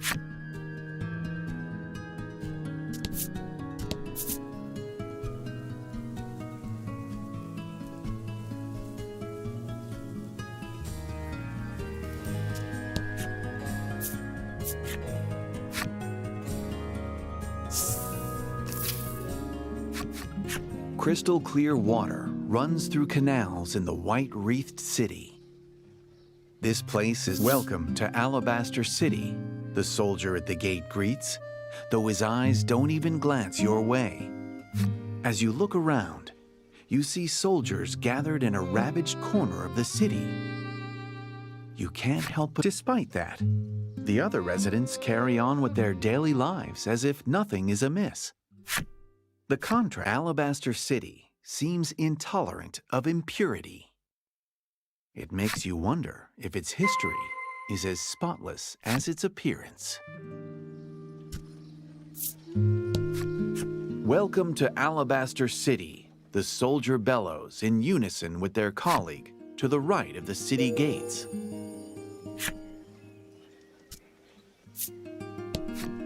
Welcome to Alabaster City, the soldier bellows in unison with their colleague to the left of the city gates. The soldier sternly surveys the people walking up and down the street, periodically pausing to write something down on a piece of paper.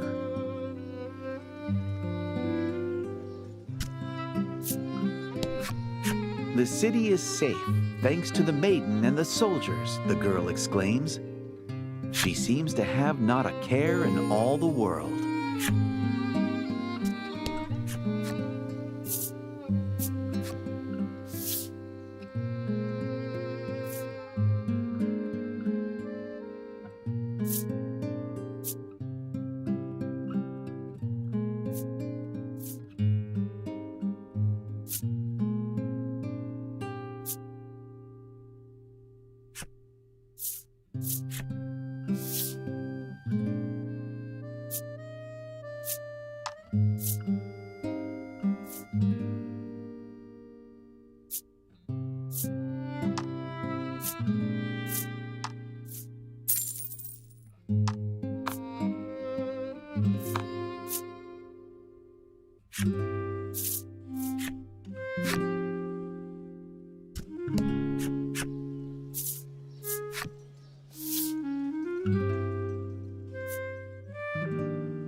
If I shop here, I'll have to shop next door as well, the woman mutters to herself. It would only be fair, she says, trying on one of the necklaces.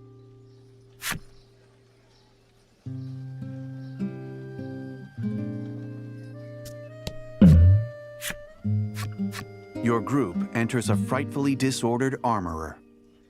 Half-finished bits of plate, pauldrons, the owner and resident blacksmith is mumbling to himself. Someday, I'll forge the strongest suit of armor, and you ask him about this. And he proclaims that he aims to make a name for himself as a smith. But unfortunately, he continues, the ores he needs to produce higher quality armor. The proprietor of the shop says to you, if you come across any rare ore, by all, the purveyor of armor once more welcomes you to the shop and is ready to give your coin a loving new home. What can I do for you? The proprietor asks.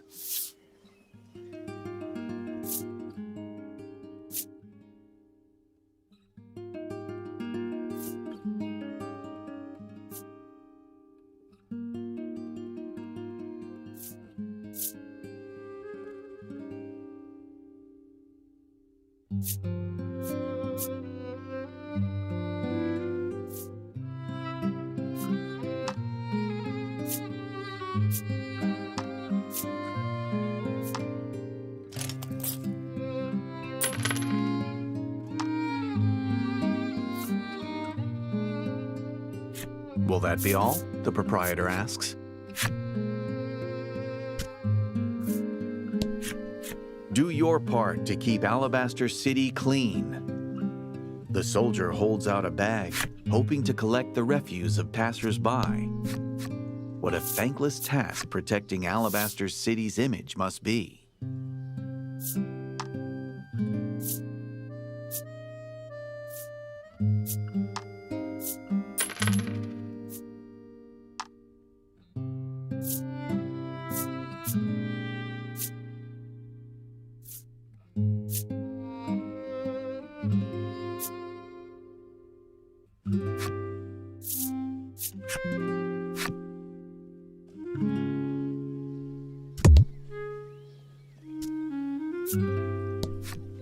If anything bad happens, the maiden and the soldiers handle it, the boy says, though clearly bored with the peaceful city.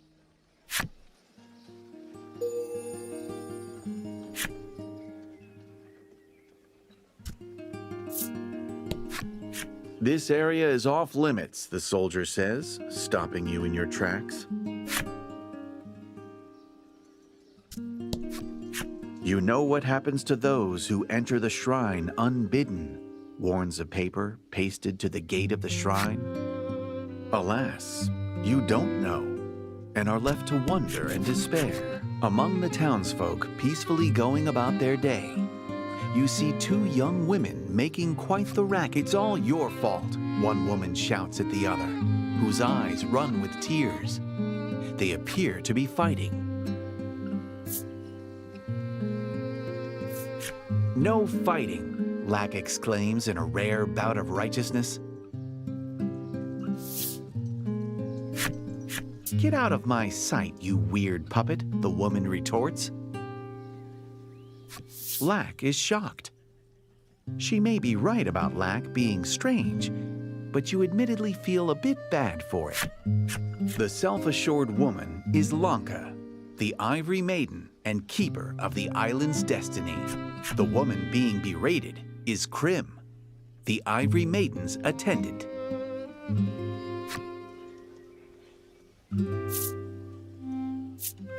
The women explain that they were entrusted with killing the deserter who ravaged the town.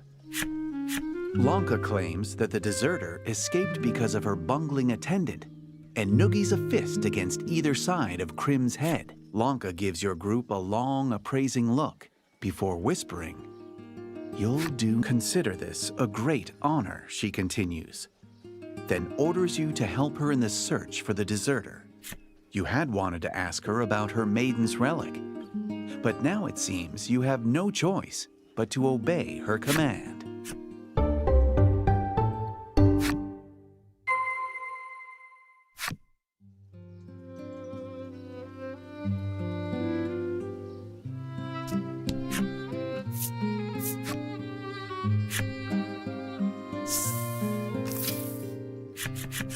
You wonder if the masked soldier you saw earlier could be the deserter the Ivory Maiden is after. You inform her that the soldier fled to the west. According to the maiden and her attendant, a woodland known as the Mystic Forest lies in that direction.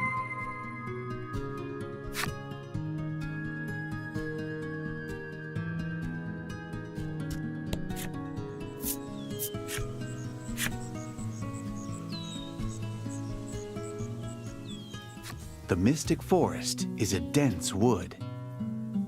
Travelers who have ventured through the closely packed flora claim to have experienced mysterious happenings within. Upon entering the sprawling forest, you notice Krim trembling as when you ask her what she's worried about. She explains that there are rumors of talking trees. That's just superstition, Lanka says condescendingly.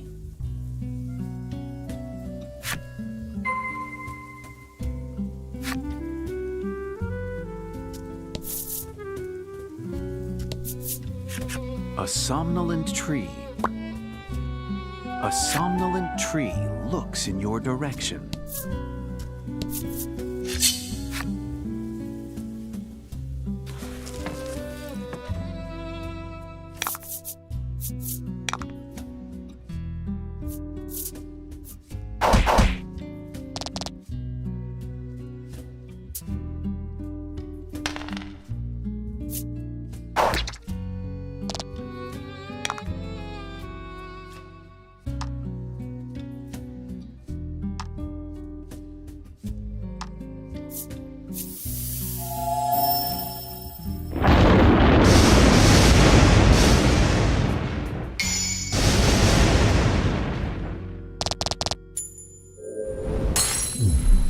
Magnificent.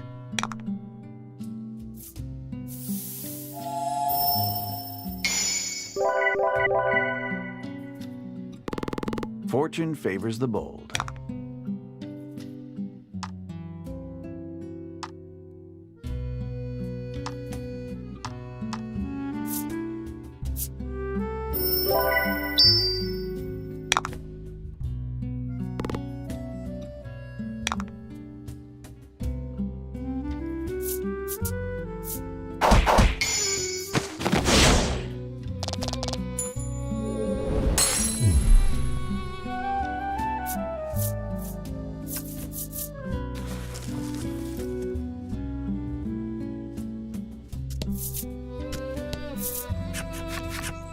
If you wish to go further, heed our voices, the tree says eloquently as you approach.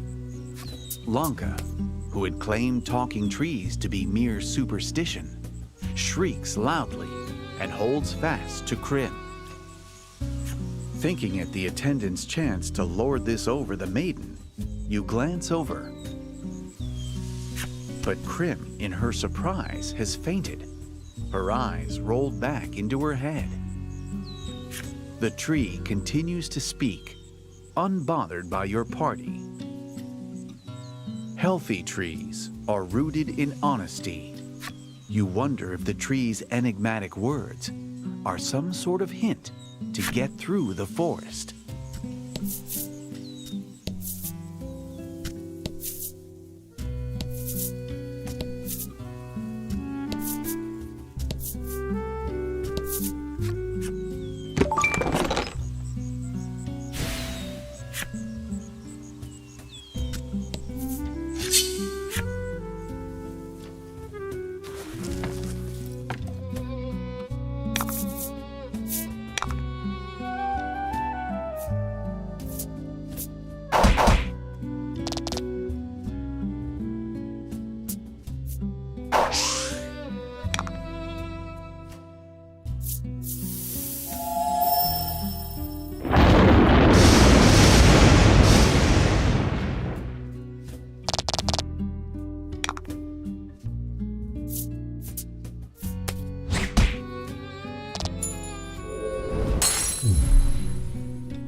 The tree suddenly begins speaking to you.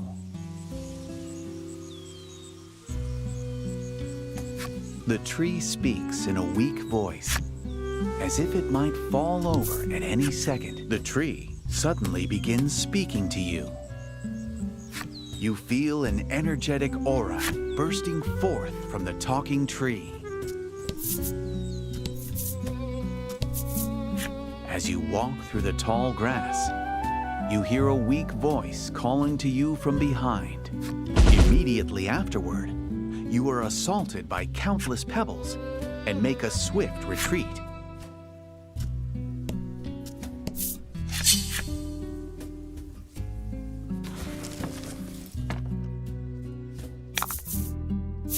Show 'em what you got.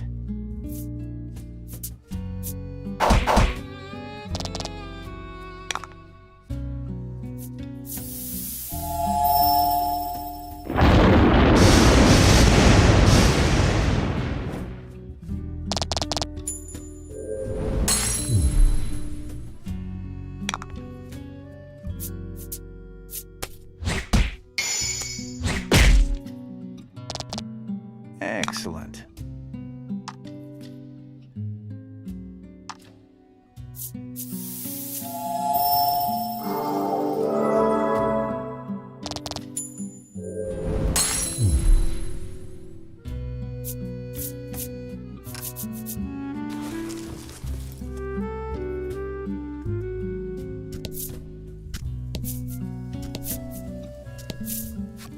As you walk through the tall grass, you hear a lively voice behind you shout, "Good luck!"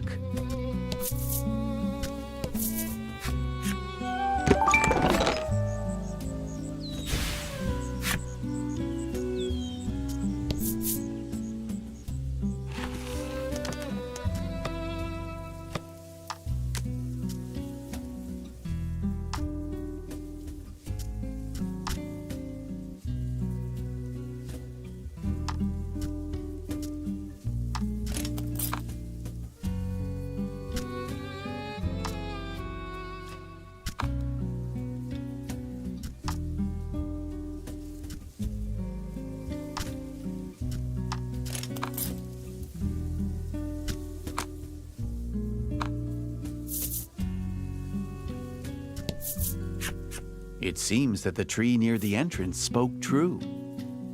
If you lose your way up ahead, perhaps you should listen to what the other trees have to say.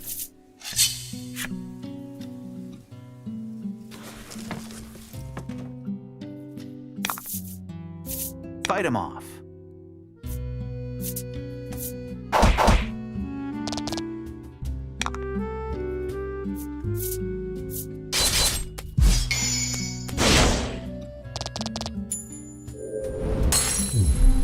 Fortune favors the bold.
Hope you win.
The ivory attendant complains as you make your way through the dense trees, repeatedly invoking each time. Laddie pats the crestfallen Crim on the head.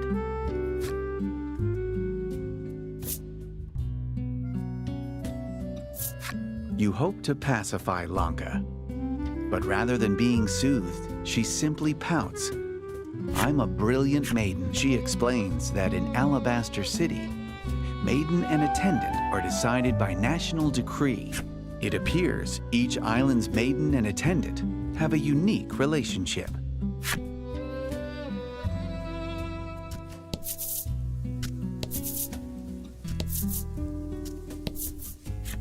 The tree suddenly begins speaking to you.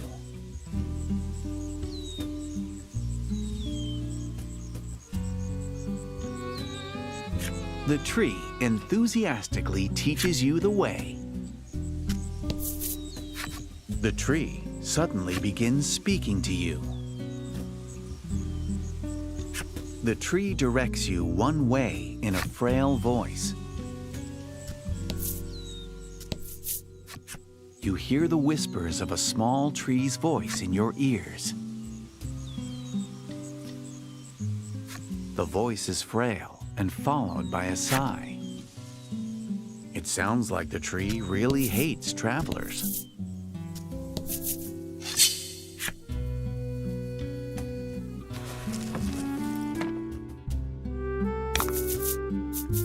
And fight.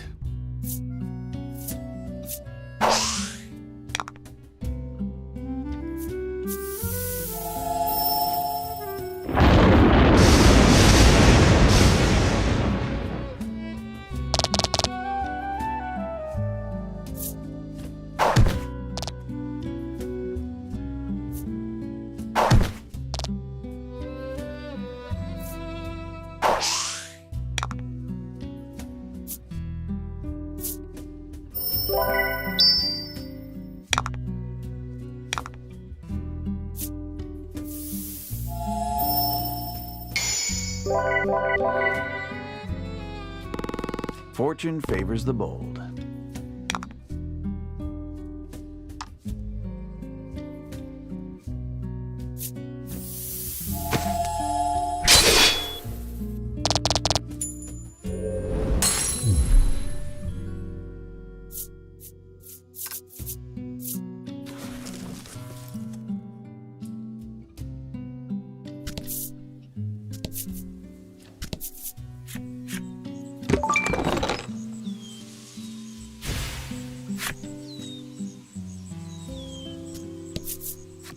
As you walk through the tall grass, you hear a lively voice shout from behind. Yes, that's right.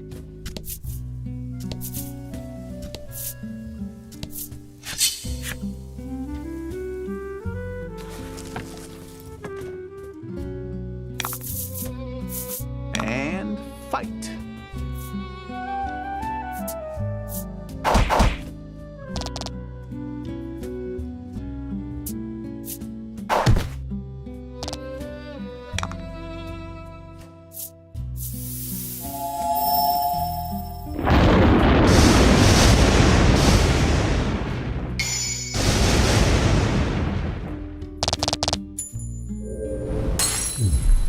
Excellent.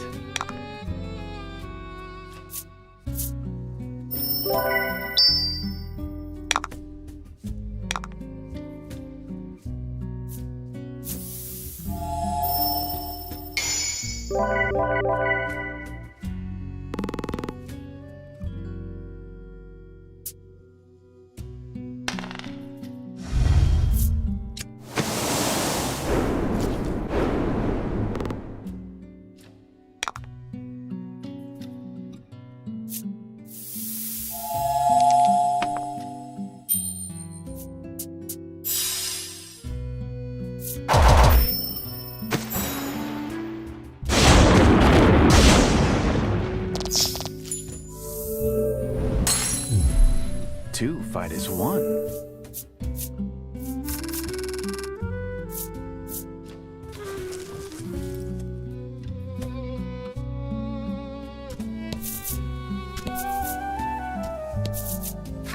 The tree suddenly begins speaking to you. The words sound as if they're being wrung out from the tree itself. You wonder if you can take them at face value. The tree suddenly begins speaking to you. The tree trembles in its frailty. You wonder if it fears humans.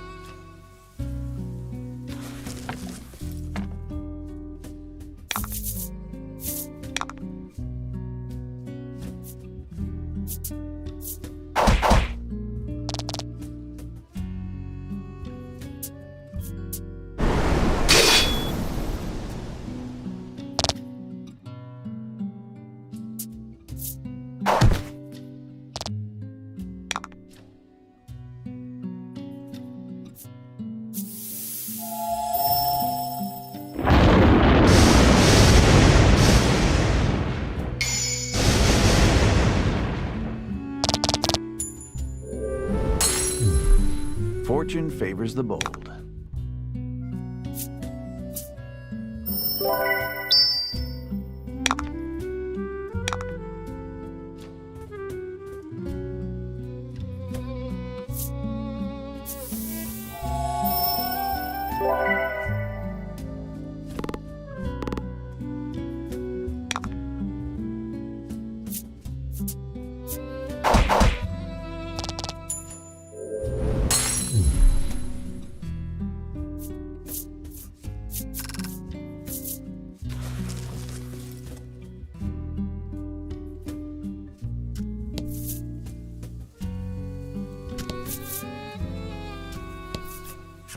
You hear snoring nearby.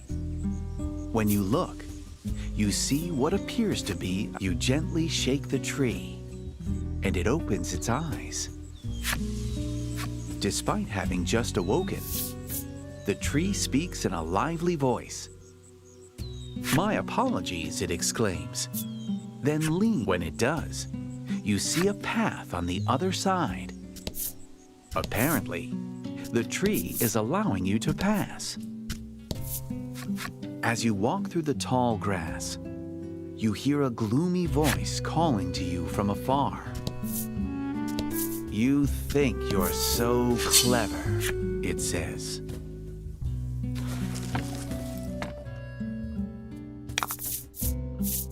And fight.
Excellent.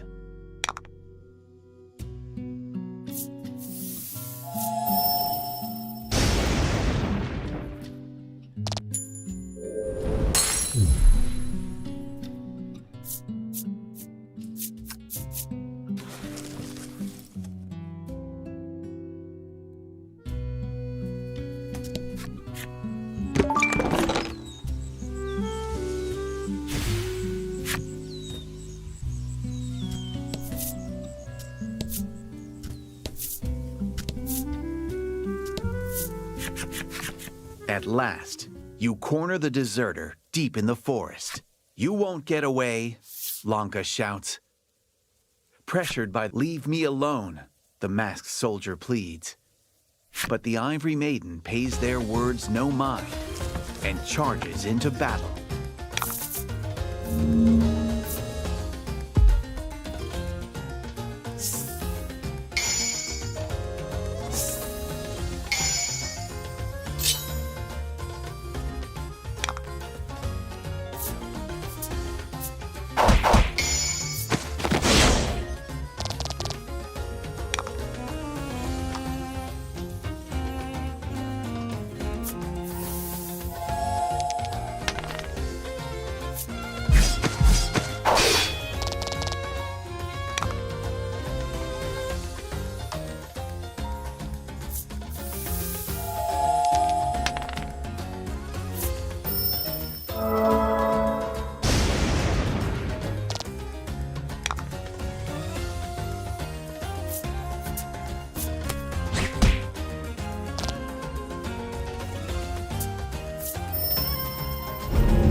The Ivory Maiden's powerful strike cleaves through the soldier's mask, broken.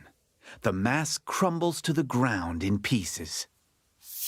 Everyone gasps. The face beneath the mask looks just like Lanka's. "I just want to live," the woman says, glaring at your party.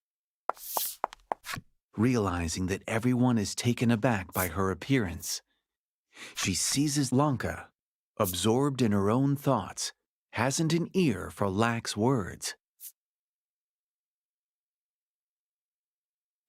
Though originally tasked with killing a deserter, you find yourselves faced with a woman who bears you get a creeping feeling that something sinister lurks beneath Alabaster City's pristine facade.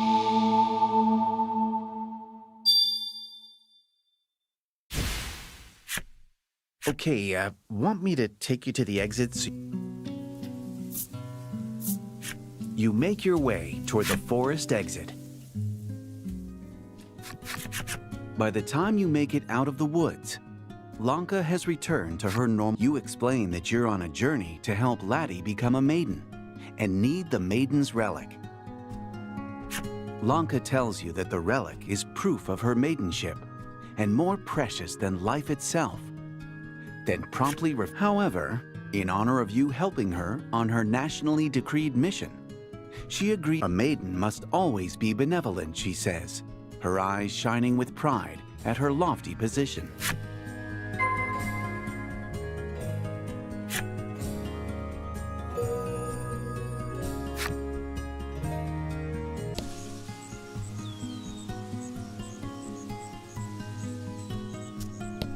Tempting though it may be to wander, this isn't where you're headed, so you turn around. You escort Lanka and Krim to your vessel. "I'm surprised it even floats," Lanka whispers. "I never thought the deck would be stained in a maiden's blood," you think to yourself as the ungrateful words leave her mouth. As if sensing your murderous intent, Laddie looks at you and takes deep breaths, urging you to take your own.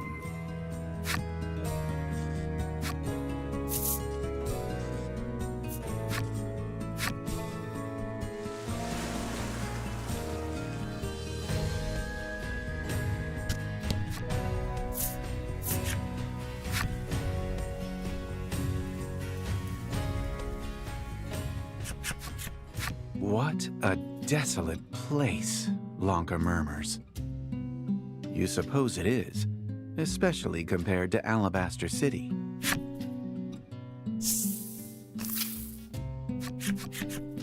You all stand before the altar, the Ivory Maiden and her attendant included. "So what do we do here?" Lanka asks. As if on cue, Lack begins chanting his mysterious chant.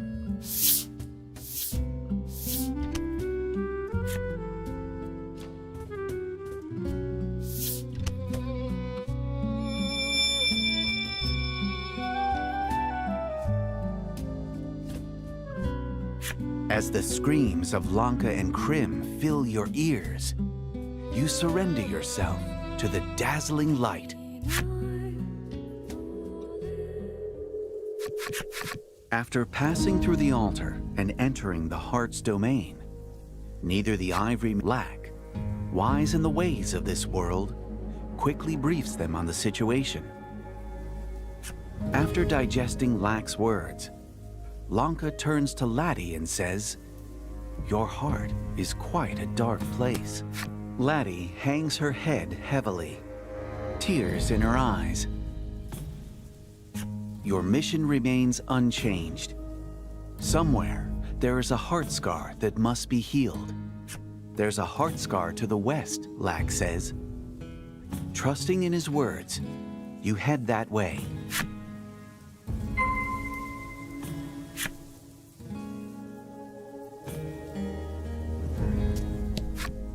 A stela carved in the spirit's image. What's it doing here?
Fight him off.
Excellent.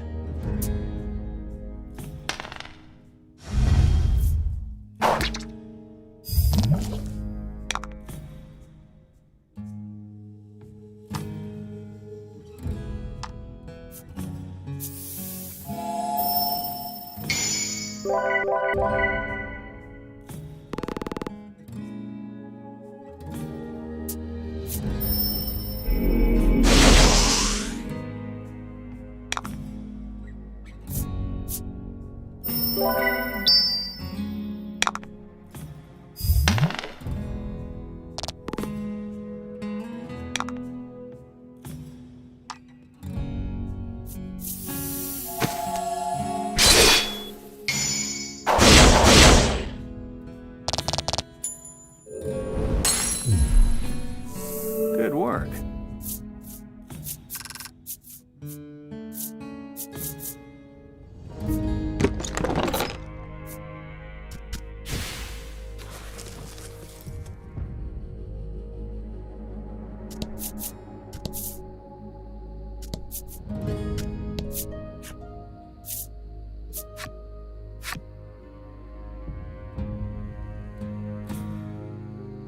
You reach Burdenberg, a town rife with laddie's woes.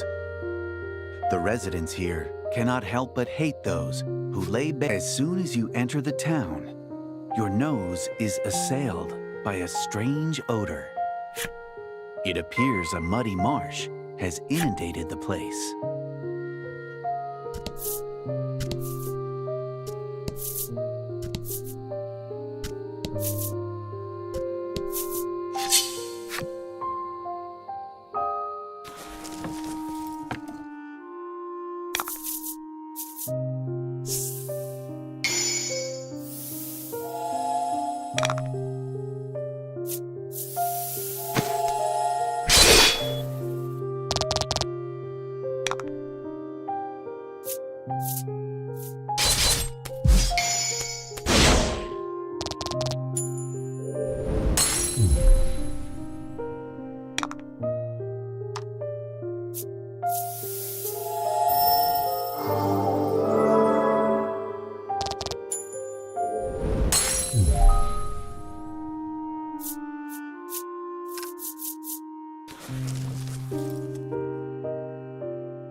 You see a girl gleefully playing with the mud.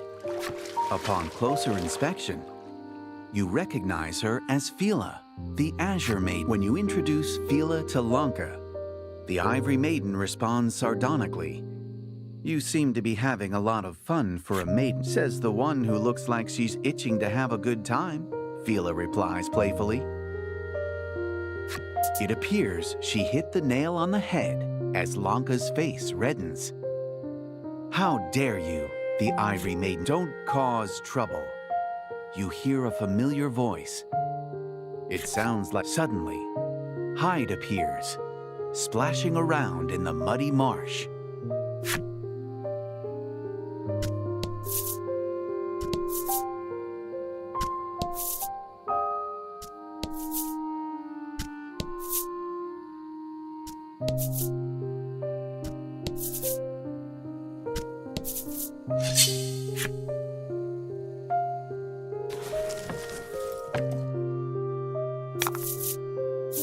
And fight.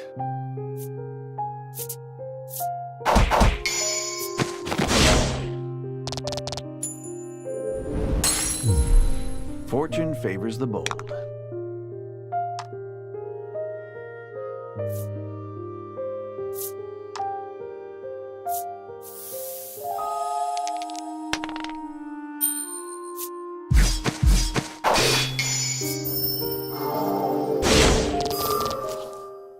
Magnificent.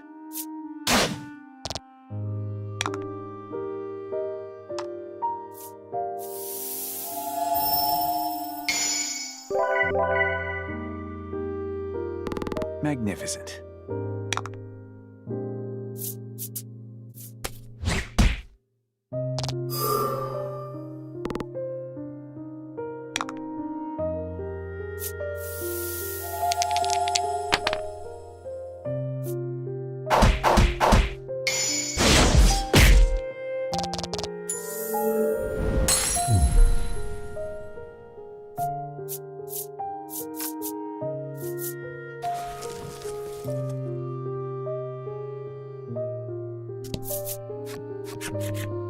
You see an old man gulping down the contents of a mud-filled cask.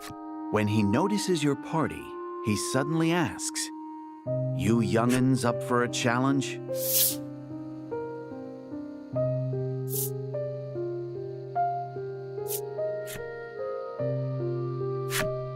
"As if a human could ever compete against me," Lax says. But then, the old man flicks Lax's forehead, sending it soaring.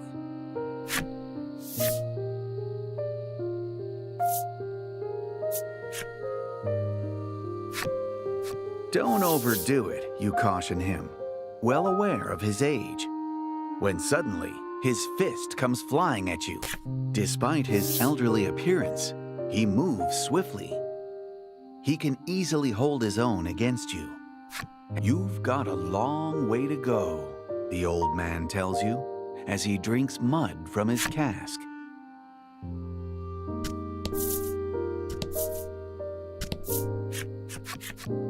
"What should we do today?" the man murmurs to himself as he uses mud to craft a human-sized doll. When you ask him what he's doing, he says that he doesn't have any friends, so he's making a mud buddy.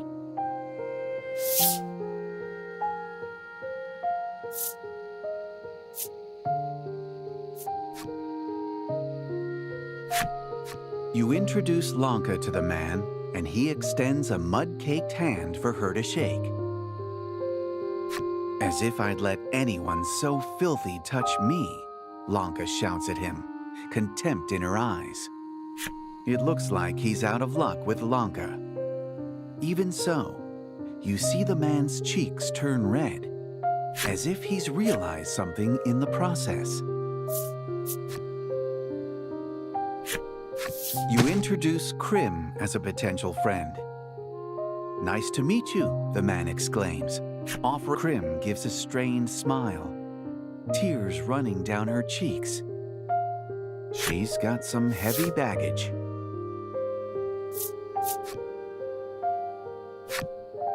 Thinking it might get lonesome with the mud buddy as his only company, you decide to become his friend. The doll begins to wriggle and writhe before transforming into something that looks just like... This is all possible thanks to the mud, he says cheerfully, happy to finally have a friend. To your surprise, the residents seem rather grateful to the muddy marsh at the town center. You decide that it may be worth investigating.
You did great.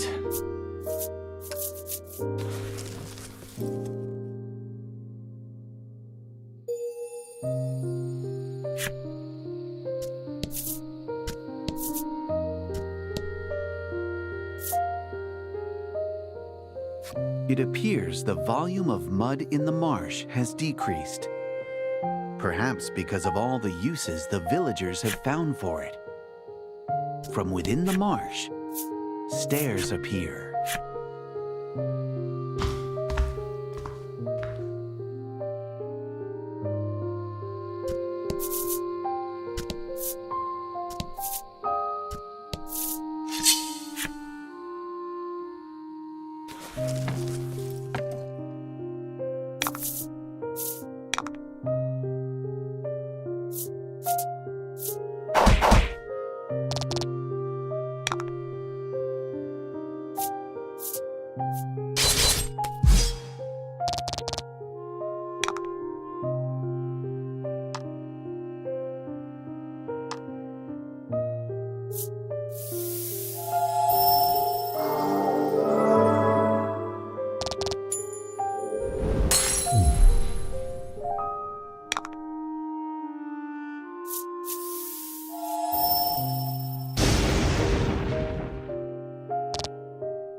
Don't hold back.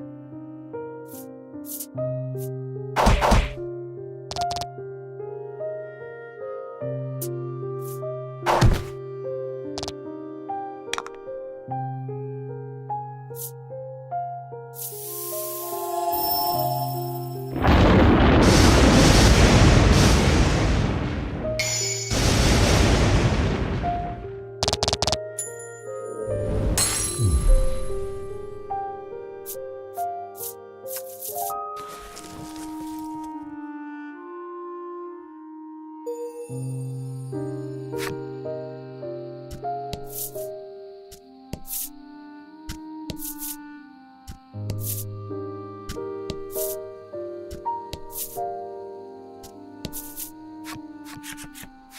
see a little girl drowning in the marsh.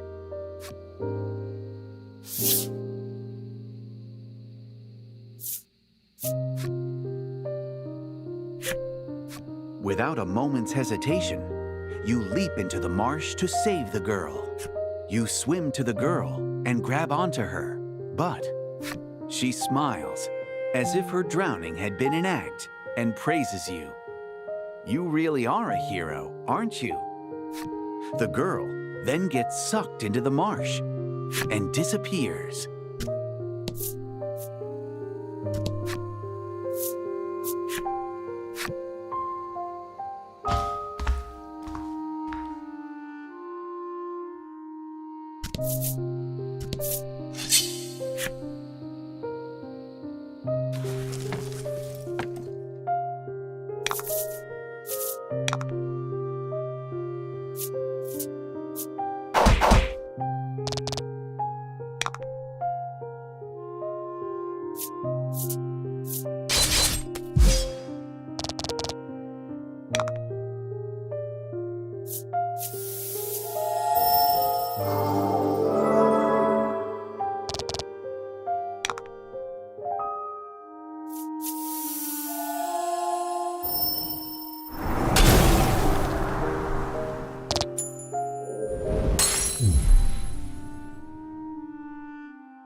Fortune favors the bold.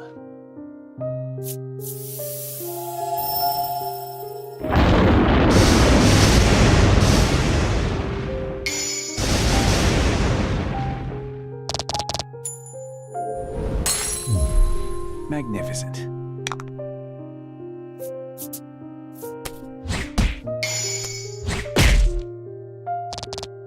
Magnificent.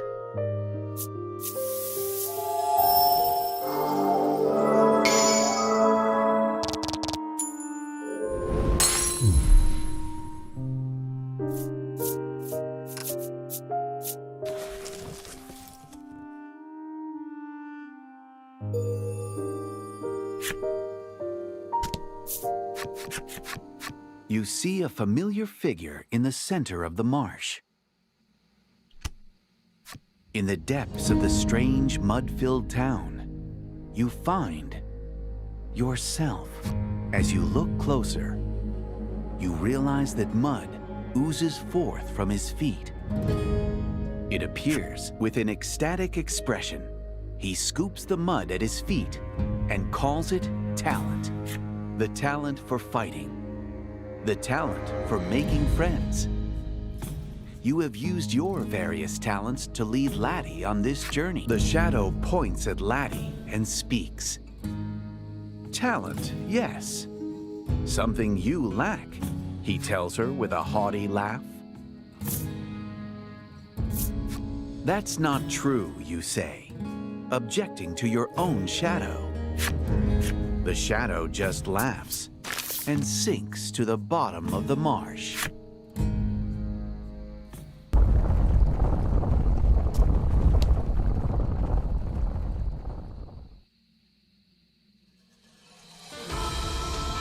So this is the hard scar, Krim gulps. as she stands before the horrendous light.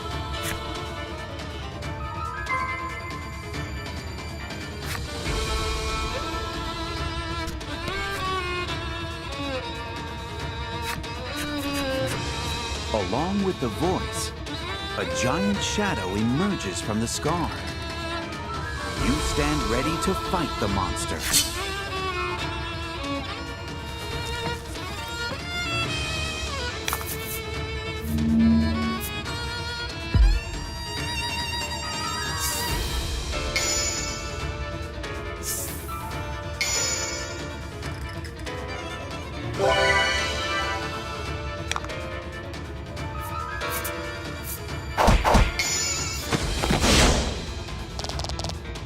Excellent.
Fortune favors the bold.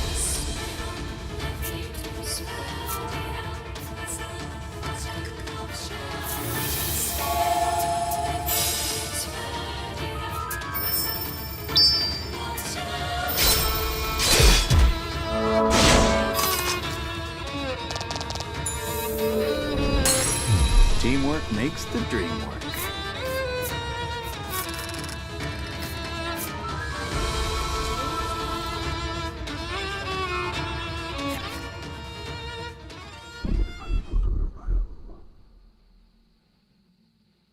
Within the shadow's final words, you sense sorrow.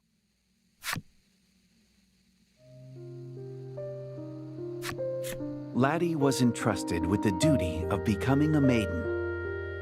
Thanks to her, but it was a false love. No one would truly love someone who was destined to disappear.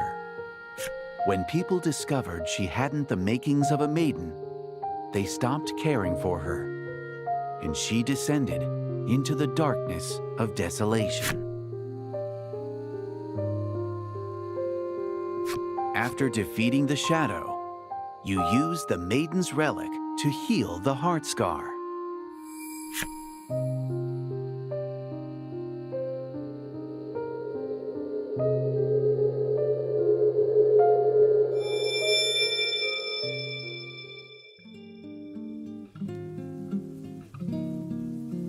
You successfully restore the town and heal the wound on Laddie's heart. Your mission fulfilled. You decide to return to the world you came from.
Layla and Hyde look perfectly content as they splash about in the water.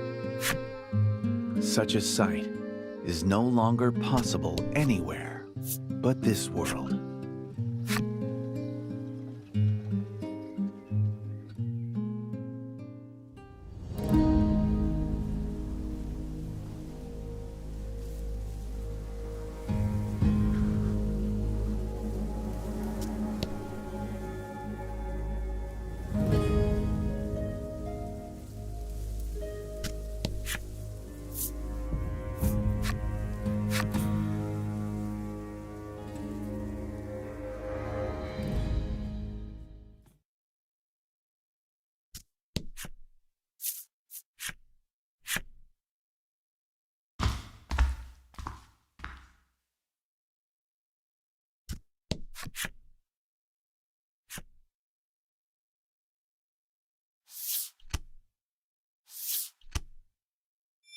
With the door opened by the self-proclaimed spirit spell, you leave the heart's domain behind. Upon your return to your original world, Lanka and Krim look weary from their unbelievable experience. Laddie, meanwhile, is fast asleep on the floor again, recovering from her sudden change of heart. Her sleeping face, which you'd seen occasionally at the grotto, seems to have softened a bit from the anguished way it looked before. Thanks to the Ivory Maiden and her attendant, you've accomplished your mission. You prepare to take them back to the North Isle.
As you make your way ashore, you see an impeccable line of soldiers in white armor awaiting you. A welcome party? Lack asks, though the atmosphere is far from welcoming. In accordance with national decree, we have come to apprehend the rebellious Maiden, the soldiers say, pointing countless blades at you.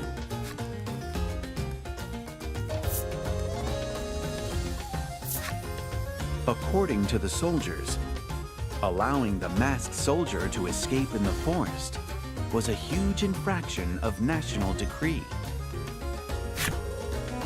Lanka hangs her head. Apparently, national decrees are matters of utmost importance to maidens. A soldier, who appears to be the squadron's captain, claps Lanka in restraints. The maiden must be educated, the captain says. Dispose of the others, including the attendant.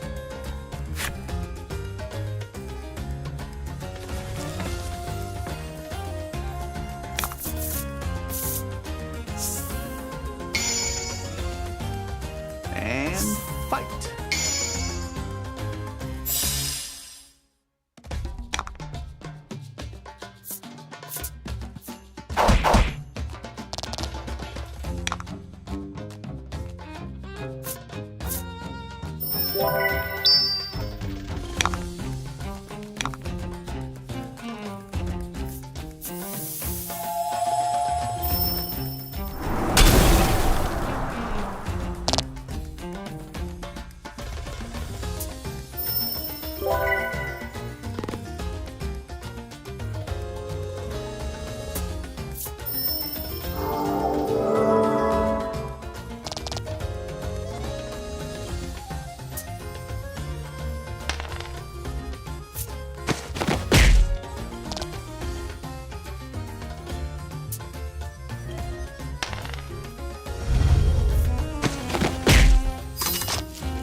After defeating the soldiers, you spot neither hide nor hair of Lanka. According to Krim, the maiden will likely be taken to the Foundation, a school beneath the palace. You begin walking toward the palace in hopes of saving the maiden, dragging along the faint attendant. Lanka, she murmurs. Oh, Lanka.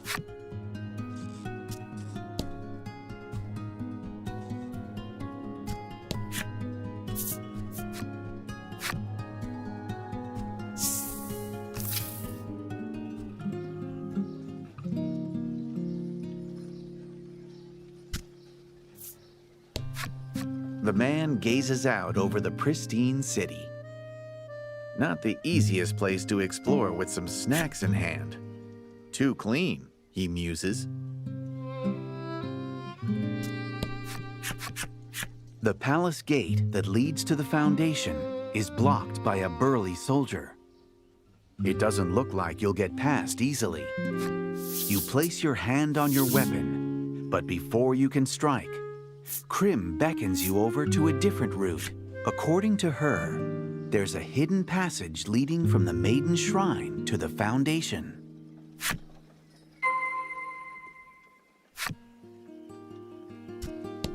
Beneath the edge of the shrine is an old door. Could this be the entrance to the hidden passage? You push open the door and descend the stairs dug into the very earth. The dimly lit passage seems to go on for miles. This place gives me the creeps, says Lack with a shudder. There are no ghosts here, so don't worry, Krim replies. Though I can't say the same of enemy soldiers, you warn them. Then continue quickly on your way.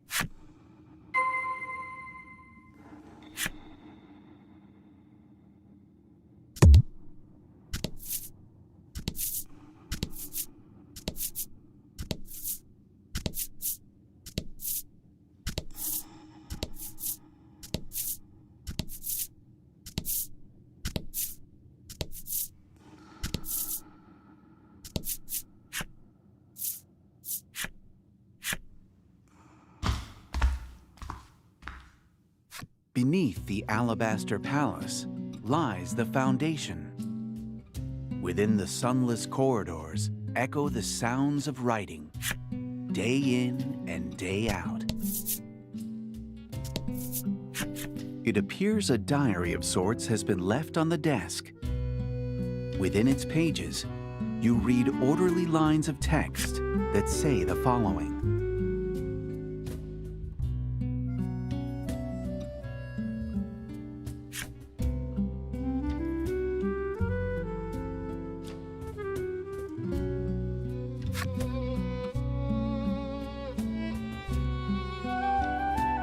Nothing further is written.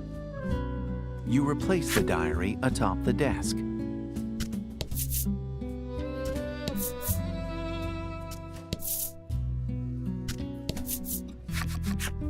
You see Lanka peeking out from behind the door. But something's not right about her. That's not Lanka, Krim whispers, her whole body trembling. The mysterious girl then dashes off somewhere.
Congrats.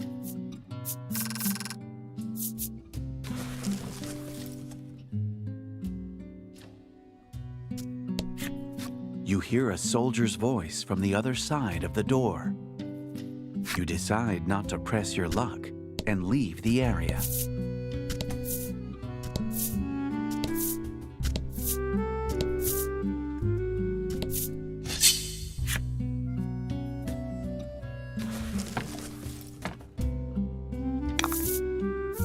Hope you win.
The maiden is property of the city, the girl recites repeatedly.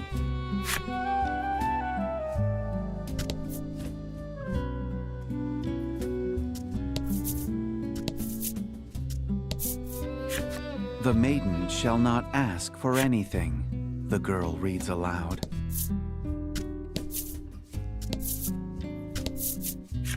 It is an honor to be chosen as a maiden, the girl whispers to herself.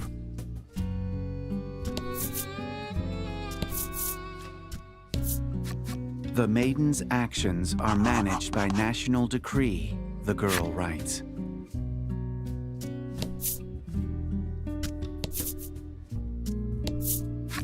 The maiden's relic is more important than life itself, the girl transcribes.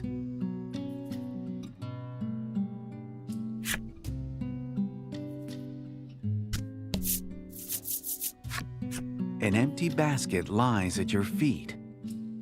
What could this possibly be for?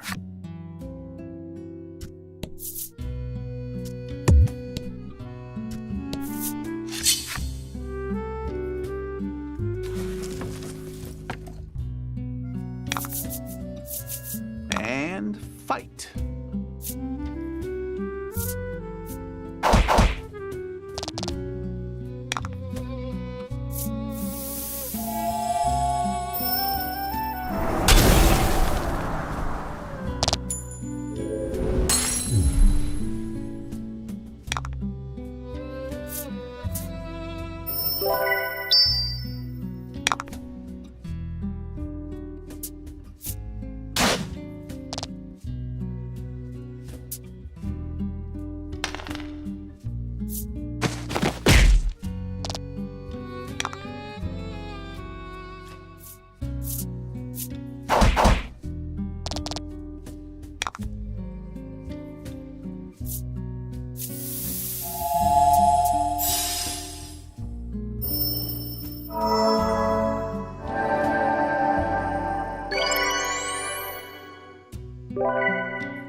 Fortune favors the bold.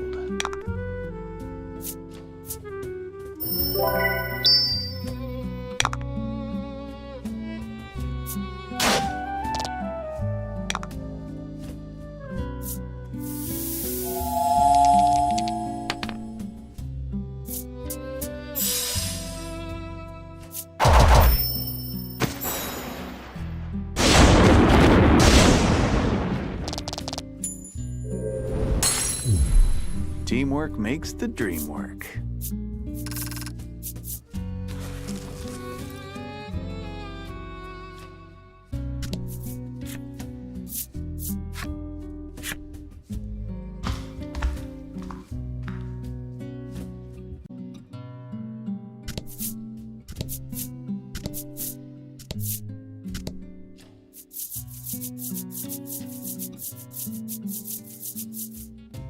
At the end of the corridor, you find an open space that looks to be a small room. When you peer inside,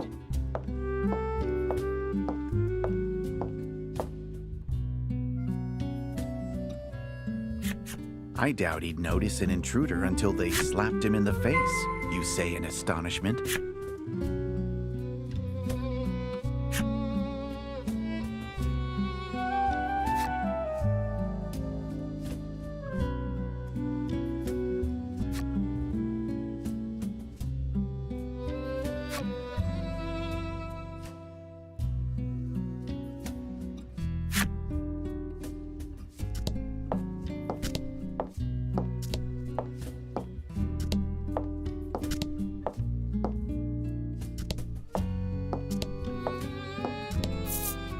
You make it through the room without the guard noticing. Laddie's expression reads of relief. As soon as you leave the room, you hear the soldier say, "Time for lunch." He then promptly leaves the area.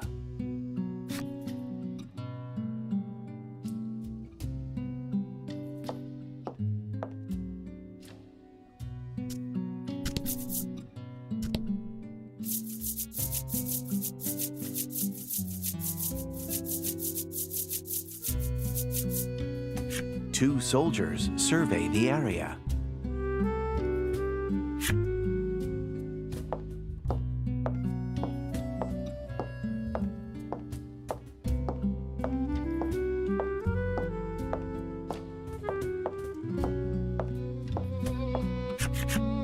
Lanka should go first, Krim begins, then gasps and covers her mouth.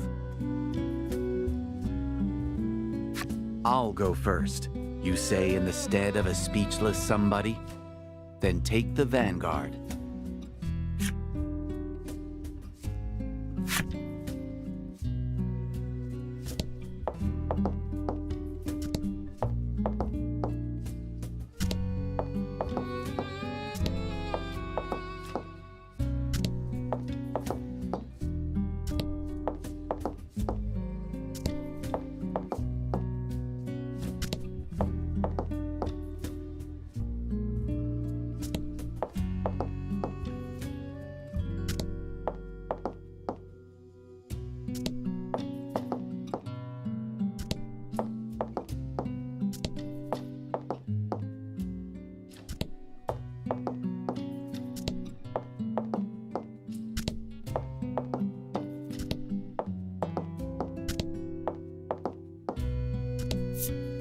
Thinking that you should be fine after coming this far, you let your guard down. When you do, you overhear the guard speaking. Break time, they announce before heading off somewhere.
A single corridor extends in front of you. Either side is lined with countless baskets. While most are empty, there are a few in which you see a humanoid shadow. As you bring your face closer, the shadow does as well, then blinks its eyes. Whatever is within the basket is undoubtedly alive. Chills run down your spine, and you step away from the basket.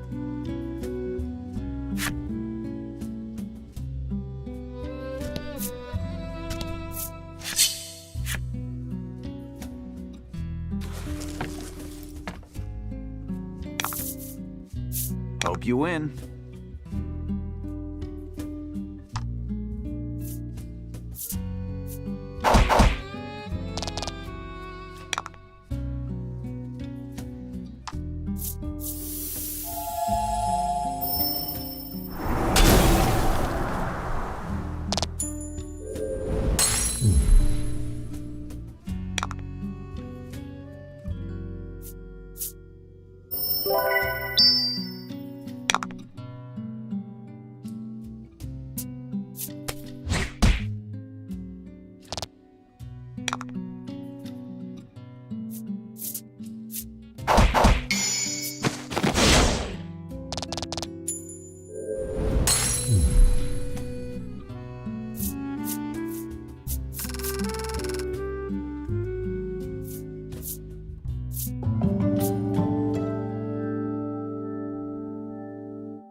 As you reach the bottom of the stairs, you see a group of soldiers.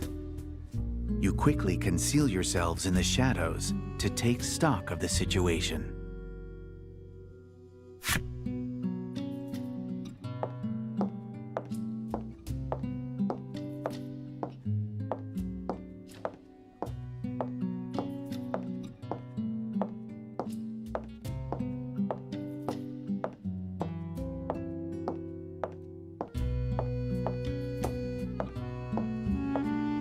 The surveillance is even tighter than before, so you'll have to proceed with the utmost caution.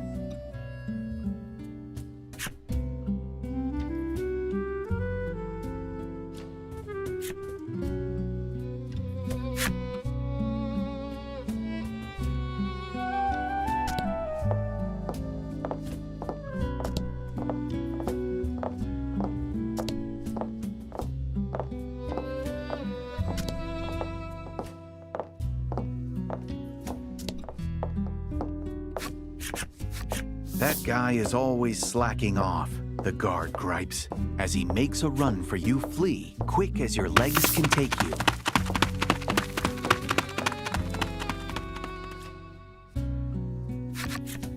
Somehow, you manage to shake off the soldiers. You'll have to watch their movements extra carefully so you don't get caught.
Now, what are we supposed to do when we find an intruder again?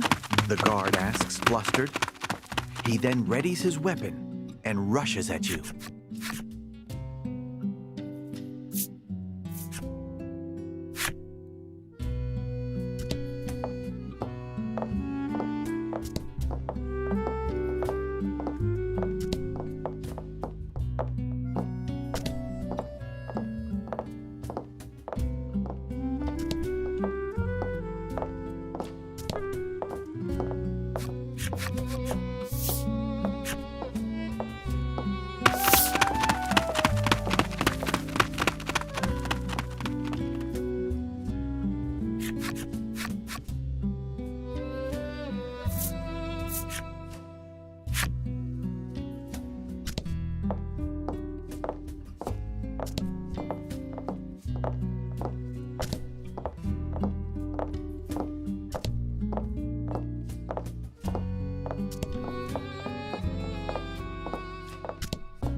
You've successfully made it past the soldiers.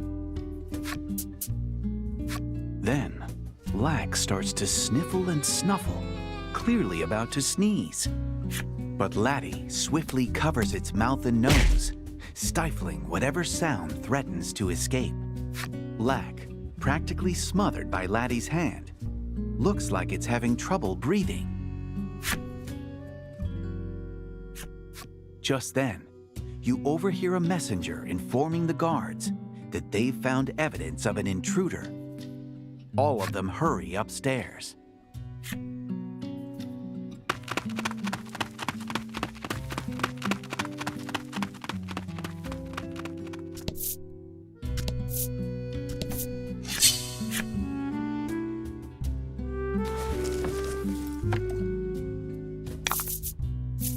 Fight him off.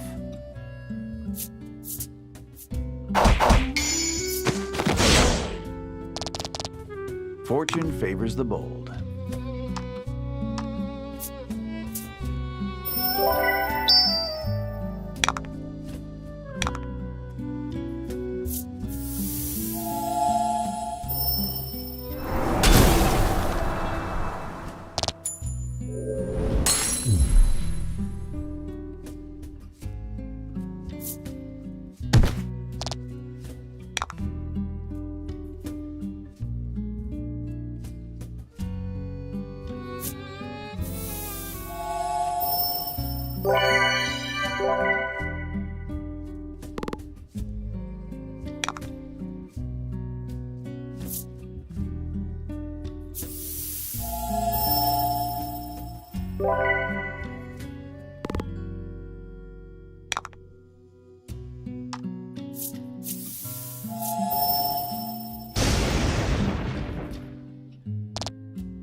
The door is shut tight.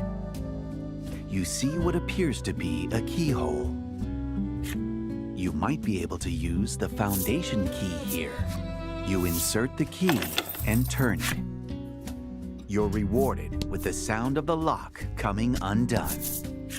I wonder what my attendant will be like, the girl whispers as she spins in place.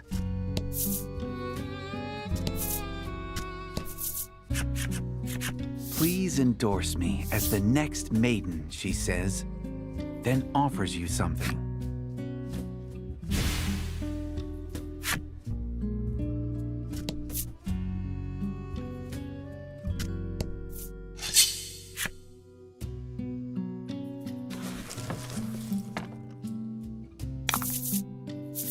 And fight.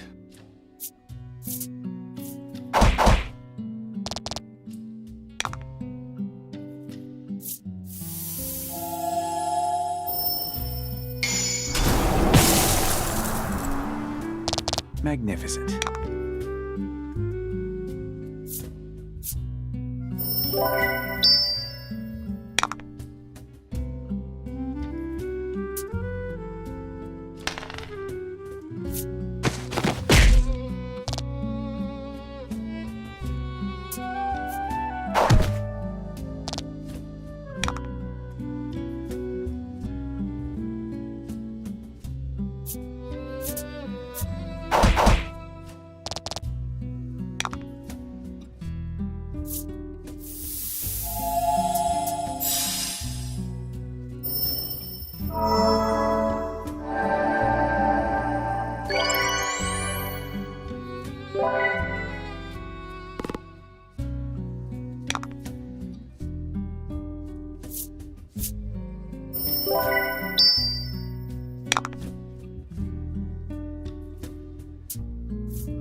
Fight him off.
If I become a maiden, will I forget this place?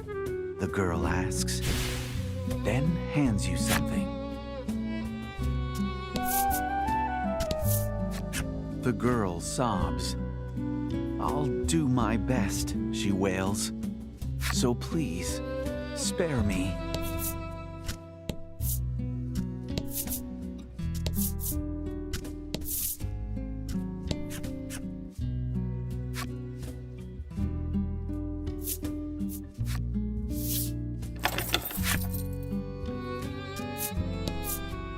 When you pull the key from the keyhole, it snaps in half. You won't be able to use this key anymore.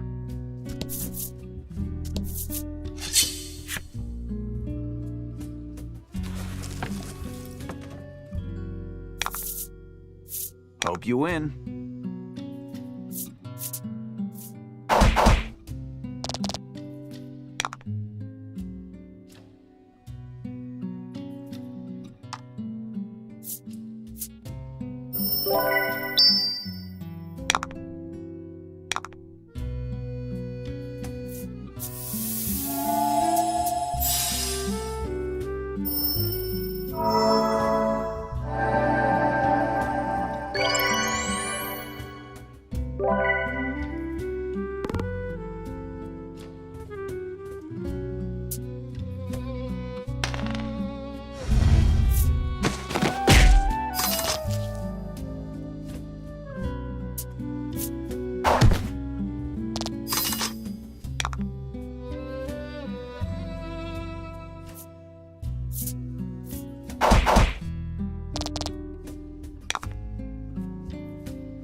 Excellent.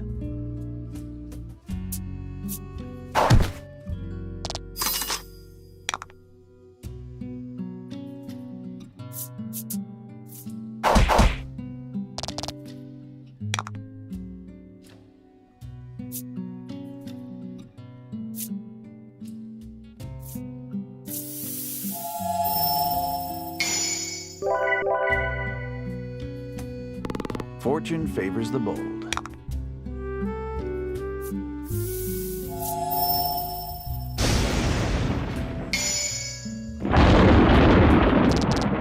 Magnificent.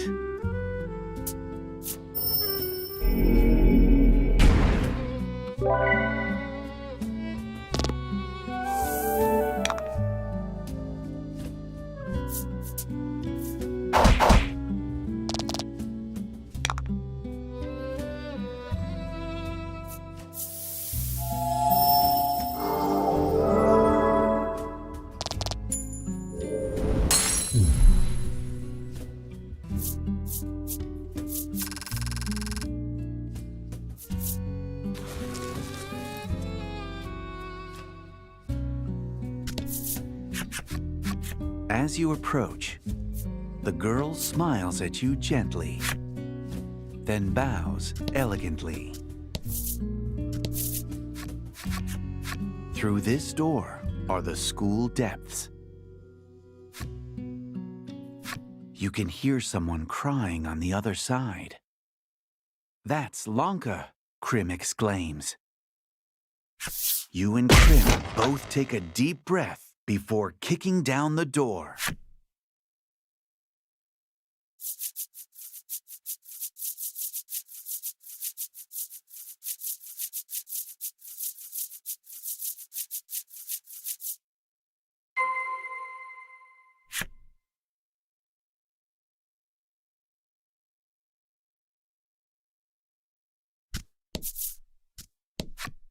On the door, you discover a device with numbers on it.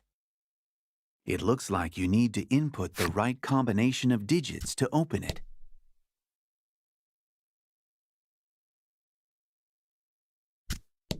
You've got more to do right now, and none of it in this direction.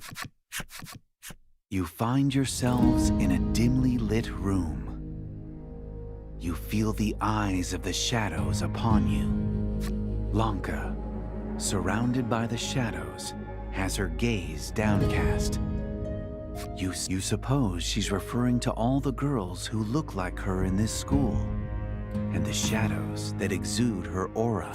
The Ivory Maiden tells you the truth of the city, which was locked away deep within her memory. This school is a maiden farm. It was established to churn out maiden after maiden, the linchpins of the island, to keep the city forever prosperous. Lanka despairs, saying that everything from her existence to her pride as a maiden were all manufactured by the city so that... Dully, she points her blade at you, almost as if she wants to be hurt.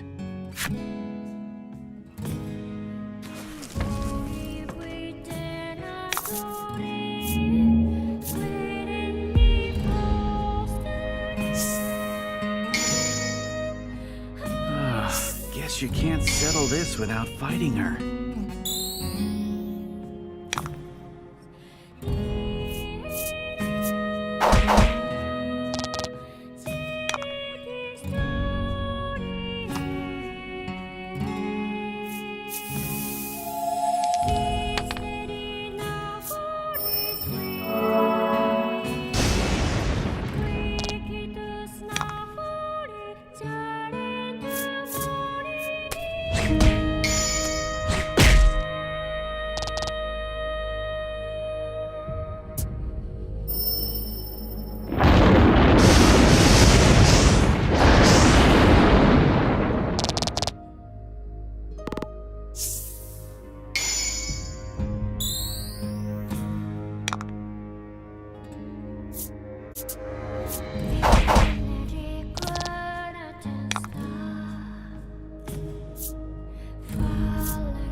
You're Lanka.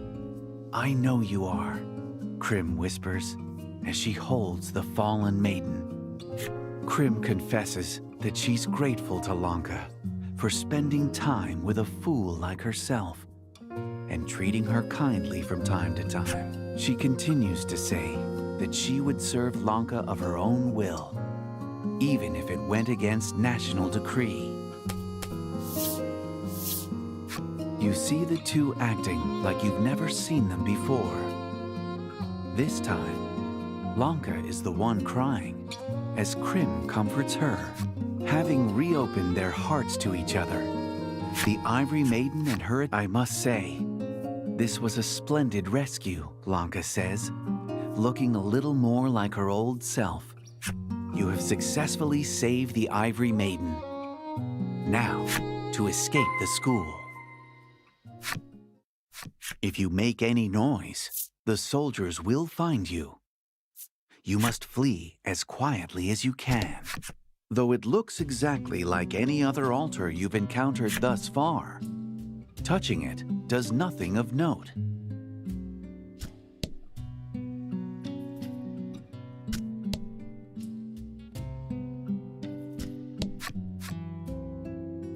I think I saw a number in that other room, Lanka remarks, cocking her head to the side.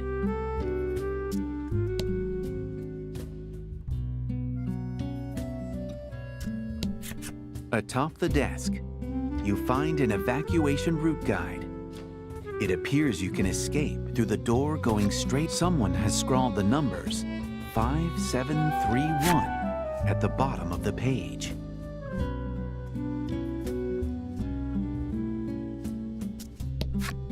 On the door, you discover a device with numbers on it. You enter 5731 and hear the door unlock.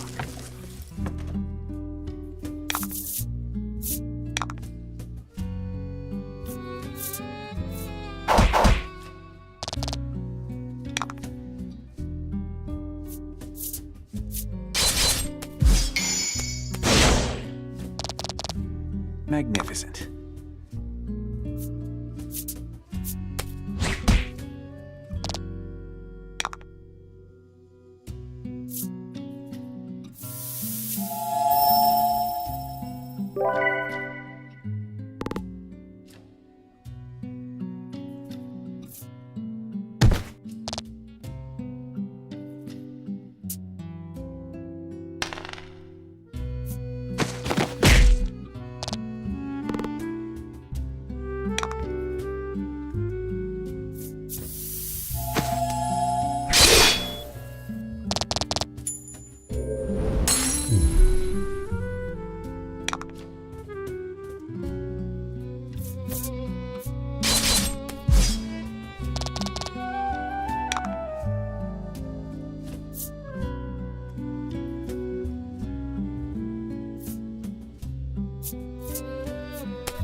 Fight him off.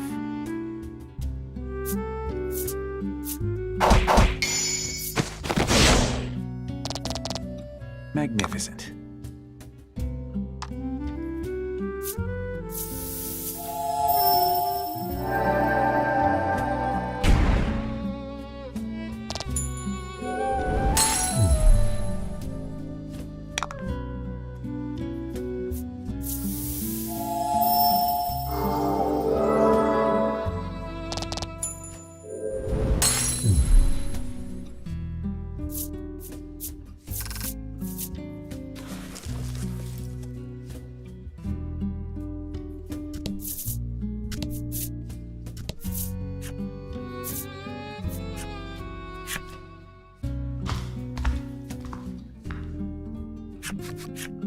You open the door and find yourselves back in the city, bathed in white light.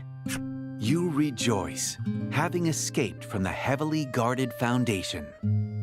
After everything that's transpired, though, you know that the Ivory Maiden and her attendant, Lanka, expresses a desire to travel the world with Krim.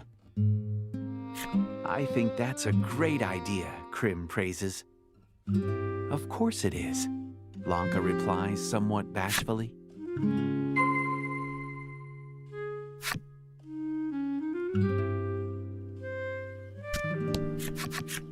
There they are. You hear the shout of a soldier as you try to flee the city. Now that the Ivory Maiden and her ivory attendant are fugitives who know the city's secrets, you're overwhelmed by the number of soldiers and are quickly surrounded. You have no recourse but to fight.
There seems to be no end to the soldiers who have been ordered to stop any further infractions of national decree.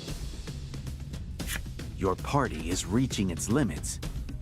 You realize that you might all die here, but take this as proof that I lived, the Ivory Maiden says to Laddie as she hands over her maiden's relic.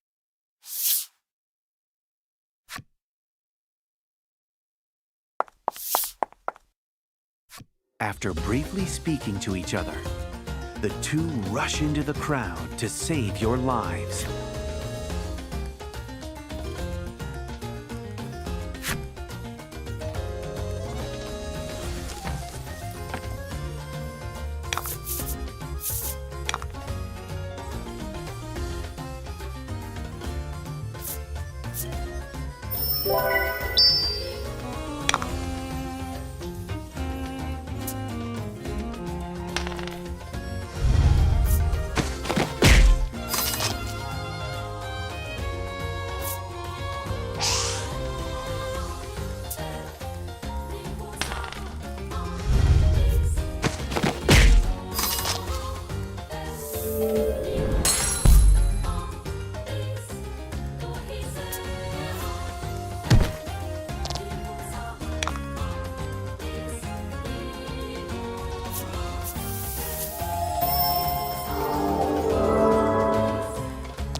It's a losing battle. The sharp blades of the soldiers cut through the women.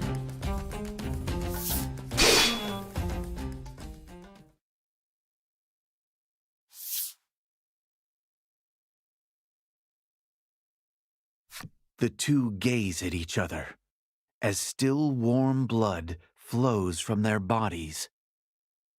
Regardless of Lanka's origins as a spare, it's clear that she and Krim shared a bond of friendship that could never be replaced.